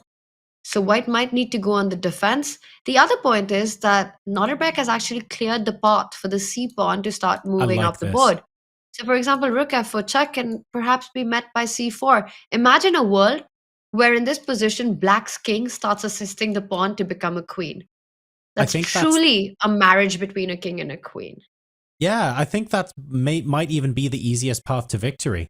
Because instead of constantly being worried about how my rook and queen are connected, what pins exist where, and how, like, I'd love to be able to block a check with a pawn and just move it closer to a promotion square. It's allowing, instead of a queen and a rook versus a queen and a rook, I'm using my extra pieces on the board. I'm using my pawns as weapons. And that's the advantage that Nodirbek has now. So I really like this idea, and I like the idea of blocking the next check with c4, with my plan being king b3, c3, king b2, c2. Yeah. It's sort of like king is the head of the house, and then you've got this pawn, which is like your daughter, and then you encourage her and assist her to become a queen and grow into She's all grown something up. powerful. Exactly. But for now, no check was given. The rook comes back to d2. And this is the position on the board. I think it's just been so instructive to watch the piece play by Nodirbek, right? Hiding his king behind the pawns, using the queen and the rook to get away from the checks. And as it continues in a gutsy way to march forward on the board, it's been a true army power play. It's been very, very instructive, because there are, how do I put it? There may well be more precise, better engine moves that very specifically get you an extra 0.5 or something like that. Ooh. But wow, You got even a result, eliciting John. a handshake. I think that's a result. That was a resignation. But instead of going for endlessly calculated, super sharp computer lines with endless checks, it's like, let me show you in principle, the idea I'm willing to demonstrate here. I'm moving my king to one side. I'm going to promote a pawn. Do you realistically think you can stop it? And I think that's the question that was asked that caused resignation there on the part of Jordan van Foreest. So Abdusattorov there, extremely happy. What a crazy, crazy game. Insanely beautiful. The way it was played out, we saw this battle in the opening, which saw Nodirbek on the back foot. But he found a way to complicate matters. Then we saw Jordan come in with a stunning knight d5, and then the position just completely exploded. And I think the players are still calculating this end bit of having the king out. They don't have the bar. They don't have the computers telling them. And the arbiter's like, there are other games going on. You guys got to get to the analysis room to figure this out. And in the end, it was Nodirbek's precise calculation that gets him the win and potentially puts him in the lead going into the first rest day. Do you know where the analysis room is at Tata Steel, Tanya? Is there like, because for example, this was many years ago before they were located at the Emirates, but there was a period where I visited the London Classic, where sometimes the players on stage would come into like a public analysis area with everyone who was playing in the Open and stuff, and they would just be analyzing, and there would be a crowd of players just listening to their analysis stood right by them, which was really awesome. I wonder if Wijk Aan Zee does something similar. Yeah, so they've got this playing hall, which of course is open to the spectators. By the way, between the spectators and the players, there's sort of this plastic shield. I don't know if we can see it very clearly, but it's not completely open, so that sort of minimizes the sound coming in. So they're kind of in this enclosure area. They're in the and zone. Then just as you see the players walking past, there is a way out from the direction which you see Erwin Lamy, I think, walking in. At least it used to be when I played in Wijk 2 years. And then behind, there's the press room and the analysis room, where Fiona as well does her interviews. We've seen that as well. So you see that little door? I think that's the way out to that analysis area and the press room where we get all the post-game action. Interesting. And is there like a further area where they can analyze, but it's like open to the public, or at least to the other players? Or is it all just contained so that only the Masters players can be there? Well, last I was there was 2011, and I remember at that time it was only for the players. So yeah, you don't have too many of the fans or too many people walking in there. But it was incredible for me because I was playing. Then they also had a C group. So they had the A group, which is the Masters, the B group, the Challengers, and then the C group, again, a group where players were trying for their Grandmaster norm. And so after that, I would go into this analysis room, and there I would see, Ivanchuk analyzing, Magnus analyzing. So it's the same for all the players to be there, but it's only for the players. And it's really a treat to be at the De Moriaan right now. So if anyone watching, I think Amsterdam's like a 40-minute train ride away. If you're around Wijk, definitely get yourself there. Well, what we need is to go round the corner to the local pub with a set and a clock and just see who walks through the door. I bet you'll get a couple of famous names. Just wait there long enough. Wijk is not really a huge party town because it's this quiet, small coastal village. By the way, we've got some action going on with 40 seconds remaining for Vincent Keymer. And we the can bishop, make it a party town, Tanya. That's up to us. It does become. You know what? It becomes a big party during the chess festival because there are so many players and there are like 5 restaurants. By the way, I think Gukesh is about to win this game. Oh, all right. Let's take a look. So we can see the board in the bottom right there, and our Silicon friends have decided to chuck that rook check on the back rank our way. Let's go ahead and take a look. Queen e2 being given as a mistake as things currently stand. Let's see if we can convert as a result and see why. So we've got rook d8 check, I'm guessing. So you take, queen takes with check, that's fine. And then I'm guessing Black plays rook f8. I think that you have to play rook f8 because king h7, maybe there's something stronger, but simply you trade off the queens. White has an extra pawn. The b6 pawn is a huge target. Black's rook and knight are far away from creating any big threats. And this is going to be a sort of a clinical position to play out for Gukesh. So you have to maximize your chances by keeping the queens on the board. He hasn't yet played the move rook d8, but we might as well be seeing rook f8 as you were pointing out, John. And then after that, I'm guessing White's plan is to either take the pawn on b6 or try and capitalize and limit Black's counterplay by playing a move like the queen back to d3 or something. Like just a move that says, no, I'm going to refuse any counterplay. I want to simplify and just play a winning endgame. Both players are under some kind of a time pressure here. For Vincent, it's under 1 minute. For Gukesh, he's just dropped down the 4-minute mark. And there's still a bunch of moves to be made. We're on move 32. Queen e2 played. It comes in with the idea of c4. Gukesh is trying to calculate what happens. Does he have the time to take on f4? But I think that allows a lot of counterplay with the c4 pawn falling as well. Will Gukesh go rook d8 and find the best move in the position to simplify your upper pawn? You trade as much material as you can. I feel like rook d8 should be I'm looking for other ideas here, but I feel like the first two moves of rook d8 check, swap a pair of rooks, get the queen check, and then rook f8 is like a given for Gukesh, and he's trying to figure out, okay, cool, that's fine. What's the plan after that? Because that needs to be step one in a longer plan. So I'm trying to work out if that's queen d3, if that's... I'm scared for queen takes b6, because queen takes b6, and then queen takes c4, and I think there's queen d1 check that you have to be careful about there. Yeah, okay, exactly. That's even worse. So yeah, just the queen back to d3 might be like I like that. The safe boring move. Would you call it that? But then if black doesn't have an answer to the safe boring move, it's an excellent move, right? So I think it's a safe, excellent move. Is it just me or does Gukesh look a bit nervous right now? It felt he's a little fidgety. Based on the seismometer that we had to attach to the back of his chair during the World Championship because he was shaking it so much, in the grand scheme of things, he's doing okay right now, I have to say.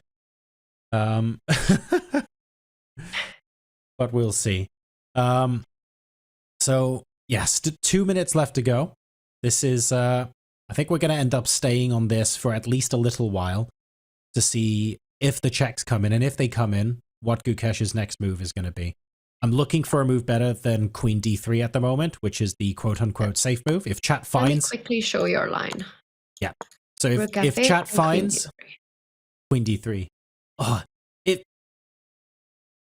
I can look at a move like this and go, oh, come on, what a cop-out. I think that's a great move. The only thing you have to be careful about is not allowing a check on the back rank.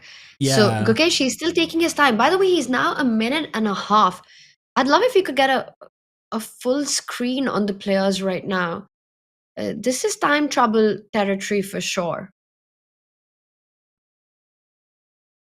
Yeah, it would be good to see just to see the players up close. And we can sort of see that here. Oh, there we go. Instantly played as well. The check has been played. I'm guessing the capture is going to be coming very, very shortly afterwards here from Kaimer. Yeah, I don't believe rook to f8 is a move that you want to make here. It just feels wrong because, yeah, it made no sense.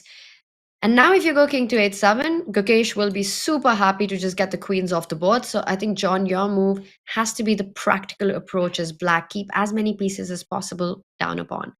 I feel dirty suggesting it though, Tanya. I'm not going to lie. I want the explosiveness. I want the fireworks, and maybe that's just not called for here. And you just go, all other things considered, your best placed piece right now. Oh, there it is, queen d3. Look, black's best placed piece is the queen on the 7th. It's really nicely placed, so if I can get rid of that, I'm pretty comfortable converting everything else. So I'm going to bully you a little bit, is what Gukesh is saying here, and I think it's a very reasonable thing to do. Yeah, right. Queen d3, really nice spot there. It just keeps everything under control. And how you said it, right? You're up a pawn. Where is the danger coming from? From the black queen. Just get it off the board. And if you don't take on d3, then you've got to move the queen to a very unhappy square. I don't even see it because the b6 pawn is hanging as well. So you might have to go back to e6. And then at least white has rook e3. And look at the beautifully placed rook and queen.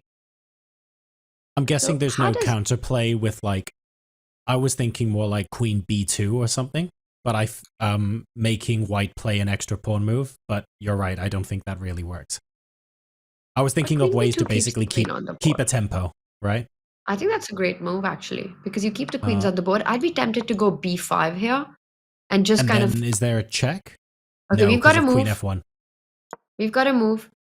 And he does trade. Rook takes queen, rook c8 played, and now Gukesh needs to decide. Well, the general rule of thumb is, right, when you're up a pawn, you trade pieces but not pawns. So bishop takes pawn, rook takes pawn. Even if white retains advantage, you've swapped off one pair of pawns, which is favorable for Vincent here. I'm expecting Gukesh to find a way to keep the pawn alive. But that said, it's not so easy because rook c3 might run into a move like knight d5. Yes, for sure. So I was... That's such an annoyance in this position for Gukesh that he can't just put his rook behind the pawn, which means the only other way for him to do that with his rook is to play rook d4, and it does eliminate all of these squares that the black knight wants to jump to. But I'm not going to lie, it looks a bit clunky as well. It's like, it feels weird having to keep the rook on the rank instead of on the file behind the pawn. So it's definitely not an ideal scenario. And I believe, John, we've got a result. A handshake coming in. Anish Giri, Alexei Caruana ends in a draw. Okay. All right, their game was fairly... That was the game where we said that the tension could have continued building even though it looked quite equal, if I remember correctly, right? It was quite an uneventful game, in the balance for the most part. Anish kept it solid. Caruana with black kept it solid. And I think a peaceful result was the outcome we were expecting. Fair. Okay. Yeah, just taking a quick look through. There were lots of minor pieces on the board and a queen on g3 at one point threatening to go in, but we found a way to effectively exchange everything off. And by the last sort of 10 or 12 moves of the game, we were essentially just waiting for the trades to happen and for the draw to be agreed. So that game has ended in a draw. This one, though, just a couple moves to go to the time control. 2 minutes for Gukesh, plays 1 minute for Kaymer. And still very much in the balance here. Gukesh better, but maybe not necessarily won yet. This is all very tricky indeed. It's a very healthy extra pawn. So I don't know how winning it is, but it definitely has big winning opportunities for Gukesh. And the big reason for that is... And the big reason for that is also that you've got pawns on both sides of the board. You know, when you've got that, the bishop, being a long-range piece, is stronger than the knight because it can start targeting the b6 pawn as well. One idea in this position, while Gukesh first activates his king, is to actually push the b pawn one step ahead and just completely clamp down the b6 pawn on a square that it becomes a long-term attacking prospect for that white bishop. I actually think that this, technically, for a player of Gukesh's caliber, should not be too hard to convert. And if you're Kaymer right now, of course, the correct thing to do at this point is to, if you have 3 candidate moves, one of them might be the best, but it's quite dicey. You need to play the most solid moves to get to the time control and have that extra time to think. Because that maximizes your opportunity of being able to go really, really deep into some lines that allows you to save the game later on. And it's on move 38 now, so that's got to be on the back of his mind. Absolutely, and at the back of Gukesh's shoulder there we can see Divya. Must be pretty cold in the playing hall because I see Divya all cozied up in her big jacket and I see Gukesh has got his grey jacket, his grey hoodie on. So it must be, the temperature must be quite low there. That's the advantage to playing in the amateur section, where if you're crammed in like sardines, the amount of body heat, keeps you warm. But in the Masters section, you haven't got that insulation. So unfortunately, you got to wear a few extra layers. Wow, and Vincent made that last move with just 5 seconds on the clock, John. He not retreats, but places the rook on the open line, looking for activity via the A flank. That makes sense. So many endgames are won or lost because of piece activity. So maximizing that, the rook, is a perfectly sensible thing to do. The question is whether or not it adequately compensates for the fact that we have these 2 monstrous connected pawns on the B and C file for Gukesh that will be able to roll their way down the board. He only has to make 2 more of those moves, of course, to get to the time control and have plenty more time to think about it as well. Gukesh resumes with his plan of getting his king involved in the action too. King E2 is played. Now, the tempting thing to do here would be to just play, well, I see a check, so rook a2 must surely be a good thing, right? But because the king's on e2, rook d2 is a very reasonable move. So he plays rook a4 instead. Rook a4 puts some pressure on the b pawn. And again, I would be very tempted to go up 1 step with this pawn and just make sure that this b6 weakness just stays there for a really long time.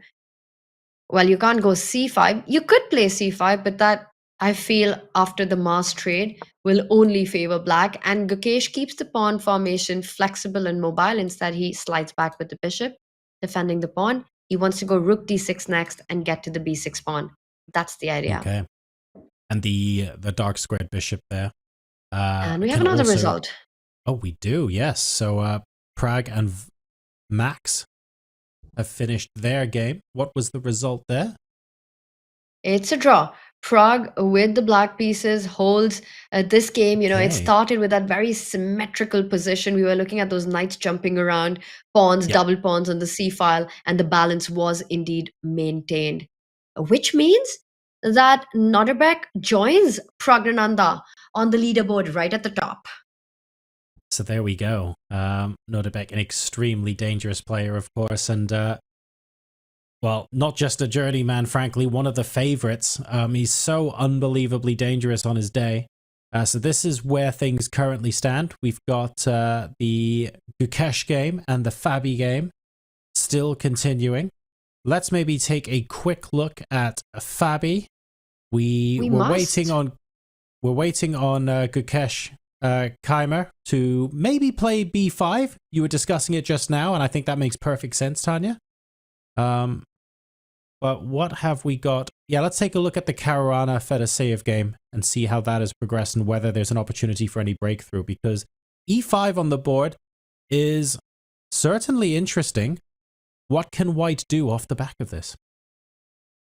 And this is what we were discussing last time we checked in with this endgame, right? I'm going to do a quick, yeah, I have enough time to look at it. Also, just a quick update, Gukesh versus Keimer. They've met time control. I saw both players very professionally. When you get to Nice. move 40, you know, you get up, you leave your chair, and then you go freshen up, refill whatever it is that gives you energy, and then come back and sit on the board. Even if you know what your next move is, take that time out.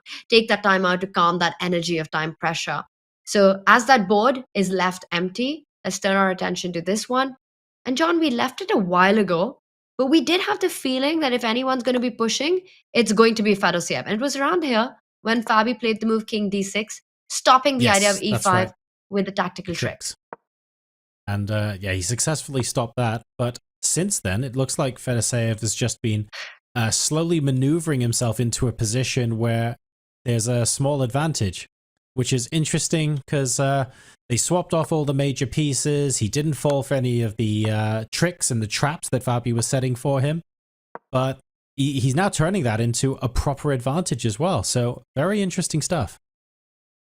Really nicely done. So Fedoseev is threatening to come in with his own king, march all the way up, penetrating on the dark squares because Fabi has got a light squared bishop. Impossible to control the dark squares for Fabi. He stops it with his own pawn. He can't allow king to b4. And now that means that there are targets on the king side. These are pawns that can be attacked. It's hard for them to defend. So Fedoseev goes ahead with a3, just playing very slowly. You know, the rule of do not hurry in this endgame. Provoke your opponent to make weaknesses. You don't have to rush with pawn moves like trying to get e5 in super quickly. He does it slowly, he does it steadily. The bishop falls back. He's hinting at knight b3, provoking this pawn to move one step ahead. He's also looking at ideas at the right time, rerouting the bishop to try to target the b5 pawn. And now once Black's king steps away to the other side of the board, this was a plan that we had spoken about a while ago, and I think it's about to appear on the board.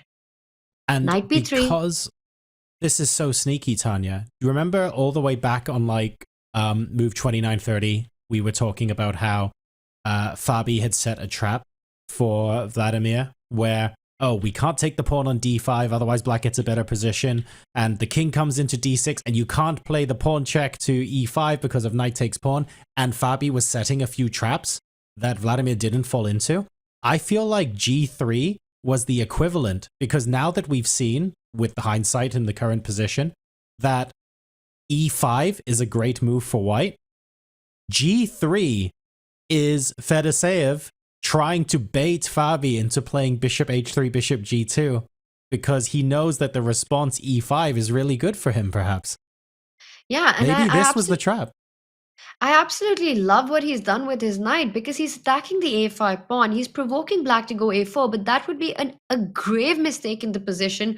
Black would simply step with the knight, give a check, and then this b4 square has been made available for the white king to march up and start attacking the pawns. So really a crafty endgame play here by Fedoseev, you know, forcing sort of these pawn moves, the A pawn from the 6th rank to A5 to stop king B4, the knight comes in to attack.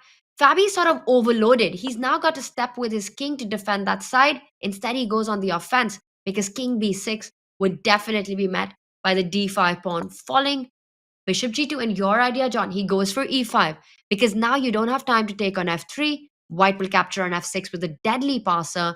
And if you have to take time out, then there's F4 coming. Tricks galore. If you take on E5 first, pawn takes pawn, bishop takes pawn, and there's a fork on D4, winning that bishop at the end of the line. That is so unbelievably sneaky. Yeah, so for those of you who are maybe rightly saying, okay, you can play E5, but the black king is in the square, I can stop promotion of that E pawn. It's not that bad. You're right, but the pawn on A5 is hanging. There are some variations where the bishop comes under attack and could get lost. So that's actually the key to breaking through here and potentially winning the game. And that's the trap that Caruana maybe has just fallen into. So this is going to be very, very torturous for the player with the black pieces for the rest of this game, unfortunately. Fedoseev is setting a trap of his own, and it looks like Caruana has fallen straight into it. And this could be sort of the start of Fedoseev's fortunes turning around, right? Because yesterday, he was completely busted against Arjun Erigaisi. It felt like a few moves and Fedoseev would be resigning. And then just one slip, one blunder by Arjun, and Fedoseev turned it all around. He went on to win flawlessly after that one move blunder that Arjun made. And now coming here, playing with white against, well, the world number 2, one of the hardest to beat players on the planet. And look at the way he's converted it. Slowly and steadily, provoking weaknesses, getting that E5 in at the right time. And this is big trouble for Fabi. He's also up on the clock, Fedoseev is. 58 minutes, plays 38. You might be asking yourself, hang on a second, why have we been covering games where players have under 2 minutes on the clock and these guys have quite a lot more? 50 minutes are added after move 40. So that would be the reason why, which is why Caruana already dipping into that time bank. And he's going to need it, unfortunately. 38 minutes left, but the position after E5 is very tricky indeed. He sees it now, of course, but it's easy to overlook that when you're playing Bishop H3, because in your head, you're thinking, I'm going to play Bishop H3. I know the bishop's going to G2, and until that move E5 is played, that's sort of the moment you snap out of it and you go, wait, really? You mean I can't just play the bishop behind the pawns and win one of them? And that's what he's currently thinking about. This is a very, very tough place for him to be. It indeed is. And I think a possible explanation, because he couldn't have missed E5, right? That's an idea that's been in the position for ages now. That's been on the player's radar for a really long time. I wonder if it is that, you just think pawn takes pawn, you win the pawn, and you forget that there's so much geometry going on that White's knight isn't just forced to take on A5, but suddenly there's a D4 square and you end up losing that bishop at the end of the line. Chad, what do you think? Can Fabi hold this? Can Fabi save this extremely difficult endgame? We've seen him do that before. He's incredibly good at saving difficult positions, but is this too far gone? You can never be too sure with Fabi. He's very good at Houdiniing himself out of situations like this. But like you say, Tanya, it's a tricky one indeed. So he is very much in the tank at the moment. We have got Caruana Fedoseev. We've also got Gukesh versus Kaima still ongoing at the Tata Steel Masters. We will continue with those games after this break.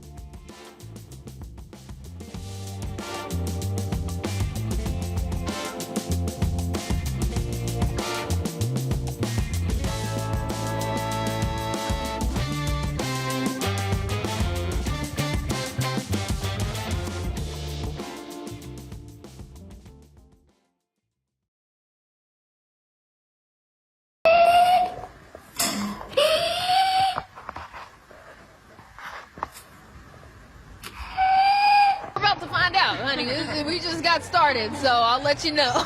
Thank you, everybody.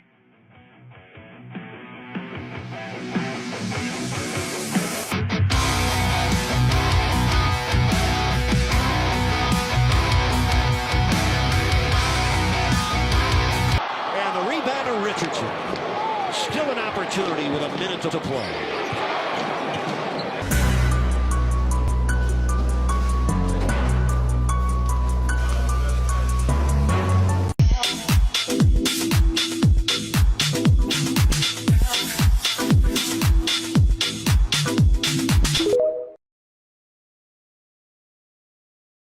Well, it's my honor to be here with the 18th World Chess Champion, Grandmaster Gukesh Damaraju. Thanks for joining.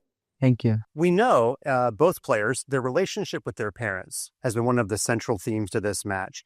Can you name one trait that you've inherited from your mom and one from your dad that has helped you get to where you are today? I think the one thing my mom has, been particular about is positive thinking and being a good person. Like she always, from the start, she says she would be very happy to hear people saying, her son is a great chess player, but it would be even more joyful for her to hear that her son is an even greater person. So that is something that has stuck with me forever. And every day I try not only to be a better chess player, but also a better person. And my mom has mostly guided me in a spiritual way, and like who I am as a person mostly it depends on most credit goes to my mom.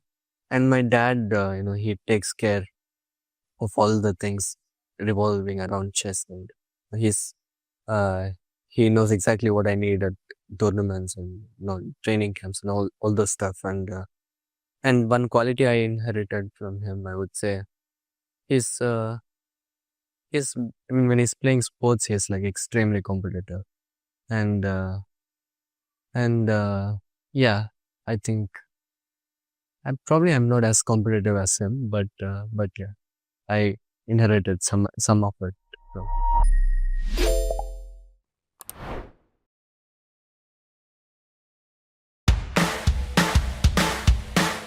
We developed a knight out to f6, and after nearly any of white's moves, for example, short castle, we play b5, bishop to b3, and bishop c5, and this is the introduction to the Archangel. My name is Fabiano Caruana, and I'm a chess grandmaster, and here I welcome you to my course, Caruana's Ruy Lopez Dark Archangel.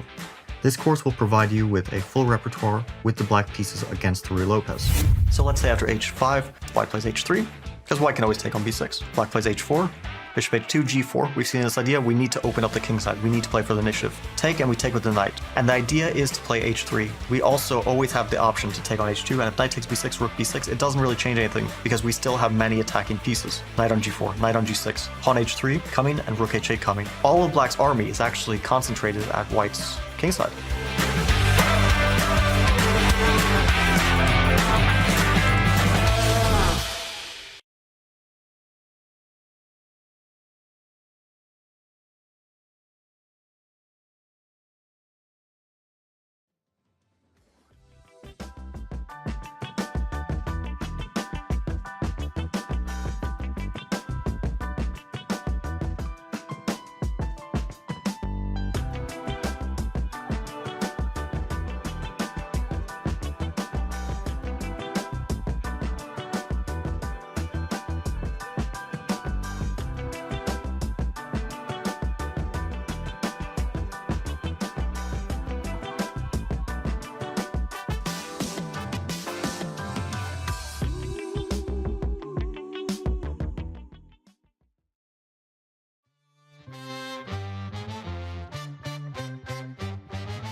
Welcome back to Tata Steel 2025. The playing hall considerably thinned out now, and even in the amateurs section we might have to put on an extra sweater or a coat.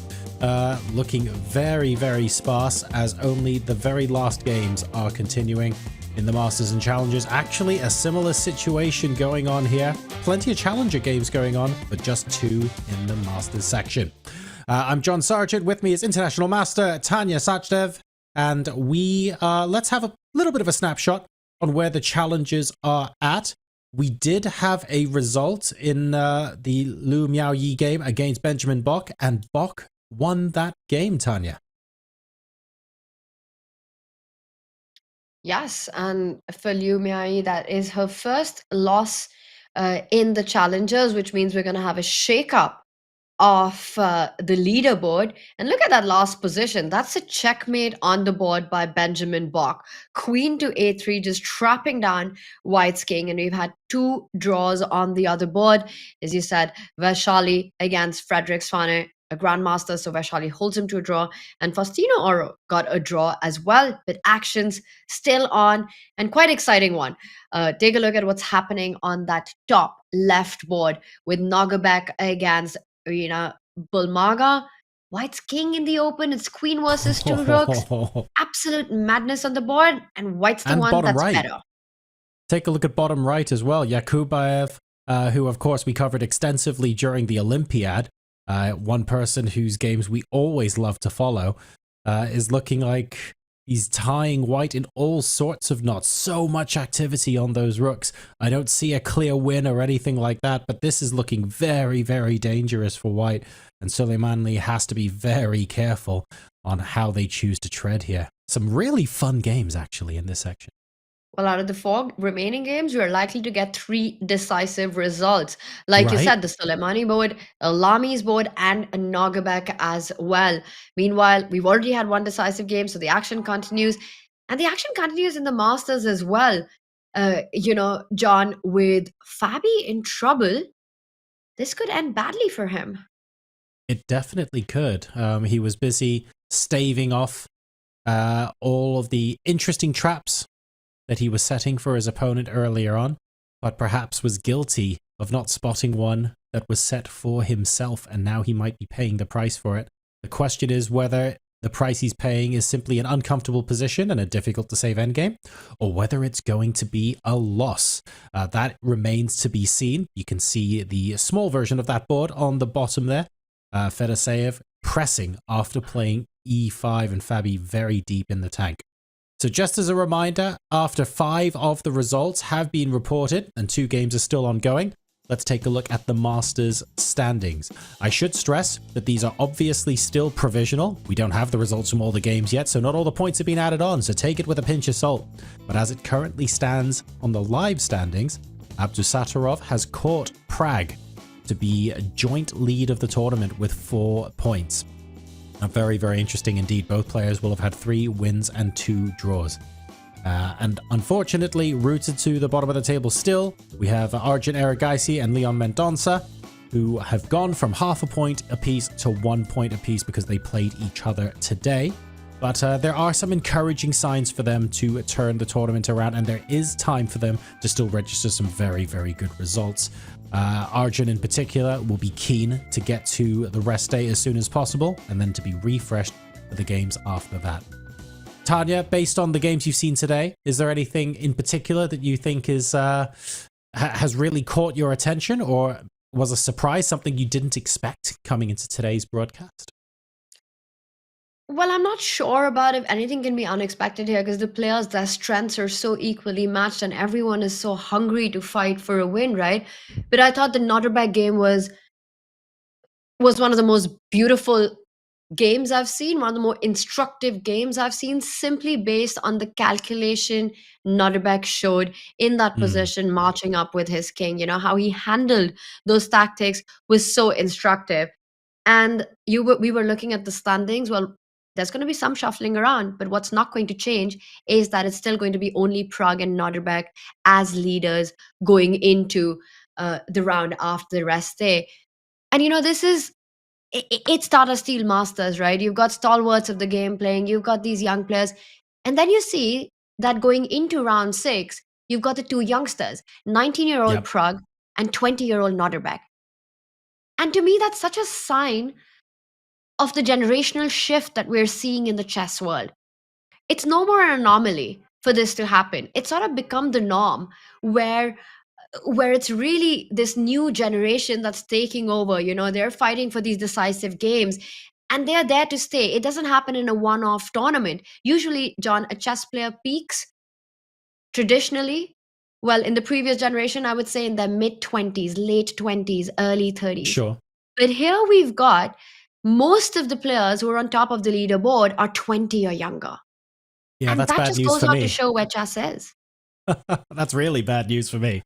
That's unfortunate. I thought everyone peaked in their 60s. What are we talking about here? That's I've got nothing to look forward to. What? Life is over for us, John. I know, it's so scary and so sad and so inevitable, and that's okay. We'll talk about the chess now. Oh, but it is very true, though. Like, this new crop of emerging young talent, it's not they're getting a year or two younger sort of progressively. There's a whole tidal wave of talent under the age of 2022 that are coming in and taking the elite game by storm. So it's incredible to see that happen. And speaking of by storm, E5 was met with a capture. D takes E5 is on the board.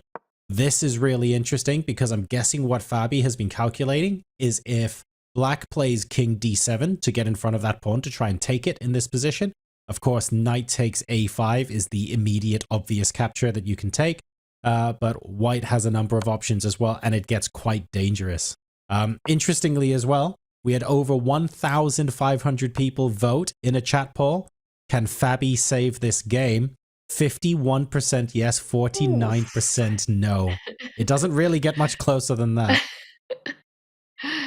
Wow. Chat believes in Fabi right now, but Yeah. it's an uphill task. It's not going to be easy. He's trying to liquidate the left side of the board. And I can understand why chat is so divided, right? Because even the position we have right now, at least immediately, White isn't a pawn up. You don't have that extra pawn. And if you were to take knight takes pawn, the king would march up the board, attacking that knight. Let me just have that line on the board, because Yeah, this let's is the show one it. that you really need to look at. Pawn takes pawn, king takes pawn, and I thought you could go e6 here. Ooh, Oh. this is beautiful. E6, you just capture bishop takes pawn, and suddenly the bishop comes into the defense from h5. So Oh, Fabi yeah, does have, almost works. yeah, he has the opportunity to create a mess here, because if you don't have e6, the knight is hanging. Let's say you move the knight away. Black simply captures on f3, and slowly but surely, there are too few pawns remaining. So b4 is a very tricky try by Fabi. There's a lot more than meets the eye for b4. I just thought, okay, liquidate so that you can focus on going after the pawn. But like you've just mentioned, Tanya, there's actually a little bit more at work, and Fabi continues to set these little traps. Yes, okay, with bishop g2, you could argue he fell into one himself. That's not stopping him thinking of what little traps he can set to try and improve his position and try and make sure that he doesn't only survive this game, but gives himself the best possible chances. I think realistically, he's not thinking, I'm out here to win the game. He's probably just focused on saving it right now, but I love that train of thought and the way he's thinking. That's so cool. And that's the cool part about how top players, their brains work, right? If they come into some trouble, they've missed something, they have the ability to get over it really quickly and focus on the task at hand. The only question that matters in chess is, what is your next move? And once, they have this ability to bounce back really quickly into the game. Yes, I messed up. Yes, I allowed White to get e5. Yes, I'm in trouble, but how do I save this? How do I make it very difficult for my opponent to convert? And Fabi's going to do everything to make this tough for Fedoseev. Our chat saying Fedoseev will find the right path. He's extremely strong. We've seen the kind of chess. I mean, Big Fish, as he's known on chess.com, we've seen his powerful dominance in online chess, but also over the board. In the Budapest Olympiad, he beat Magnus in a stunning game. Oh, and that was a huge confidence boost for him. He recently became the qualifier to the Freestyle Grand Slam Tour event in February by winning the qualifiers on chess.com, and everybody was playing there. So he's determined. He wants to prove himself for Fedoseev. Each of these tournaments is a huge opportunity. So he's got this big moment. He knows you don't get this often against a player like Fabi. You know what? I think our feature chat was right. He will find a path. He will find the right way ahead. And he's got a decision to make right now, John. Does he go knight takes pawn? Very tempting, but allowing counterplay. What else can he be thinking about? Because really the square for the knight is on d4. Intuitively, I want to put my knight on the center of the board to protect e6 and defend my f3 pawn. So I guess there is another potential path, but I haven't worked it out yet. The idea I was going to suggest is if White plays knight d4 check and black continues to try and get in front of the passed pawn by playing king d7, instead of looking at the a5 pawn, maybe white can then follow that up by playing bishop takes d5 on the grounds that, yeah, okay, you can play b takes a3, but my king can defend like 2 pawns without other defenders on the a file. And I've got the knight and the bishop coming into the center, and the knight on d4 is protecting f3. The problem with that, or what I haven't calculated yet, is that I think the king can come forward to c5, and as long as there's another way to prevent the white pawn from queening, maybe the black king can actually be quite aggressive. But I haven't worked out if that is viable yet. Like, do we have to go after the a5 pawn? Like, is there a way for us to go after d5 instead? No, maybe knight d4 is indeed possible immediately. I wasn't sure about that, but the bar does approve of this idea. I don't know if it's stronger than just taking a5, though. You're right. But I think a5 does give Fabi the chances. Then the 51-49 pole might actually be, very accurate, because knight takes pawn, king b5, f3 is hanging, the white knight is offside. If e6 doesn't work, which it doesn't, as we saw, the bishop runs back to the defense, just slides over to h5, keeping everything under control. You have to take on b4, I'd assume, because a3 is falling. And then suddenly, it's not clear at all. Knight takes pawn would give Fabi real chances to hold this. And it's the most tempting move to play. At the end of that line, I was wondering if you can sacrifice the knight and play bishop takes d5 and then just push the e-pawn. But that would be that would be brilliant if that could work. But I don't think they're going to go down that line. Wow, this is so much trickier than I thought. It really is. And that's why Fedosiev is taking his time right now. He's been in about a 6-minute think. I'm expecting him to think a bit more. I've also got my eye on the other board of Gukesh and Vincent, and not much has happened there. The players, after 40 moves, they're taking their time to make a decision.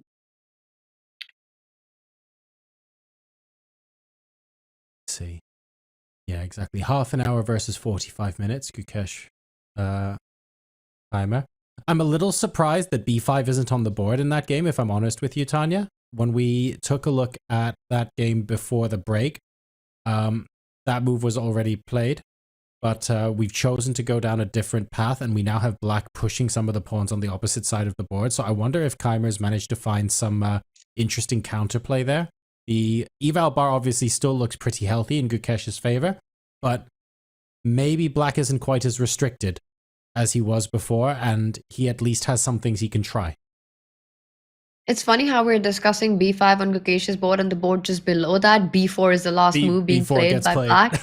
So very similar concepts, but I feel for Gukesh to push the b pawn, where his bishop was placed earlier, x-raying that b6 pawn, it made a lot more sense. So right now, is he going to rush with that move? I'm not sure, but he's been thinking for a while. He's up a pawn, but it's not the easiest endgame to convert. He needs to find a way to create a passer, and that's not very obvious.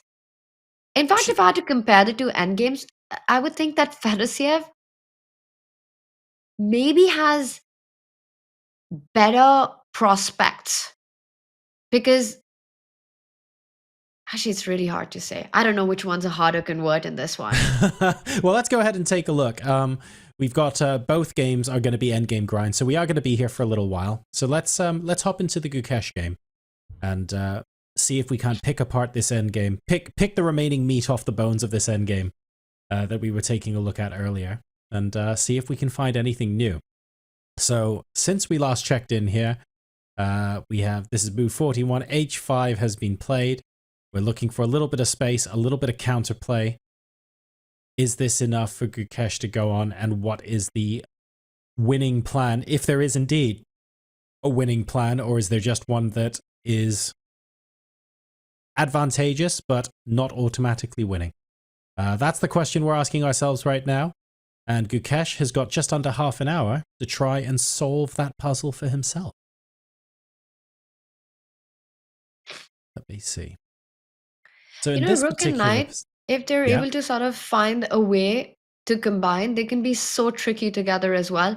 Like, imagine if Vincent's able to reroute his knight from f6 to the e5 square. It gets so active, right? The black rook stepping in on the second rank. If white isn't able to win the b6 pawn and is only able to create a passer by trading one of the two pawns, the king and the knight are super close to that passed pawn. So it That's can't be a true. very easy convert, this one. The winning plan to me is not obvious.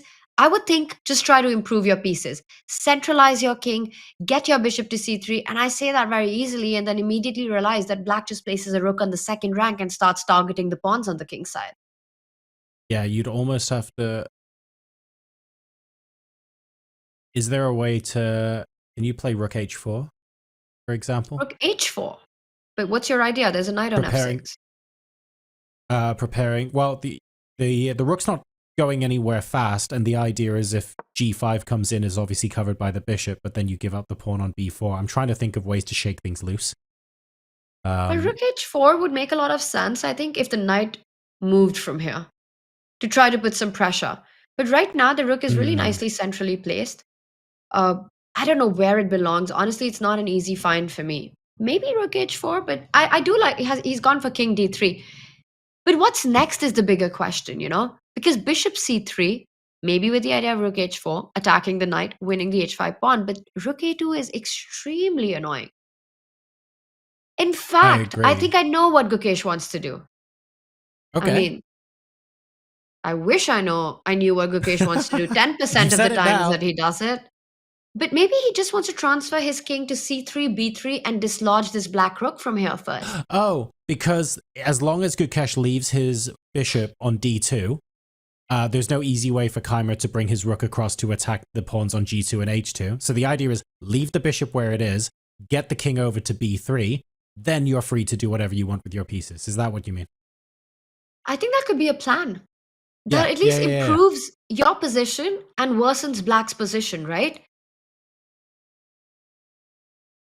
I'm trying to think of ways black can stop that, but not really. Oh, like rook a3 check now does nothing because of king c2. So if you go rook a2 straight away, instead of giving white the extra tempo with the check, okay, valid idea, but then you just play king c3 anyway. I think you're onto something there, Tanya. I don't know if it's a winning idea, but I don't think the idea can be stopped. I also want to point out one more plan. You know, we were talking about the rook, and I was wondering where does white's rook belong? I think for activity, one plan that you always have to watch out for is a rook from d8 going across the board and then sort of shuffling around left side, right side, targeting the pawns. So suddenly there are paths that open up. And chat also chiming in to say the bishop needs to stay on d2. But maybe not specifically to stop the rook, but to stop the kingside pawn push as well, basically holding g5 at bay, also very valid. And once you get your king to c3 or b3, you can hold that without dropping the b4 pawn as well. So very yeah, nice there's pointed out. very, very sensible, very solid ideas here. Even if the way forward isn't like winning in the next 3 moves or whatever, there are some clear paths for white to improve his position. Absolutely.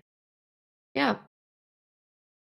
It's interesting. The deeper you dive into your position, the more concepts you understand, the plans that could be going on in the players' minds and how they want to improve. And that's, for me, as a commentator, like that's the best part of it, to really figure things out. The more I do this, the more I just get angry that I can't do that when I'm playing. Why do I see so much more when I'm commentating than when I'm playing? It's so frustrating. I've got a theory about that, John. Okay. It's because we don't have the pressure. You know, we're commentating. We can make mistakes. We can take it back. You know, apart from the fact that you've got the bar, you've got your co-commentator to help you out.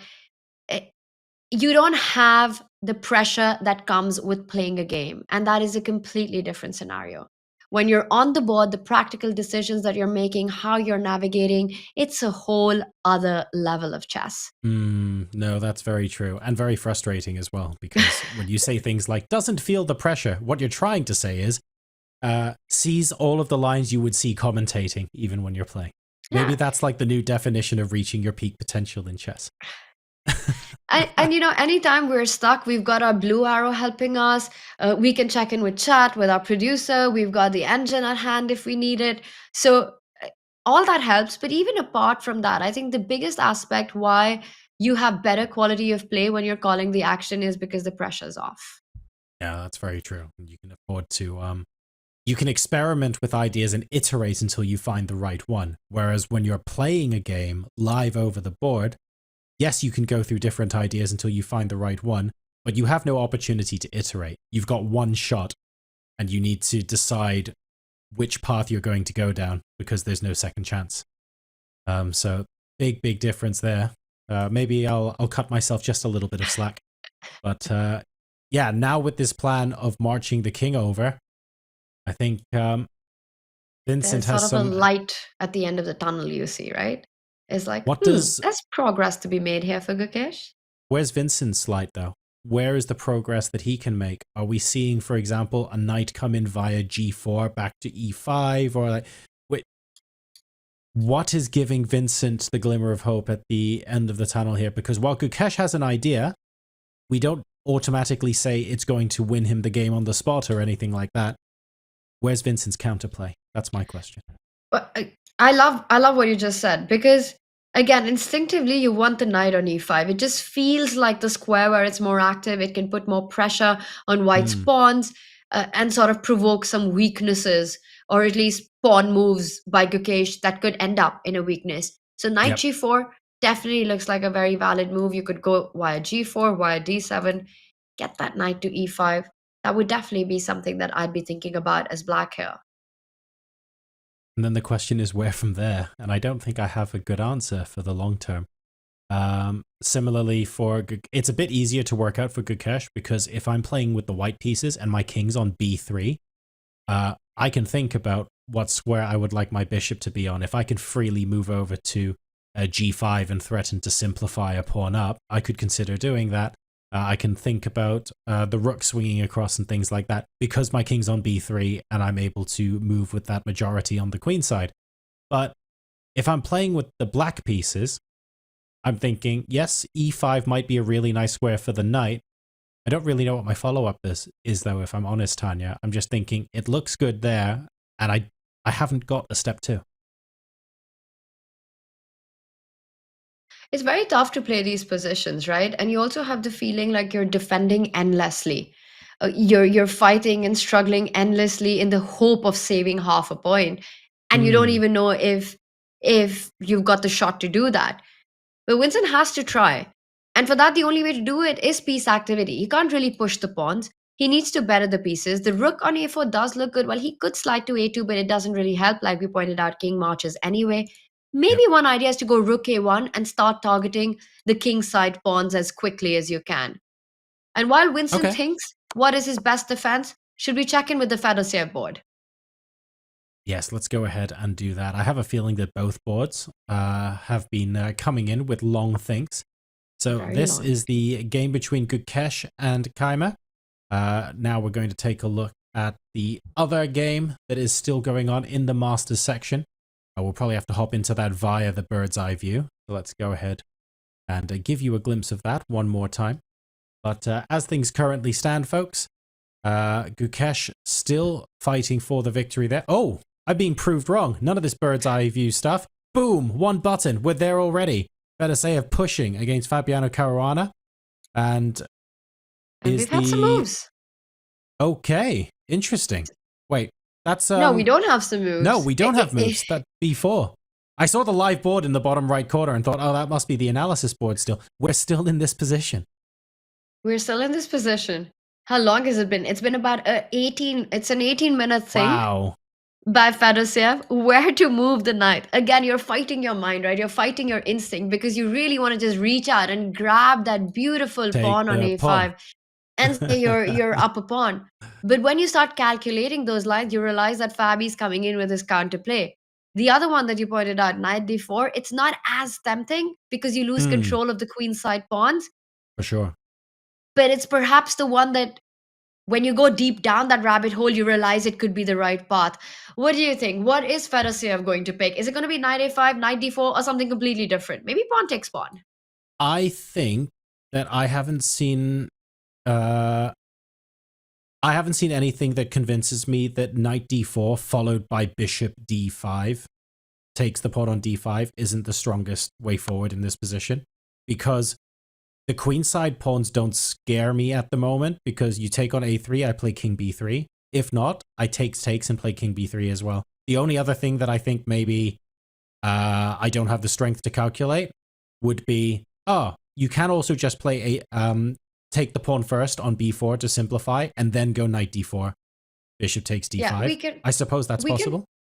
We can throw in pawn takes pawn at any time. I want to check one line though. If black gets aggressive with king c5, can E6, white it's actually gotta go be. e6 here? Yeah, It's you can go gotta E6. be. I mean, I'm It a does bit seem to scared work. because that's my 3-minute brain. Again, when I say it's gotta be, I'm just going, I have to play that straight away. I'm contractually obliged to play e6 straight away, Tanya. But Your intuition is on point. But what I was trying to work out was that if now black steps back, I think you take pawn takes pawn. And now again, another tactic. You try to deflect that black king. Bishop takes pawn. yes, King take it takes anyway. bishop e7. Just take it anyway. You're defending f3. What a You know, lovely it's way to still win. not over though. I mean, knight comes True. back to c5. Or maybe it is. And you know what the point is? The end of the line, knight c5, and you've got knight f5 check. And this is the winning move. Because you're getting in e7, and none of black's pieces are coming to Oh. defense. And Fedosiev goes for the most accurate move. He has fought his human instinct to go pawn hunting and establishes that knight to the center of the board. Let's go. Knight d4 has been played. Because of e6, do we therefore think that king d7 from Fabi is the more testing variation rather than playing the king forward to c5? Because after seeing the variation king c5 e6, you've convinced me, Tanya, that rather than finding counterplay, it just looks really, really scary. So is king d7 quite simply the way to go? But it doesn't change anything, right? Because you can still take the pawn and just grab a free pawn on d5. And it's a very similar position to what we were looking at, with ideas of yeah. e6 and knight f5 to follow. I think Fedosiev has just found the most important move. Without allowing counterplay, he's gone for this idea of knight d4, and he's going for that central d pawn instead of the a5 pawn. And I wonder if he took the poll now, I don't think it's going to be a 51-49 anymore, John. This is looking scary. It is. And it's all because we went down the rabbit hole and took a look at king c5 e6. I think that was great. And as you rightly say, you're walking into many of the same traps if you play king d7 instead. So I'm not sure I have other candidate moves. I think that's kind of it. What presents black with more options further down this line, maybe? Fedosiev in form is one scary player. Accurate. 100% agree. And you have to move the knight, of course, because bishop c6 check is threatened. So e6, yeah. right? King c5 on the board and e6. King c5 on the board. Okay. It's on the Auto board. e6. Let's go. 3-minute brain. We can do this. But John, the question is that the only move? I think it is the only move, because our blue arrow is pointing out, and that usually happens when the difference in yes. evaluation between the top move and second move is substantial, right? So e6 is the move if white wants to preserve the advantage. The good news for Fedosiev is that e6 is also the first move you're going to be looking at if you're a strong player trying to convert this position. So he's not accidentally going to overlook it. That much is for sure. But e6 is now the absolute critical move in this position. And then if the king moves back to d6, the killer blow, bishop takes d5. And then what you found, Tanya, with knight f5 check in the back pocket should seal the game. That's an if, though. Amazing We haven't gone stuff. down that route yet.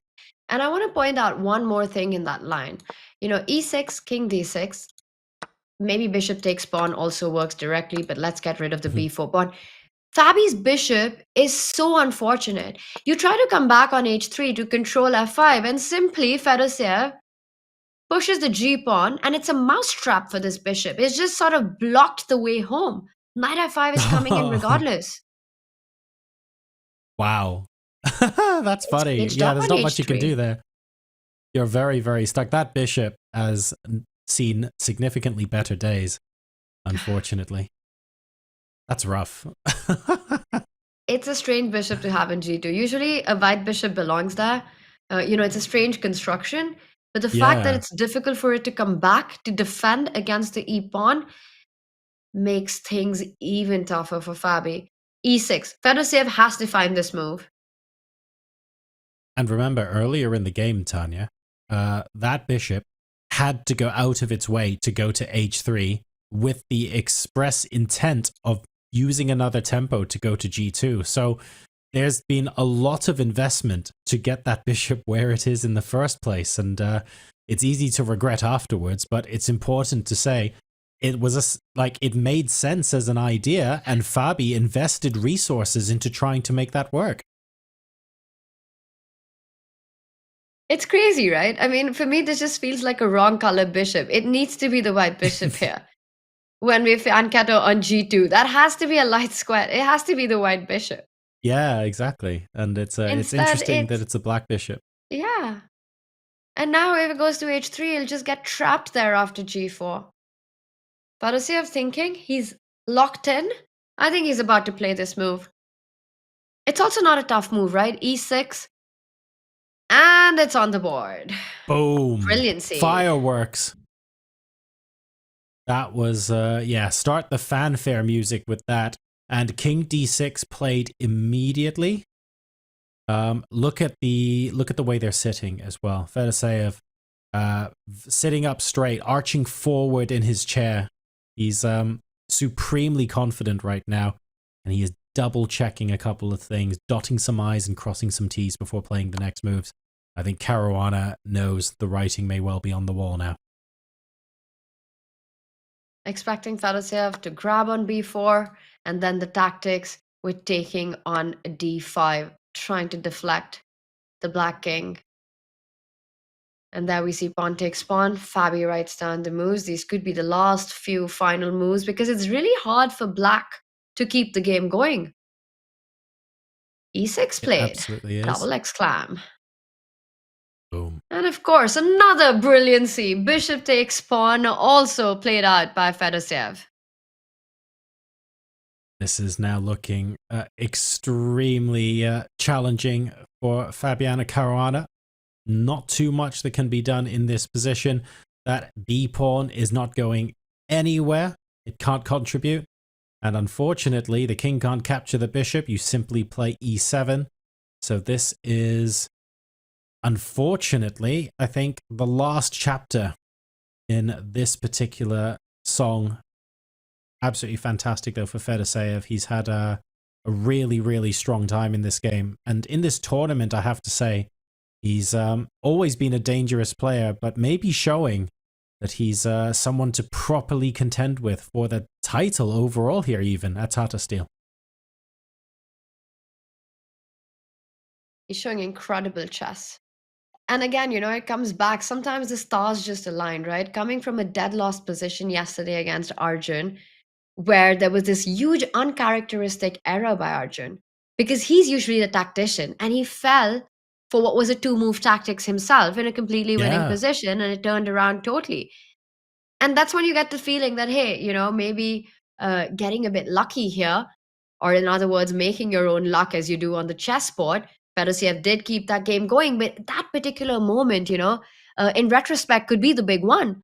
Because then coming back and fighting against Fabi, never in danger throughout the position, had a slight edge, maneuvering in this entire endgame, very cleanly played, keeping the patience. Do not hurry. He just took all the endgame's principles and sort of played those out to perfection. And now knight f5 is a big threat. A few more accurate moves and Fedosiev's got this in the bag. I think we were taking a look at that line earlier, but if we had, for example, knight c5, knight f5 check on the board to finish the game, that would look pretty classy. And let's finish it. You go king c7, e7, king d7, and once more you sacrifice the bishop via c6. It's so good. Absolutely love these ideas. Deflection is the name of the game. And then you get a queen, and that should be the end of the game.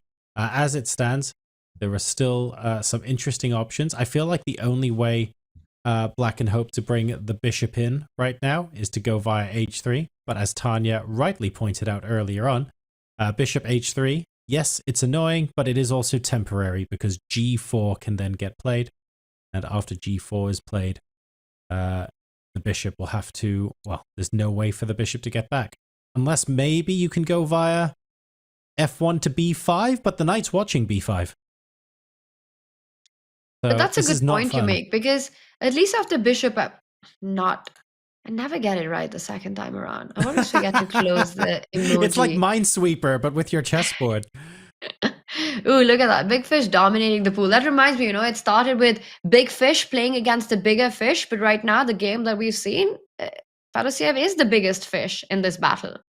So bishop to f1 does make some sense, John, Maybe. because once you go knight f5, now you can take on d5 because e7 is met by bishop to b5. So at least you've stopped a very important threat that Fedosiev has that wins the game on the spot. So I like bishop f1. The knight is still watching over it, but you're right. It stops knight c5 check coming in, right? So it gives black. Is it a way for black to save the game, or is it a stay of execution? That's what I don't know, because I'm trying to work out what white would then do in response.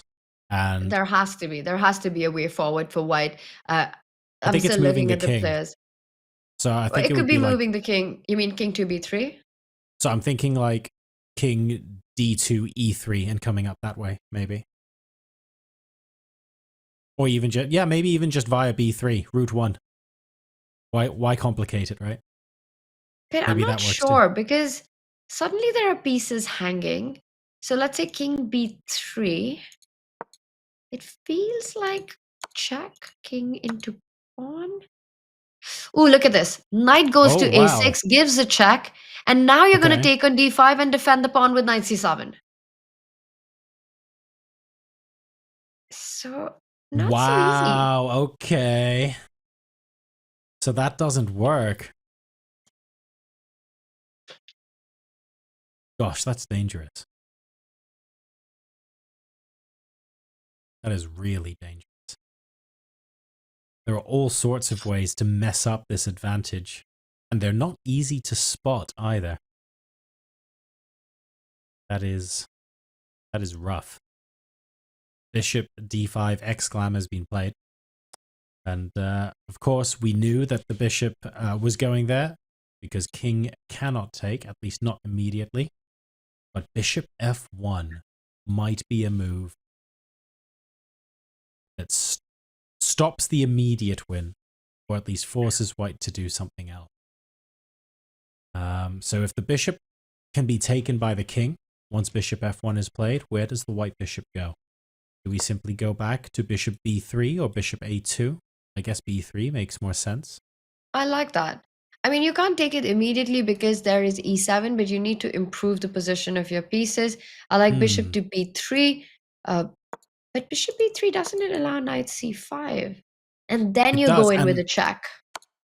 Yeah, this makes a lot of sense. I think this is pretty clean, actually. King c7, e7, king comes to defend, you put your bishop on f7, and you're queening next. Ah, so that's the way forward. And because the king... Ooh, hang on. Sorry. So bishop b3. But wait, hang on. Because the king is on d7, it sort of stops black's bishop going to b5 to protect the queening square. Is there another way black might be able to defend there, or is that just toast? But regardless, we put our bishop on f7, right? And you're going to go e8 next and win a piece and win the game. True. Eventually. Yeah. So that's it. Even if there was a way to x-ray that, you win a piece next. I really like your idea of retreating with the bishop next. The aim for white is to get the knight to f5.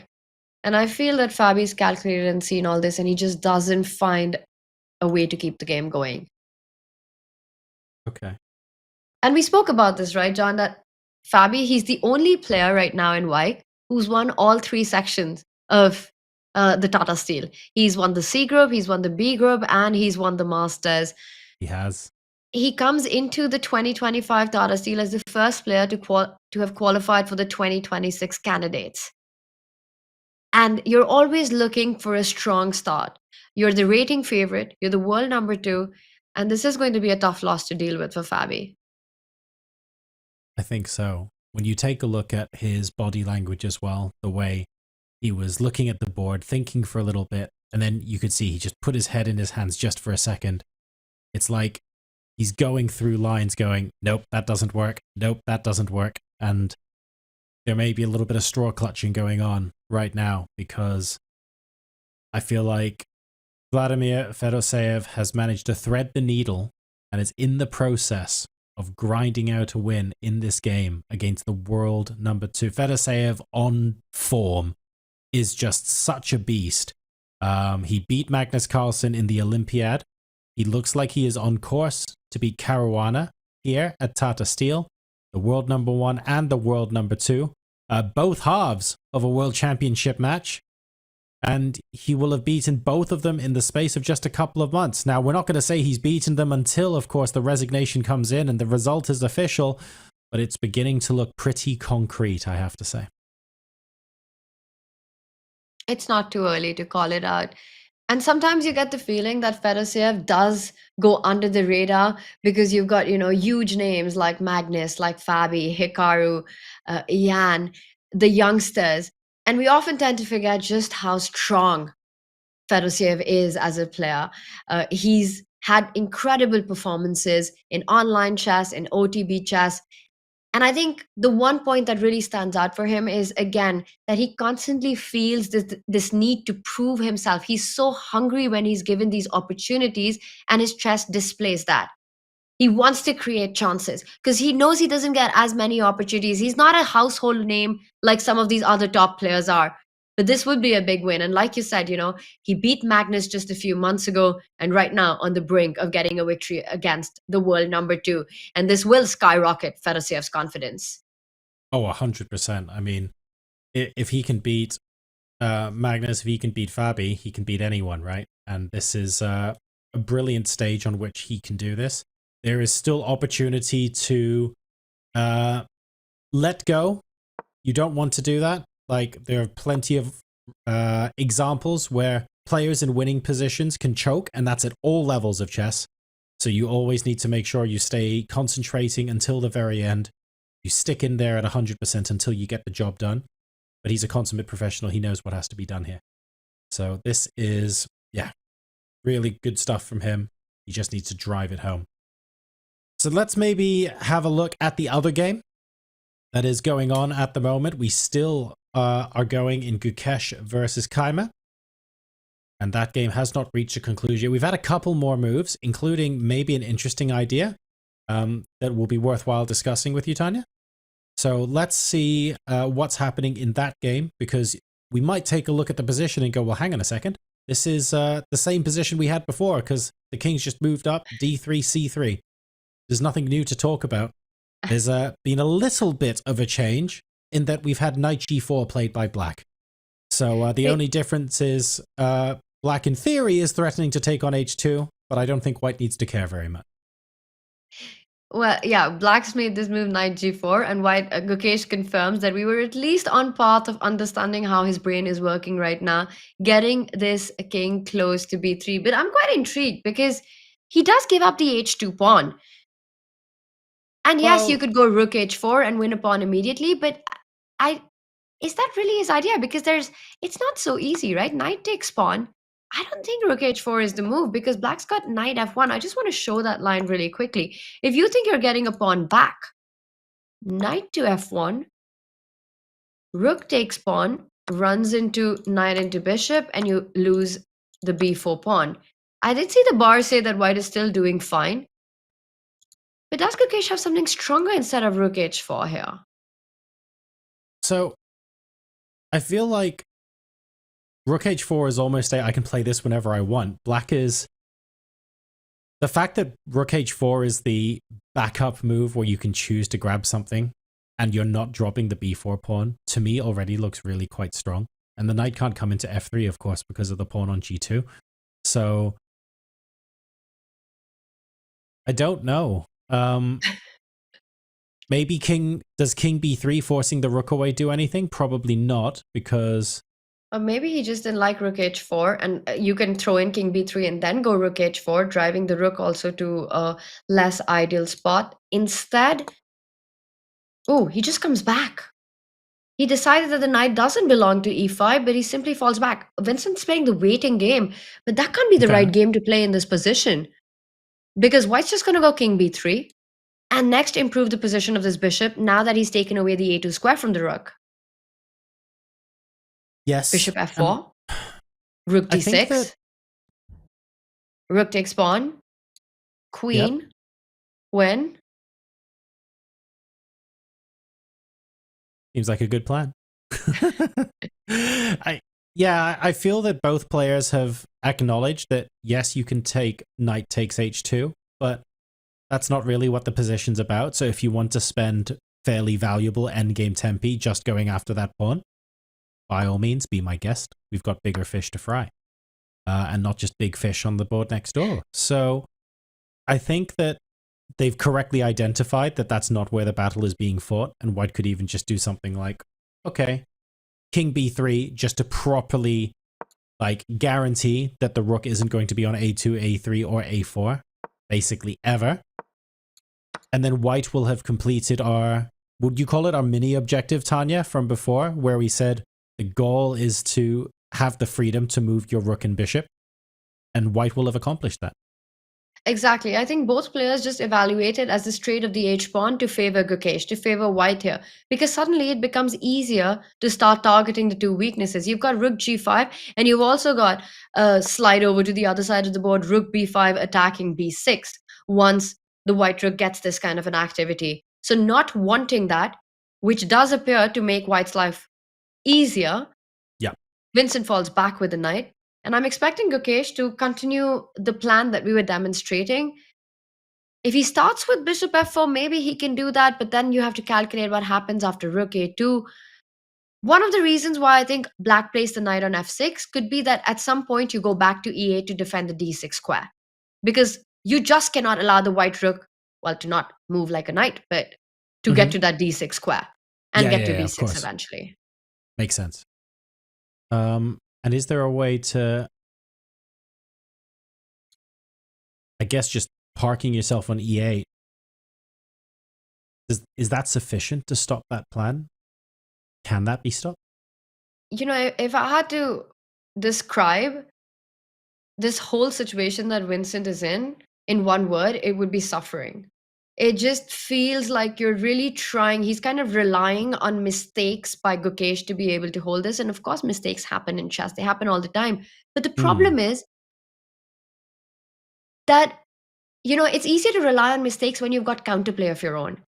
For Kaima here, he just has to sit passively. He just has to sit and wait for Gukesh to slowly improve his position and hopefully along the way make an error. And that's not going to come easy. Gukesh has, well, I want to say relatively easier moves to make. You know, king b3, bishop f4 just seems like such a natural way to proceed. Then you draw back black's forces. Knight has to go back to e4, the rook e8, the rook has to get displaced. And then you kind of think, do you want to push b5? Do you want to push c5? Do you want to give a check? That becomes stage 2. So very, very slow and steady here. As someone I used to know said, you just need a visit to the technique doctor, and then you just need patience, and everything else will sort itself out. 2 games still going in the Masters section, ladies and gentlemen. Fabiano Caruana versus Vladimir Fedoseev. We also have Vincent Keymer against Gukesh Domoraju. Both games, possible decisive results, but very, very grindy heading into the end game.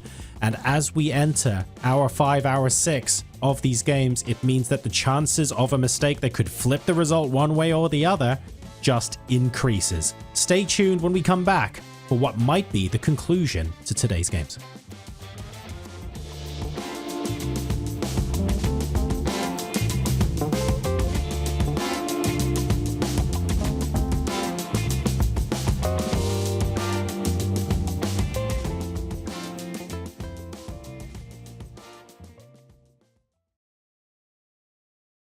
This next batch of tactics is all about lines, setting up threats to pieces arranged on the same rink, file, or diagonal on the board. Pins and discoveries are already examples of linear tactics, but these are a bit more sophisticated and rare.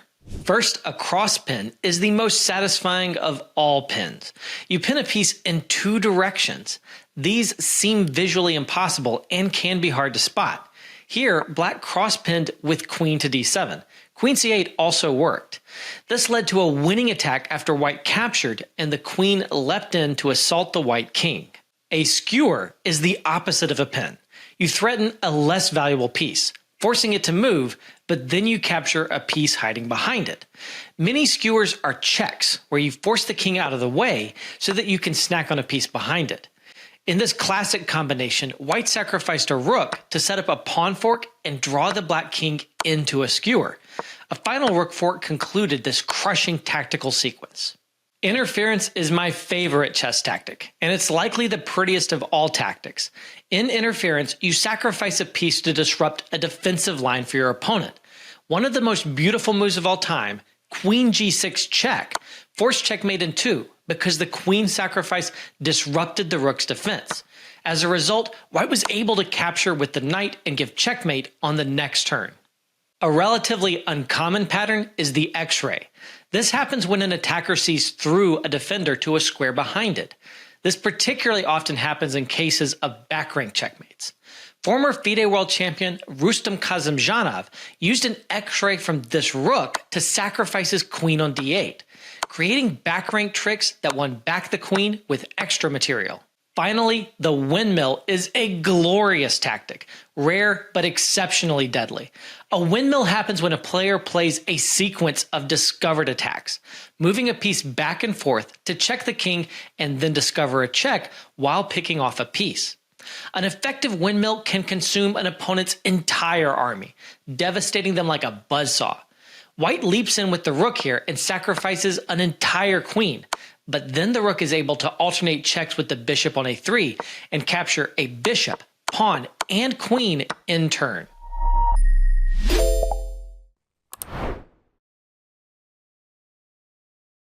Let's dive into Gukesh's top 3 show-stopping moves of his career so far. At number 3 is Gukesh versus Arjun Erigaisi from Norway Chess 2023. Now let this position just sink in. How on earth did Gukesh manage to get these 2 pawns on the 7th rank? And even crazier, the position it got here, it started as the London system. Now to answer that question, you'll have to check out the whole game, and I'll tell you that you will not be disappointed. As Philidor once said, the pawns are the soul of chess. Now these 2 pawns are the soul, body, heart, and mind of Gukesh's position. And here, exactly to get rid of one of those 2 pawns, Arjun made the move b5, attacking the white queen and disconnecting it from defending the d7 pawn. So if Gukesh retreats with that queen to d1, Arjun would simply pick up a very key pawn. You kind of lose your soul. But b5 is where the fireworks started. Gukesh does not want to lose one of those 2 pawns. He first sacrifices the bishop. That's the first brilliancy of this game. And there aren't 1, there aren't 2. There are 3 of them coming up, and this is just the appetizer. Bishop takes pawn. Arjun had to pick up that bishop, and this is where the stunning move comes in. You've given up a bishop, and now Gukesh goes in to sacrifice the queen, the second brilliancy of the game, and it's all around trying to promote one of these 2 pawns. If Arjun picks up that queen, Gukesh would go on to promote that pawn, bring in another queen, pick up that rook. Yes, black can take it. And then the c pawn picks up that rook and becomes another queen, winning the game. After queen takes rook in this position, Arjun couldn't capture the queen. Instead, he has to take that d7 pawn to stop all the threats from happening. Gukesh continued picking up a central pawn, and he played pretty flawlessly the next few moves, keeping everything under control. And I want to get your attention to that final brilliancy of this mind-boggling game. And it was right here after the queens got traded off. And I want you to pause and think about this. I want you to do a Gukesh right now. Just lean back, fold your hands like Gukesh always does in a game, and finish this off with the white pieces.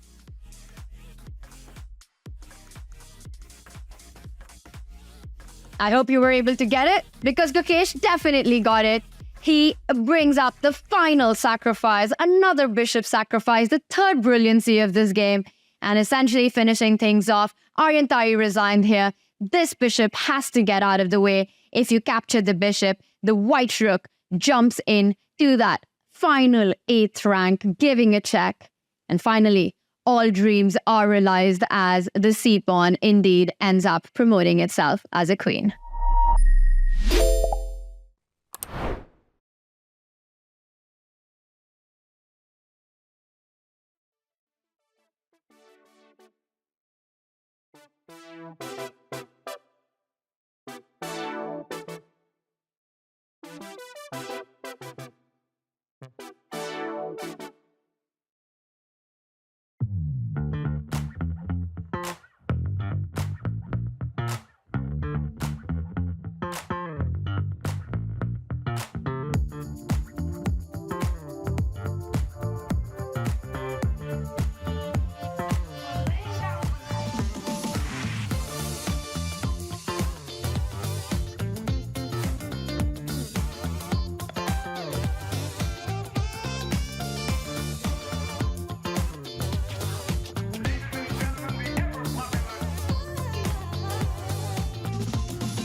Welcome back, everybody. We continue our coverage of the Tata Steel Masters 2025. The playing hall is all but empty now. The last games are being ground out, but as we all know, especially at the highest level of chess, it simply takes a while and you have to find every single possible resource. I'm John Sargent. With me is International Master Tanya Sachdev. We have 2 games ongoing. Caruana Fedoseev. We also have Gukesh versus Kaima. Both games look like they're on course for decisive results. But Tanya, let's talk about something in principle that maybe is difficult to describe to someone who's newer to competitive chess. If a game is so one-sided and it looks like a player is about to win, why do we still continue to torture ourselves for an extra half an hour, for an extra hour, sometimes even longer? What's the payoff that players get for doing this? They're professional players. We know that they're doing it for a reason. Is it really true that, like, after 6 hours of gameplay, one move blunders, moments of madness, do you really play on practically until checkmate? Talk us through the mindset here. John, that's a great point. And like you said, after 6 hours of play, anything can happen. You've got these blind spots that happen. Mistakes are possible. And at professional level, you want to take every single opportunity to save every single half a point that you can. Nobody ever saved a game or won a game by resigning. Until you don't believe that there is nothing left in the position, you want to play it on till the end. There's one part is that, but sometimes the position is so incredibly busted, and yet you see players going on because it also takes a while to sort of get yourself to accept that reality. denial is the first stage of grief.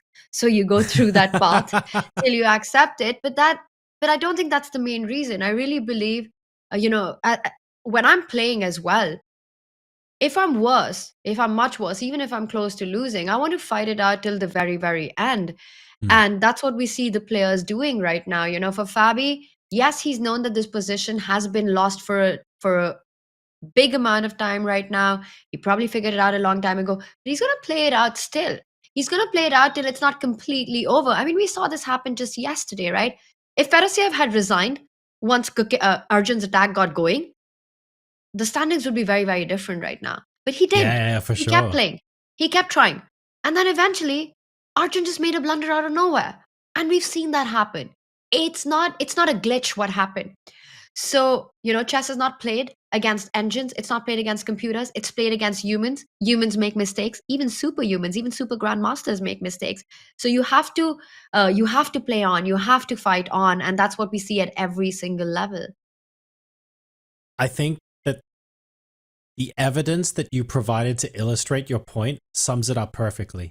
It was only yesterday in this very tournament that a 2800 player blundered from a winning to a losing position. You could argue. And it's like, if that can happen to someone 2800, why can't it happen to literally anyone, right? And a few days ago, we saw Anish do the same thing, right? Playing a beautiful, flawless game. And he was about to checkmate Gukesh. But instead of doing that, a one-move blunder that turned it around completely. So turnarounds happen in chess. We've seen it time and time again. And if you give up, you never get to be the best. You never get to improve. You fight it out.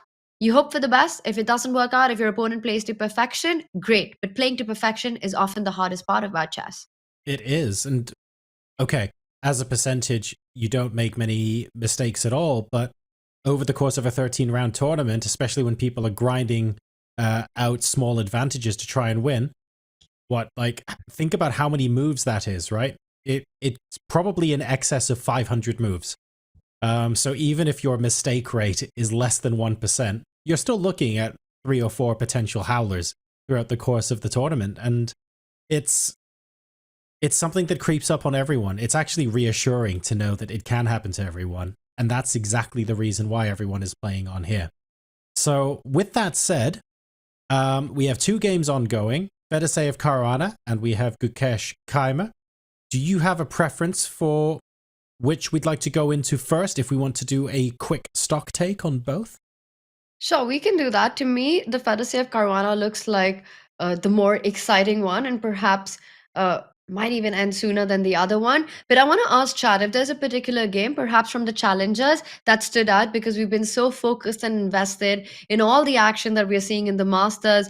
I think it was Nodirbek's game today. He was the main character energy with that win that he came on. So if there's any particular game in the challengers, perhaps that you'd like us to take a look at, I mean, we've got the bird's eye view in front of us. I know it's not one of the games that's still ongoing, but given that we had checkmate on the board, I would love to take a look at Lu Miaoyi versus Benjamin Bok if we have the time for that, because I think seeing how we got to such a crazy final position, obviously you guys at home can see it, a little bit of a spoiler based on what you can see on the screen, but it looks like that was a really cool game. I was hoping Chat would say that. Because again, that final position, how did Black manage to get all that in? Let's take a look. Now, Lu Miaoyi has been absolutely sensational. She's all of 14 years old. At 2.429, I believe, is her classical rating. She's the second highest junior female player in the world, right behind Divya. And she is in fantastic form at Wijk. She starts with the King's Pawn opening. It was the open Sicilian. And Benjamin Bok, with his opening choice, shows that he wants a fight today. He wants to try to create his chances. On paper, Bok is the favorite with a higher rating. And we see it develop with standard theory, long castle. Lu Miaoyi is fearless. She has this really aggressive style of play. We've seen her beautiful sacrifices that she's bought on the board in Wijk as well, with a really miniature victory against Frederick Swane, I think it was. She now sidesteps with the king, a trade on d4. And I believe this is all pretty standard theory. I've seen this position multiple times in multiple games before. So everything looks normal. Black wants to advance on the queen side. Meanwhile, for white, where is the breakthrough coming in from the center? Bog goes through, attacks the knight. It falls back. And fascinating how Bog just decided not to castle for a long time. C4. And the idea is that if there's an en passant, I believe there was, you want to recapture with the knight, opening up the c file, and we could potentially see a shuffle of the rook on that open line. Queen to b7. Oof. This position's already so spicy. So Miaoyi is trying to get control on the b5 square to try to stop any attack and counterplay on the b line. Shot castle, and she does go on to plant the knight on b5. And here Benjamin took the decision to break in the center, a very thematic break. I don't really understand why it's been given across. Does it have something to do with e5? Because that has to be the main move given the spin in the position. Yeah, is it? I would imagine so. She decided not to go for e5. So the only idea after e5 that I see for black is that you have to perhaps trade on b5 to defend your bishop and then move away with the knight. So bishop takes bishop, bishop takes knight, bishop takes bishop. And now, do you go knight e? Yeah, such an ugly move to make. And no, ooh, there's tactics here. John, look at this. Bishop c6 deflecting the queen. And because I've placed my knight on e8, the f8 rook is hanging as well. That's gross. It is gross. Yeah, we don't like it's absolutely sick. So after e5, perhaps bishop b4 just steps out of it and then you move the knight away, keeping things under control. Instead, we saw rook to c1. So Miaoyi is going on the attack with rook c7 coming in. Queen b. How did this position end in checkmate with the queen landing here on a3 is what I want to know. I was wondering e5 if there was does arrive. if there was e takes d5 ideas with knight c7s getting planted in there as well, but I don't think I made anything work. Yeah, because the rook can always move, right? Pawn takes pawn. But it's interesting what you say, because I thought you could take with the knight, but this might end in some tactics. Bishop e7, knight e7, bishop takes pawn, king takes bishop, and queen takes bishop. And white is, nice, up a pawn, doing well. So perhaps had the option to take the pawn on d5. I think there's always this intermediate idea, right? Pawn takes pawn, bishop b4, and in betweener, move the queen away, and then simply grab the pawn on d5. That still keeps things in balance for black. Yep, that could work. That feels quite clean compared to some of the craziness that we could be looking at instead. e5 was played, and once again, you have to plant that bishop on b4 to attack that white queen before stepping away with the knight. Benjamin does it, and now you can imagine this pawn breaking through on the king side while Miaoyi's attack, it's still going to take some time. I do like how the bishops are placed. There are ideas of queen g3, bishop h6 as well. It's very double-edged. Queen to a7. I think she blundered somewhere. Blunder incoming. Queen h3, and that is a big mistake. A very natural move, because guess what? After g6, you want bishop f6 and queen h6. But for some reason, it doesn't work. On the surface, when you go queen h3 is a bad move because black can play g6. I'm like, yeah, I could see g6. Loads of people could see g6 from a mile off. What's the follow-up? What am I missing? And the problem is that black's pawn on f6 just falls apart. You can't go queen h4 because the queen is overloaded to defend the bishop on d3, and there's no way to keep the pawn alive. Wow, okay, so it's basically a tempo problem at this point. You don't have enough time to execute your plan. So no bishop f6, which means the counter attack has been stopped by Benjamin. So instead of queen h3, after queen a7, there was something stronger for Miaoyi. Maybe she had to get the f5 break in. I don't think the ending can be worse for white because you've got the bishop pair she could have played on, but perhaps just missed that after queen h3, g6, there's no follow-up to the attack. Goes in with rook to c6, and now Benjamin, he's just coming in with the force, and I think it's unstoppable. Queen a5, a3 is happening next. Why would Queen A5 Whoa! be... No, okay. It He needed to think for a sacrifices bit. a rook. Yes, that is lovely. It's insane. And how is this completely winning? It's because White's queen is offside, White's rook is offside, the dark squared bishop is offside. Nothing is defending the white king. The bishop, queen, and the rook are ready to give checkmate the moment the A line opens up. And all your pieces are on the edge of the board. And Miyagi was forced to give up her own rook. Interposing. But Don't look at this, he forget, doesn't. a rook was sacrificed to get to this point, so that's not horrific, but you're right, the follow-up here still looks super strong. Amazing stuff. And I'm going to rush through the moves because I see actions happening on the Fedosea board as well. Benjamin Still. playing very precisely before opening up the A line. And now, yes, you're down an exchange, but your problems are also the king. Could not have picked up the bishop on b4. Knight d3 wins with a fork. Benjamin Very Bach good. with the attack. And rook b1, a self-checkmate. Wow, that was an incredible middle game. But it was Right. already lost. It was already lost. Yeah, it was already this lost. position. I think that was for style points rather than anything else. So fair play to Lu Miaoyi and congratulations to Benjamin Bach for winning that game. We now have some movement in one of the games here. I think it is the Fabiano Caruana game. It is indeed.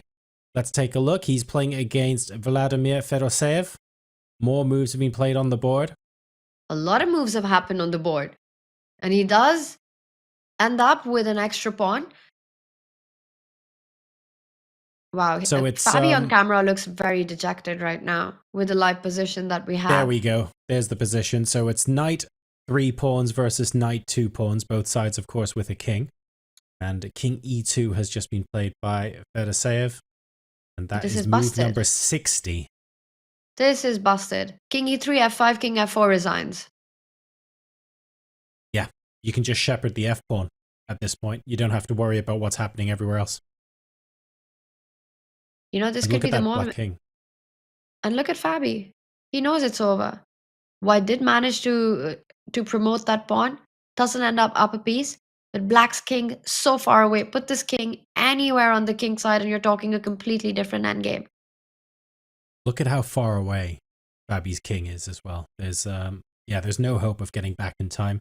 Or maybe there is if he sacrifices both of the pawns and then you play king knight and 2 versus just king and knight or something like that. But this is looking pretty hopeless, unfortunately. I have a feeling this might be the final stand.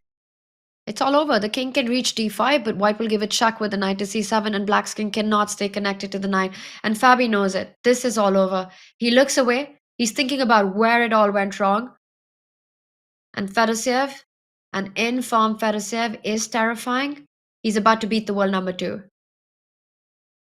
So, Magnus Carlsen and Fabiano Caruana, just a couple of months apart. Fedoseev is absolutely on form and on fire. He is about to take this big, big scalp. There's the handshake. And Fedoseev beats Caruana in round number 5 of Tata Steel Masters. What an incredible result. Fedoseev showing absolute conviction, not even showing emotion as he won there. He was still very much in the zone. But that's going to be coming as such a flood of relief to finally get that point in the bag. Big Fish went fishing and caught a shark today. What a performance by Fedoseev, right? Just the game, the quality of chess that he played, the technique that he showed in the endgame. Absolutely fantastic. Never giving Fabi a chance to really come back, putting the pressure. It was in balance. John, don't get me wrong. Fabi had the position under control, but it was a very difficult position to hold. And Fedoseev just kept the pressure going, move by move, until we saw the inaccuracy, provoking weaknesses, and then converting it in a clean, clinical manner. Fantastic stuff. Perhaps the biggest upset of the tournament so far. I think so. This is a really strong result. It's weird to call it an upset because I feel like we already know that Fedoseev on a good day can beat anyone. But you are right, Tanya. That doesn't mean we know which days are going to be good days, right? It's still so impressive to see him come in here and successfully get that scalp.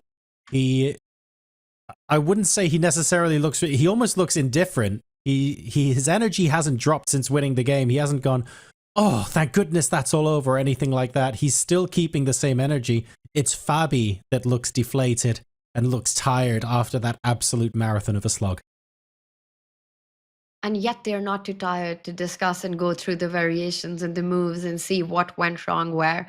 And this is one of the cool parts about this tournament. You know, you don't get to see that. In today's time, players play, make their moves, win a game, lose a game, go back home, switch on the engine, see where you've gone wrong.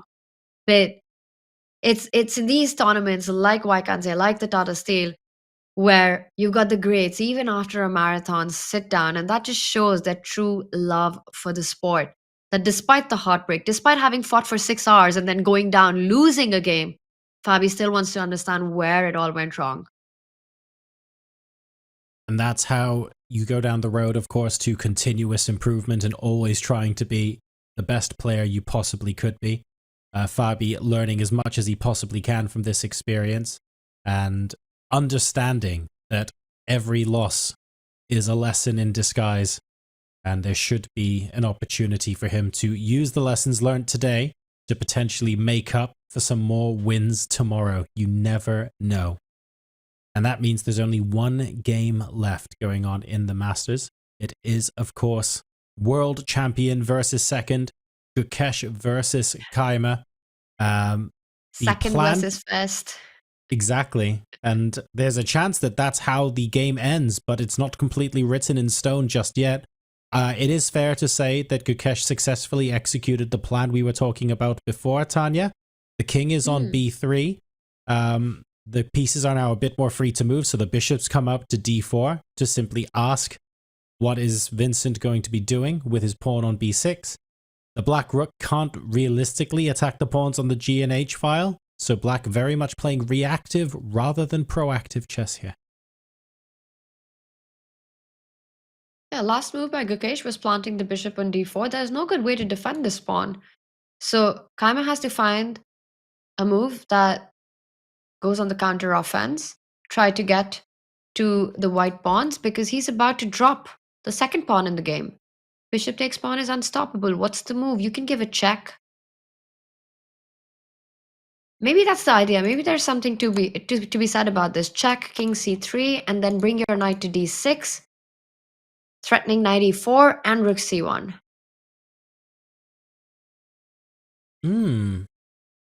Yep, that would certainly be one way to try and convince your opponent that it's beyond saving. That much is for sure.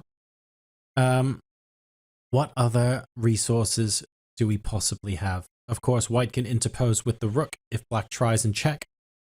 But that doesn't automatically mean that you're queening, for example. Yes, you know, John, I've noticed one thing about players. When they're twiddling a piece in their hands, as Vincent's doing right now, if you're in a better position or you feel confident, usually that twiddle comes with a good speed. You know, it's faster. But when you're feeling the pressure and when you're feeling the tension, well, now he's sped up with it, but it's usually a lot slower. You know, you're trying to calm your nerves down. You're trying to understand what to do. It's not as confident. I don't know if you've seen Nodirbek with one of those pieces. You know, with the rotation of the piece, it's at super speed. That's interesting. Do you think that that's just a Vincent Kayma thing, or do you think that it could be applied more generally across a larger group of chess players? Because for me, I tend to find, for me, it's the opposite. I find that I'm fidgeting maybe with 2 or 3 of the captured pieces in a middle game or something when I think I'm winning, because I'm always deathly afraid of getting an advantage and then losing it. Whereas when I'm losing and I feel like I've got nothing else to lose, I'm like not fidgeting so much. I'm sat still at the board. I'm like intently concentrating, looking for a way to thread the needle and find a way out. What about yourself? Well, I don't have a huge sample size to prove my theory, but it's just something that I've noticed about a few players, and myself included. I think when I'm locked in, or when I'm feeling that it's a complicated battle and there are tactics that are flowing in a position, it doesn't even have to be necessarily better for me. bit position that requires calculation, usually just by reflex, I wish I had a piece, but I've got a lipstick to demonstrate that. It's like it just goes really fast. And otherwise, when it's a lot slower, or when it's a lot calmer, or when I feel I'm in the suffering, I'll be like thinking, but somehow it'll be not rotating as fast. So maybe you can use that, and I don't know. I feel like that's useful information if we were playing poker or something in the future.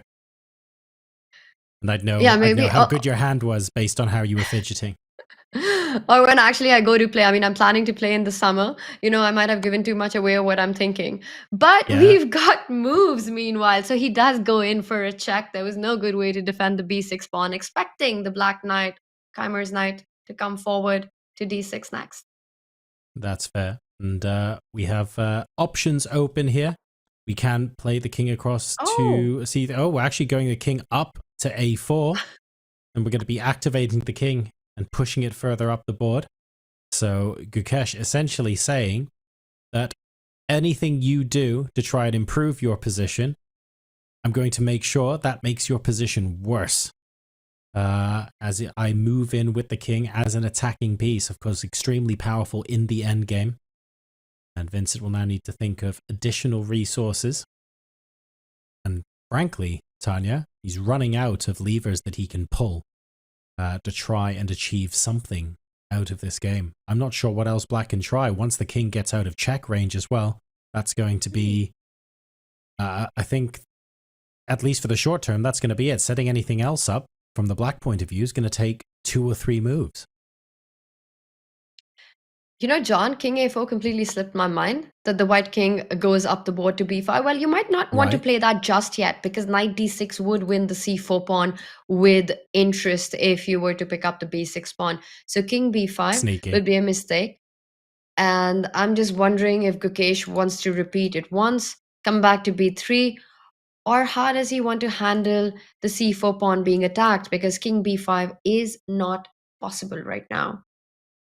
Very sneaky indeed. Yeah, I like that trap. Takes pawn. Maybe you can take it. Maybe it's possible. Maybe it's time. We might see Gukesh kind of transform his advantage into a passed pawn just about now. But I feel like that pawn is about to drop anyway, so why not keep the king on b3 and just play rook b2? Yeah, that's what I think. That there's a big possibility that he just comes back. Yeah, I think so, because yes, you're right. Gukesh can swap off a pair of pawns and then just play with the passed pawn, or he can try and make the advantage greater and keep both of those pawns. And of course, I would like to keep those pawns connected, because that's just cementing the result to an even greater degree. You're right. I mean, king b5, I would not want to make this move. No one should. I think knight d6 might just squander away all of the advantage. It's king b3, there's c5. These are the 2 moves that come to my mind, but also c5. Maybe it's possible. Or bishop takes pawn. Gukesh is in a think against Chimer. And it's such a battle, right? And I saw a featured chat there that if Gukesh wins this, he moves up to world number 4. Yeah. And the tournament started with his friend and his teammate Arjun. By the way, he's gone for that transformation of advantage where he's finally created a passed pawn. The tournament started with Arjun getting into Wijk as the world number 4, and Gukesh might be the one replacing him right now. And there's been so much shuffling, right, John? Because Pragg's moved up the rankings as well. I think he's at world number 8. He's gained about 14 points in the first 4 rounds or the first 5 rounds. He's done very well. You just saw in the background Fedoseev moving across your screen. That's how long he was sat at the board analyzing with Fabi, by the way. They've just finished and exited the playing hall. So all that time we were talking, they were talking as well. Unfortunately, we don't have them mic'd up. I would love to actually have the players mic'd up so that when they finish the games, we just listen in on the analysis and watch the board from a bird's eye view. How sick would that be? I think there are some tournaments where we get that. That would be super cool. To have, to be able to hear the players. I think they had it. Where did they have it? Because I've seen this happen before where you can actually tune into, it was Norway Chess perhaps, where you could hear them analyze. I think that's a great idea. Like, I love it because fresh from the game, what the players are thinking is really what we want to understand. Because for us, it's really a game of speculation, trying to break down, get into their minds, understand what their plans, their ideas are. But then we'll get a confirmation of what they were really thinking and how their genius brains work. And that would just make us feel bad about ourselves. I'm trying to figure out, do you remember ever having a time when a player tells you their thoughts on a position or in a confessional booth, and it turns out it's just completely wrong, or they've overlooked something obvious? Like, I've never actually seen that in my life, but how weird and how cool would that be to have someone come into a confessional, or just hearing their thoughts straight after the game where they said, oh yeah, I just do this, this, this, this, and this. And then to hear the response, actually, there's a 2-move refutation to that, or something along those lines. Like, and just have the penny drop live on air. I don't think I've ever seen that, but it would be really cool to watch if that's ever happened. That's actually happened a lot of times. And even with the world's best players, with Magnus, with Hikaru, with all these guys who are playing at Wijk, where they come in for a post game and, you've got your computer on, you've got your game on. And then when they're analyzing and they're checking, and there was a line that they were sure of, or an evaluation they were sure of, and they realized they were completely off the mark. And at that moment, they're sort of very okay about it, because at the end of it, all these top guys know that, everyone's human, and they make the best practical decision at that moment. And if they miss something, there's a big chance their opponent misses it as well. So it's really interesting to see, sort of that thing dawn on them that, hey, I missed an opportunity, or I completely messed up an evaluation of a position or a line I was thinking of. The pieces were placed somewhere else, 3 moves down the line. But it happens a lot. It's quite often, actually. And but I moments want it like live. that, we all feel I want a bit it live. human. I want someone to walk into the confessional and say, I've just played a game-losing blunder. I need to hope my opponent doesn't find e6. And walk back to their board. And then when something other than e6 is played, for them to come back in and go, oh my goodness. That's the drama I'm here for. That's the drama I want. We get to follow it live. Yeah, that would be amazing. But again, I feel like whenever we've had confessionals, there have been moments when the players have come in and said, I'm really worried my opponent might go here. But usually when it's a big blunder, they tend to stay on the board or be around, even if they get up and walk, because they're too stressed to go. But would love to hear their thoughts whenever we get the opportunity. What do you think? If you had to break down what Gukesh is thinking right now, what's going on, not from the chess terms, what would be your commentary of the inner workings of the world champion's mind? How do I shut down any residual tricks? I think is where I'm looking. So King b5 has been played, for example, but I don't think Gukesh is trying to calculate whether or not there's a 0.3 advantage to playing this move versus that move. I think Gukesh is thinking, how do I shut down all the counterplay? And if there's a move that's less winning, but instantly shuts down the counterplay, I'm going for it immediately. So, well, bishop c5 has been played, but I was thinking like, okay, bishop c5, move the king up to c6, start pushing the pawn, force Keymer to sacrifice a piece for the promoting pawn, and that should be the end of it. And Gukesh is just looking for the quickest path that doesn't involve any tricks or anything like that. So for me, King c6 makes the most sense because there's no knight checks. I don't need to worry about this. I can just blindly follow the plan and know that I'm not about to walk into anything. Really nice instructive technique here by Gukesh, how he's used the bishop to create a bridge for the king to go through. And also from the c6 square, it takes away the knight jumping closer to the white pawn on b4. And I fully agree. This is Gukesh just dashing to that win with the most precise play, the fastest way to victory. Put that king in front of the bishop and just advance that b pawn. After king c6, you could also throw in a check, further drawing away black's king away from the action. I think what's going on, if I had to commentate about what's going on inside Gukesh's mind, he might be thinking about what to order for dinner next. I wonder what the commentators are saying about me. The way I would play this game is honestly just, as long as there's no knight check on the next move, I'm playing whatever. So I'm going king c6, Can I be checked by a knight? No. Play it. And that's just that's the same sense check that I'm going for every move, because if there's one way I lose this game now is messing something up to a knight check, because we've been here for hours and hours and hours and we're very tired. So as long as I perform that check after every move, I don't mind if it's imprecise. I don't mind if it takes an extra 10 moves to win versus just 3 or 4. I'm just doing that to be 100% sure. Well, he does go in with a check first, so maybe he's not so bothered about what we're saying about the position. I am expecting him eventually to go in with the king. You definitely don't want to step up in the line of the bishop. Rook d1 check would be game over on the spot. You want to keep the king as close to the white pawn. King e5 is what I'm expecting. But after king e5, king c6, again, the black rook is tied down to pinning the bishop. You move that rook away, suddenly bishop d4 check would win the knight on f6. Gukesh again showing extremely precise technique here. He's going to go in with king c6 next. You know, he's done it in a good way. I think he's got reasons to be satisfied with his play so far.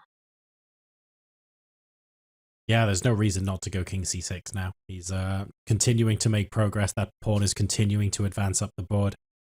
And Keimer is running out of shots that he can push into this position to allow Gukesh an opportunity to go wrong.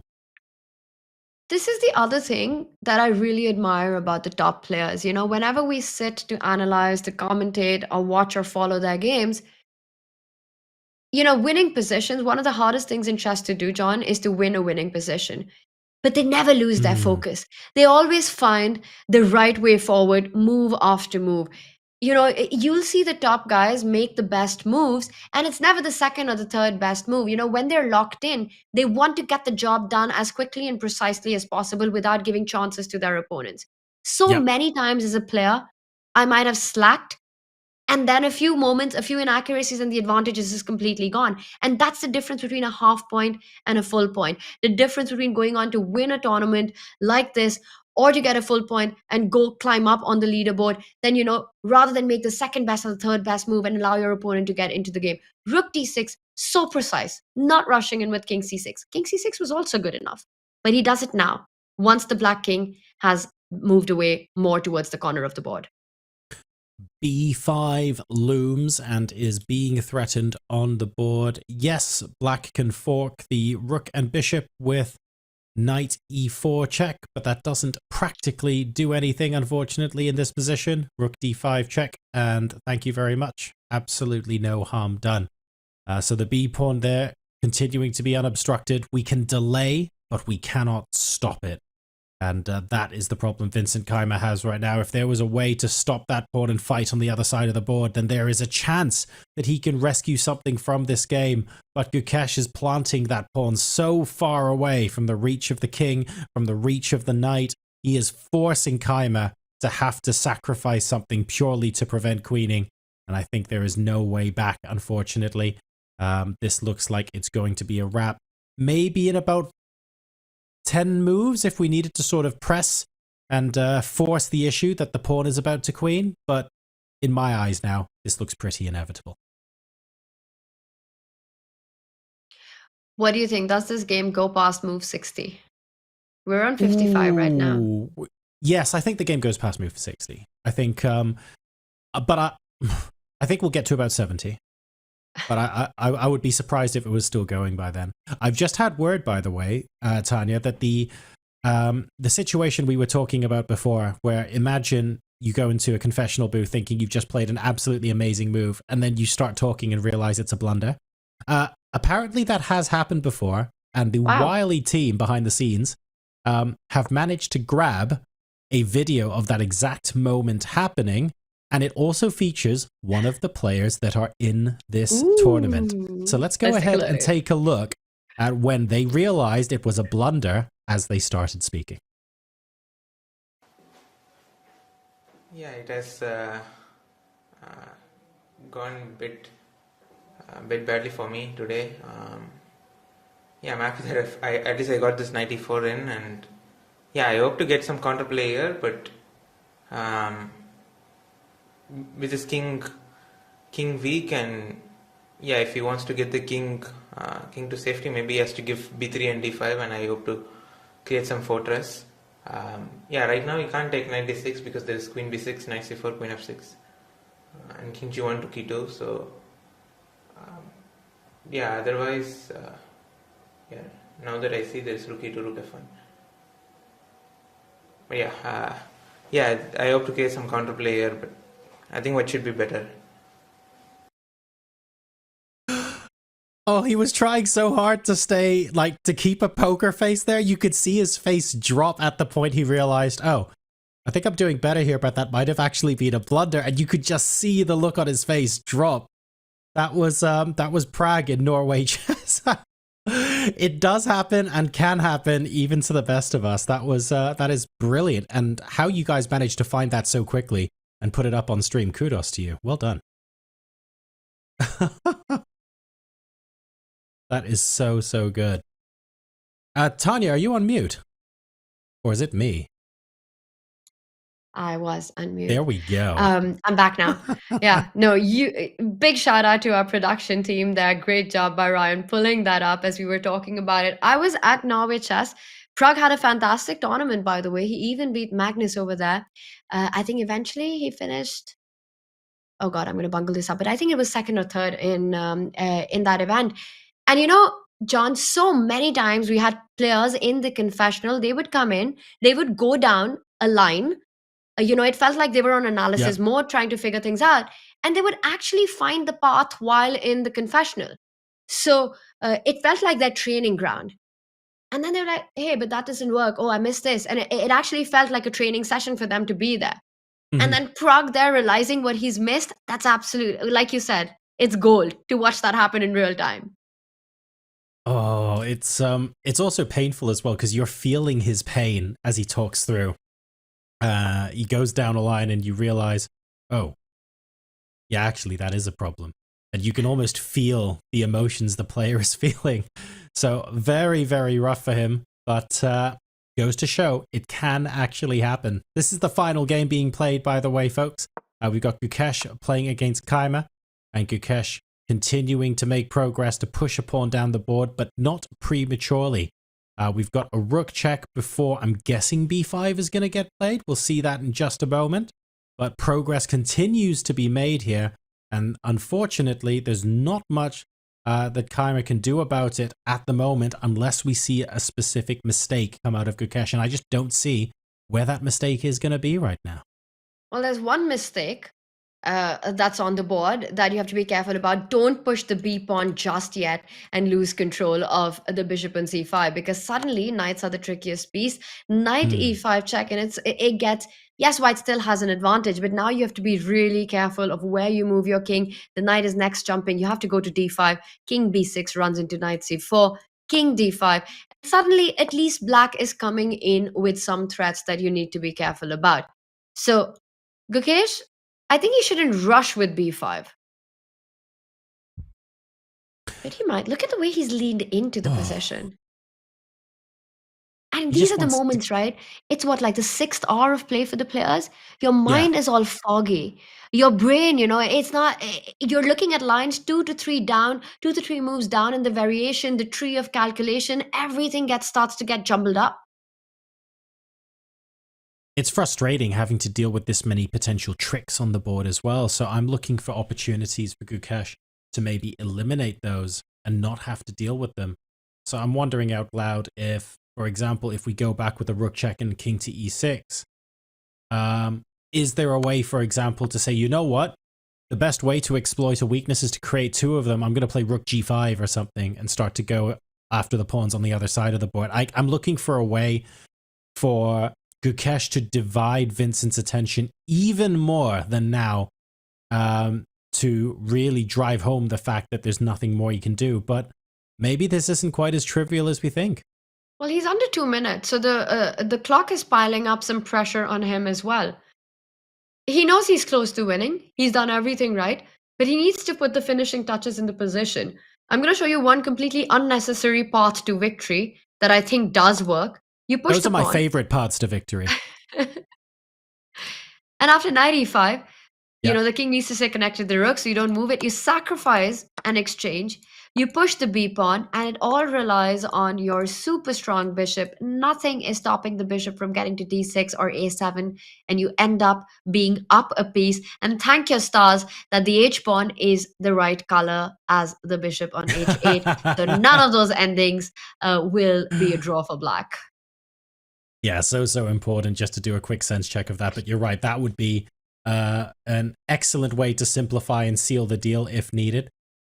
And Vincent will be very aware that Gukesh can comfortably calculate that to the end, so not looking to go for that eventual outcome.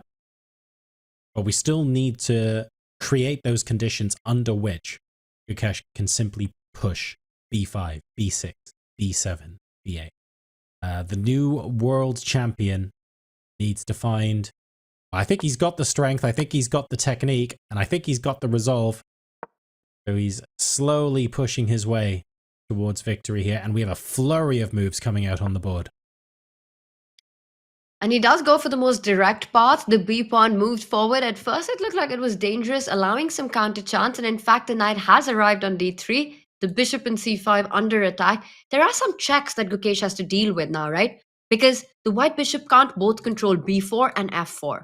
So knight b4, knight f4 is to follow next. But the first question is, where are you moving with your bishop?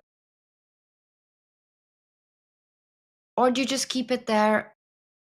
Oh, I don't want to play rook c6 for some reason.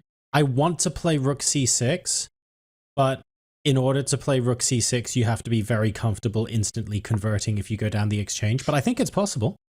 And he does it. Well, if he does it, it's definitely possible. The reason I was hesitant about it, John, because it just feels like you're making a construction where at some point knight b4 could be a fork. And I know.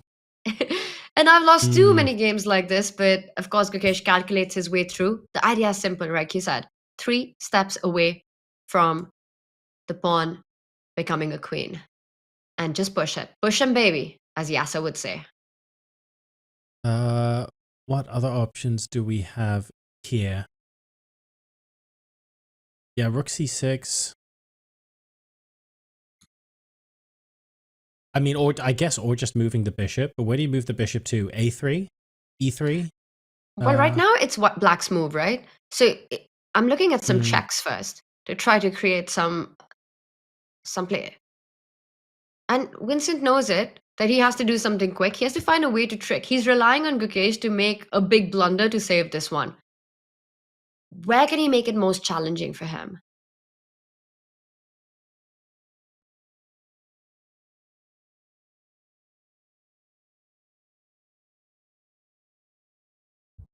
I was looking at knight checks followed by rook d1, but I don't think I can make that work. Knight check. You go forward with the king. Rook d1. Where do you go? Because king c7. The thing is, there are still some checks to deal with in the position. It's not a clean path just yet. But Gukesh has calculated this. I feel like it's white king. Once the white king gets to b8, you can push b6, if that makes sense. So if you're running from a series of checks and like, I don't know, knight f4 check, king d6, rook d1, king c7, I'm probably just going to keep moving the king and move all the way to b8. And once it's on b8, I know I can get b6 in for free because both the rook and bishop are looking at b6. Maybe that's the way. That sounds very strong to me. Just put your king safe on b8, but then, so rook d1 check, king c7, knight e6, king b8. There's still rook d8 check. Yes, and then you have you got rook c8 there? Rook c8, your bishop will be hanging after the trade on c8, knight c5, but maybe you just step up with the king to a7. And you know what, John? After rook d7, you hide on a6. So we might see this being played out. Maybe. Rook d1 check. Let's see where Gukesh's king hides. I have a feeling that it's going to follow your path, and if the black rook moves down, we might find it on the a file.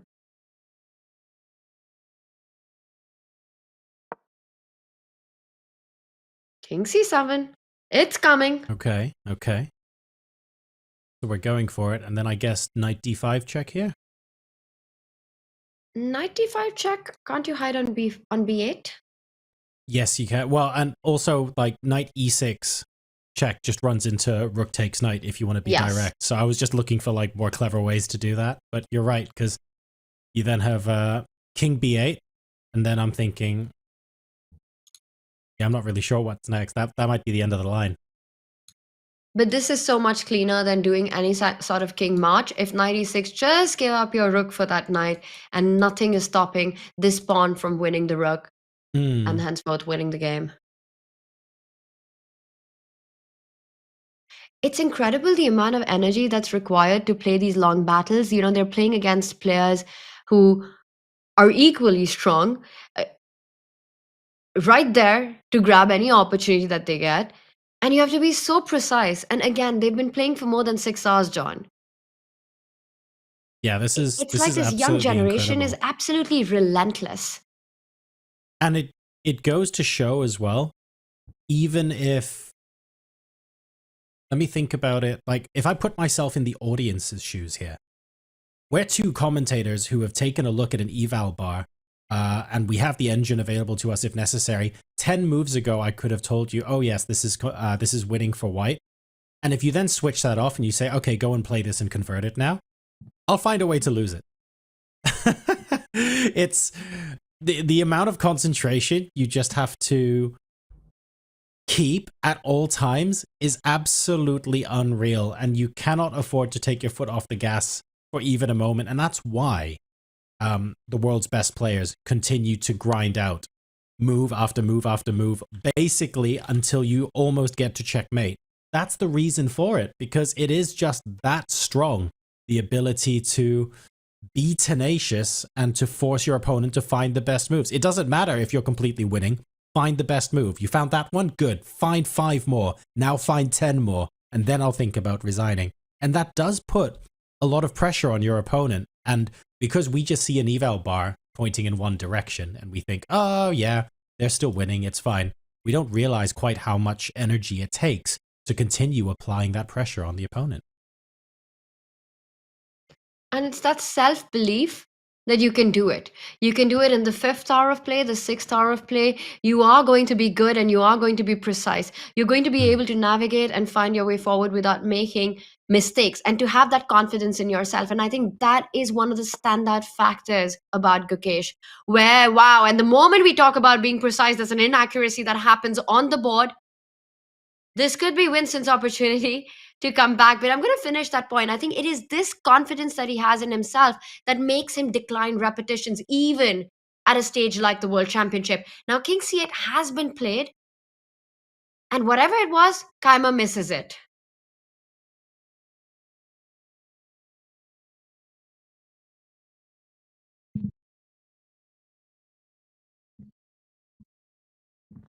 John, I can't hear you. Just fixing that, bear with. Yes. How are we now?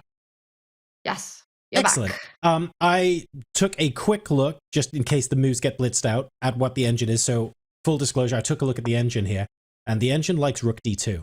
So part of me is thinking maybe that's I'm preparing to sacrifice my knight as black to get rid of that pass pawn in exchange for mopping up your G and H pawns, and the game can continue.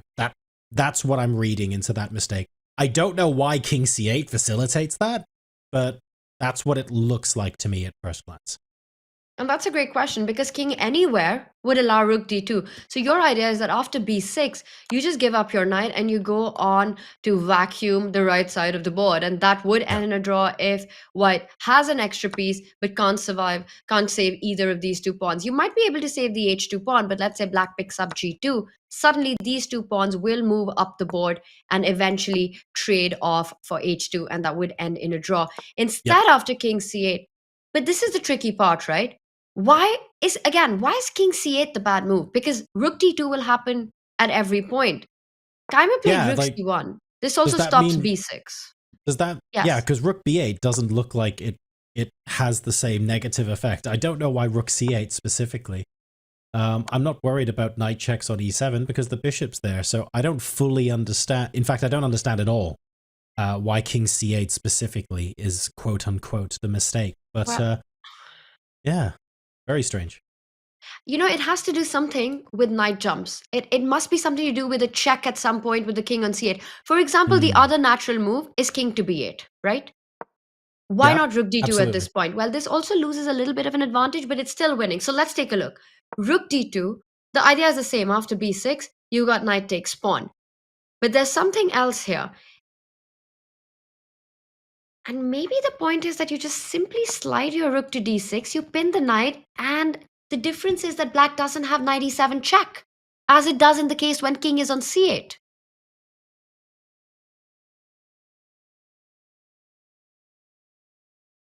Yeah, It's maybe still it's that really simple. tricky. Not for me, because maybe you're threatening b6 now. The only difference I see between c8 and b8 is that the black knight is not doing such a nice job of giving a check. But I don't understand how that plays out. For some reason, king c8 did give Keimer a chance, and he had to find rook to d2. He didn't. He played rook c1, a very human move because b6 will be met by knight takes pawn, lots of pins on the c file. And now, only once the rook sidesteps, Gukesh puts that king on d7, a safer square. Keimer's going for that idea, by the way. Same idea But it's now. not as Yeah. strong. He wants to give up the knight for the pawn and then pick up the pawns on the other side of the board. And we've We'll got see where we moves. go from here. Bishop d6. We gonna see a move like h3 or h4 to sort of like get one of the pawns out of the way. We are not. Rook takes g2 has happened. Rook c5 on the board with an exclam next to it. But has this gotten complicated now? Because you're not getting in b6 so easily. And giving up this rook for the knight, it can't work anymore. Because black will trade one of these pawns for the white pawn after giving up the rook for the b pawn. Well, I guess the remaining pawn, because it's covered by the bishop, I'm guessing the logic here is if we'll reach a point where we can just sack the rook for the knight, and because the bishop's looking after the h2 pawn, you can just push and force the rook to be sacrificed. But that's the thing, right, John? If that position comes, black's really fast with trading pawns. So you have to Yeah. sacrifice it at the right time. It doesn't feel like you could just get rid of that exchange at any moment and win the game. It feels like if you're not careful, you could accidentally still draw. Exactly. So king e6, it hits the knight. Gukesh is trying to get this knight out of the way so he can push the b pawn. And Vincent, he's not letting it go so easy. So he stops it. And it's funny now because it's a material balance. Gukesh is not up a pawn anymore, but he has this extremely powerful b passer. Meanwhile, black has a 2 for 1, but no passer on the board, and very tough to create one with that pawn formation. So where do we go from here? I love the fact that both of the final games that we've had today are both games where once you start going in depth, they're so much more complicated than perhaps we gave credit for to begin with. It's been really, really fun to watch. And now we find out to what extent can we still convert something like this? At what point can white play b6? It does feel like black is making some progress here.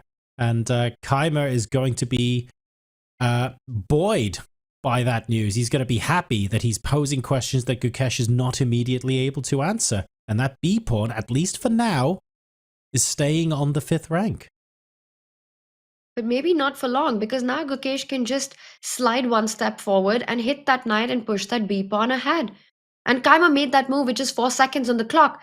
It's the clock that comes to play. He just doesn't have enough time to find the most challenging defense forward. That's true as well. Despite having the 30-second increment, that does not guarantee by any stretch of the imagination that's going to be enough time to figure everything out. You might not lose on time, but you run the risk of losing on the board, of course. And now, with the rook on c6, we are trying our best to get to a point where we can finally push b6. And remember, the bishop is taking a look at the queening square as well. b6 finally comes down. With that move of the knight jumping to b6, Vincent actually just gave a free move to Gukesh to come back with the rook and assist that pawn move one step closer towards the queening square. And how are you fighting this? Yes, you can back up with your own rook to b7, but that runs into... Maybe the bishop just slides over and defends the pawn. Oh, you give up the pawn, but win the knight. So rook c4 check, you mean? But I wanted to... I was not sure because I just felt like there could be a way that that black swaps the pawns, and without pawns, that's a draw. So maybe that's the way forward. Yeah, that's... I'd rather queen, right? In this sort of position, if I'm the player with the white pieces, I would rather queen and really stamp my authority on it than do anything else. Knight takes pawn. Yes. It's happened. Okay. He's gone for it. And now, Keimer's hopes are on trading this h-pawn. If Vincent is able to trade it or win it, rook versus rook and bishop is a draw. It's a theoretical draw. A trading that's going to be so unbelievably difficult. I feel like I think it's impossible. The bishop goes to e7, and we ask the question, so what are you doing in practice here? And in fact, in this position, I think you just play... What, can the king not even come across to f6 because you have rook b4 check? So your pawn's not going anywhere, and you're attacking the pawn on g6. Black might be losing another pawn. I think this is just busted now. Because you don't have g5. Bishop e7 is super strong.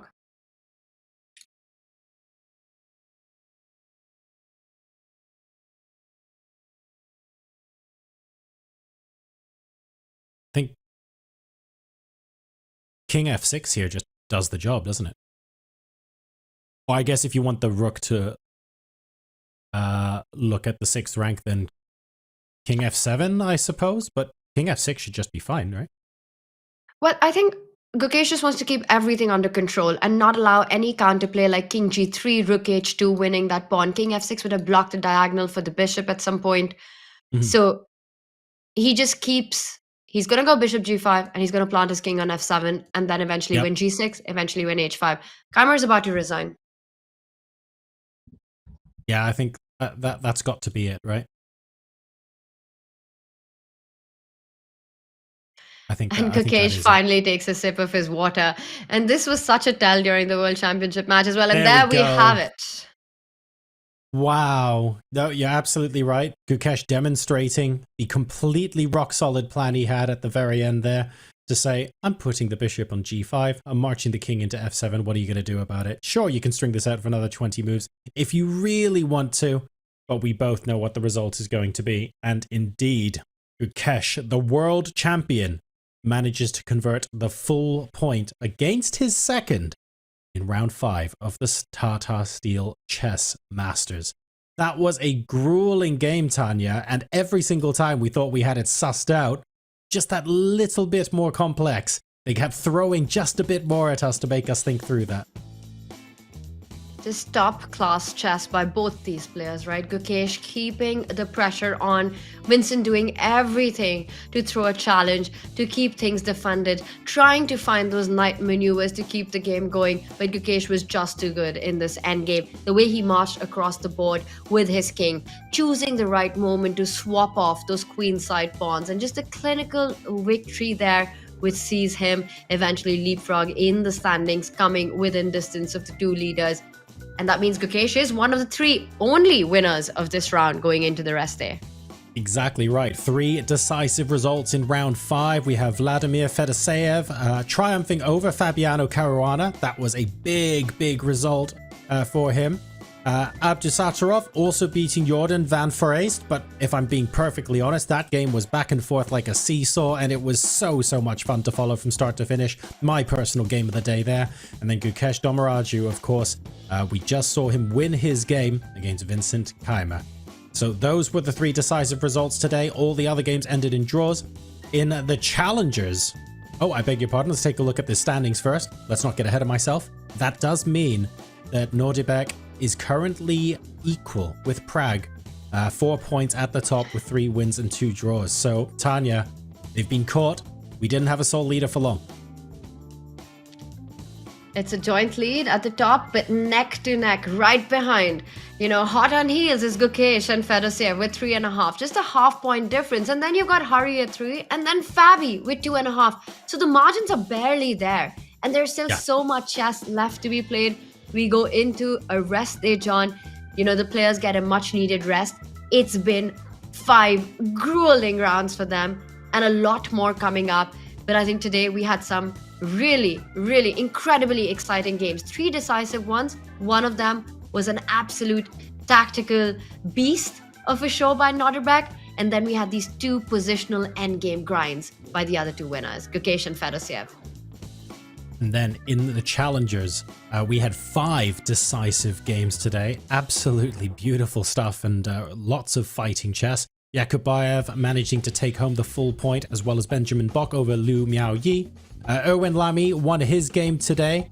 And Gurel and Win, by the way, are still going. So I read the 0 and thought that was a decisive game. No, it's 0-0 because it's still going. So there are 4 decisive games and 1 game still going on. And the challenge for them now is to last through that, get to the rest day, and come back refreshed. Erwin Lamy then sole lead on 4 points in the challengers. So very interesting table here as well, Tanya. Absolutely. And just as we expect from the challengers, a lot of exciting, fighting, decisive games. And that's the narrative that will continue. We started the day with it being a 3-horse race at the top. And now it's Lamy who's leading, who's had so much experience here at the Tata Steel. I think he plays almost every single year. He's also a very good friend and a second to Anish Giri, an extremely strong player.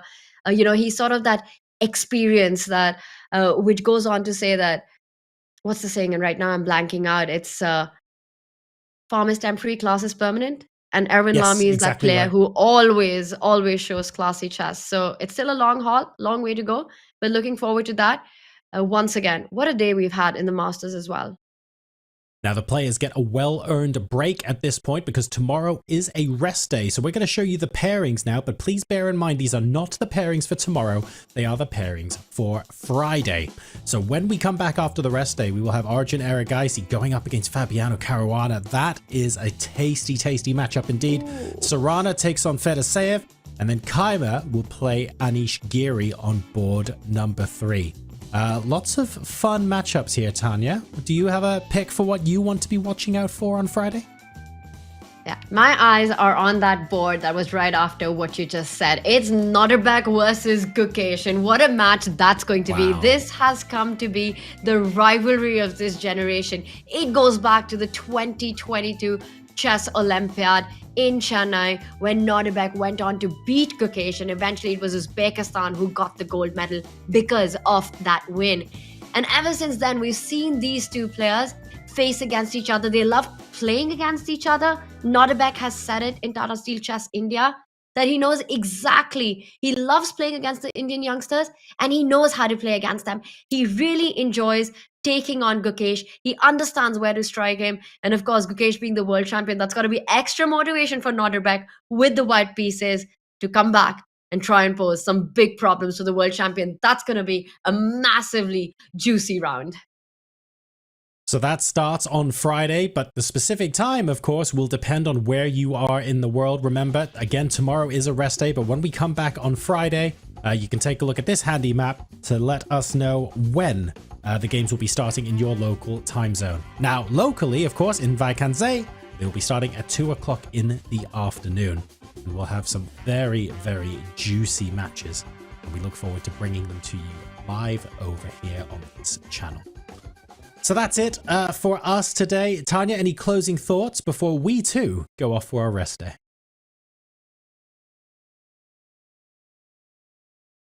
Sorry, John, I think I lost you. Oh, I'm sorry. Yeah. Do you have any closing thoughts before we also go off on the rest day alongside the players? It's not just them that get a rest. We do as well. Well, I'm almost hoping that it wasn't a rest day tomorrow after seeing the matchups that we had on. We also had, I think, Pragg versus Wijk. That's going to be an absolute blockbuster. We've got Nodirbek taking on Gukesh. It's going to be awesome when we come back with Tata Steel. And what a day today has been. Just some, I was thinking about it. Nodirbek's win, it was the banger, right? It was the tactics flowing. But also the way Fedosiev outclassed Fabi in that endgame. That was so instructive and beautifully played. Incredible technique there. Gukesh showing absolute precision, move after move, for I don't even know how long they were on the board, over 6 hours of play, and then eventually coming on top against Vincent Keymer. 2 endgame masterpieces. Whenever there's going to be a Dvoretsky's endgame manual, volume 4, 5, 6, I think these 2 games are going to be included in that. Nodirbek's King March will be included in every calculation exercise book coming in. Awesome chess today, and awesome chess coming up in round 6.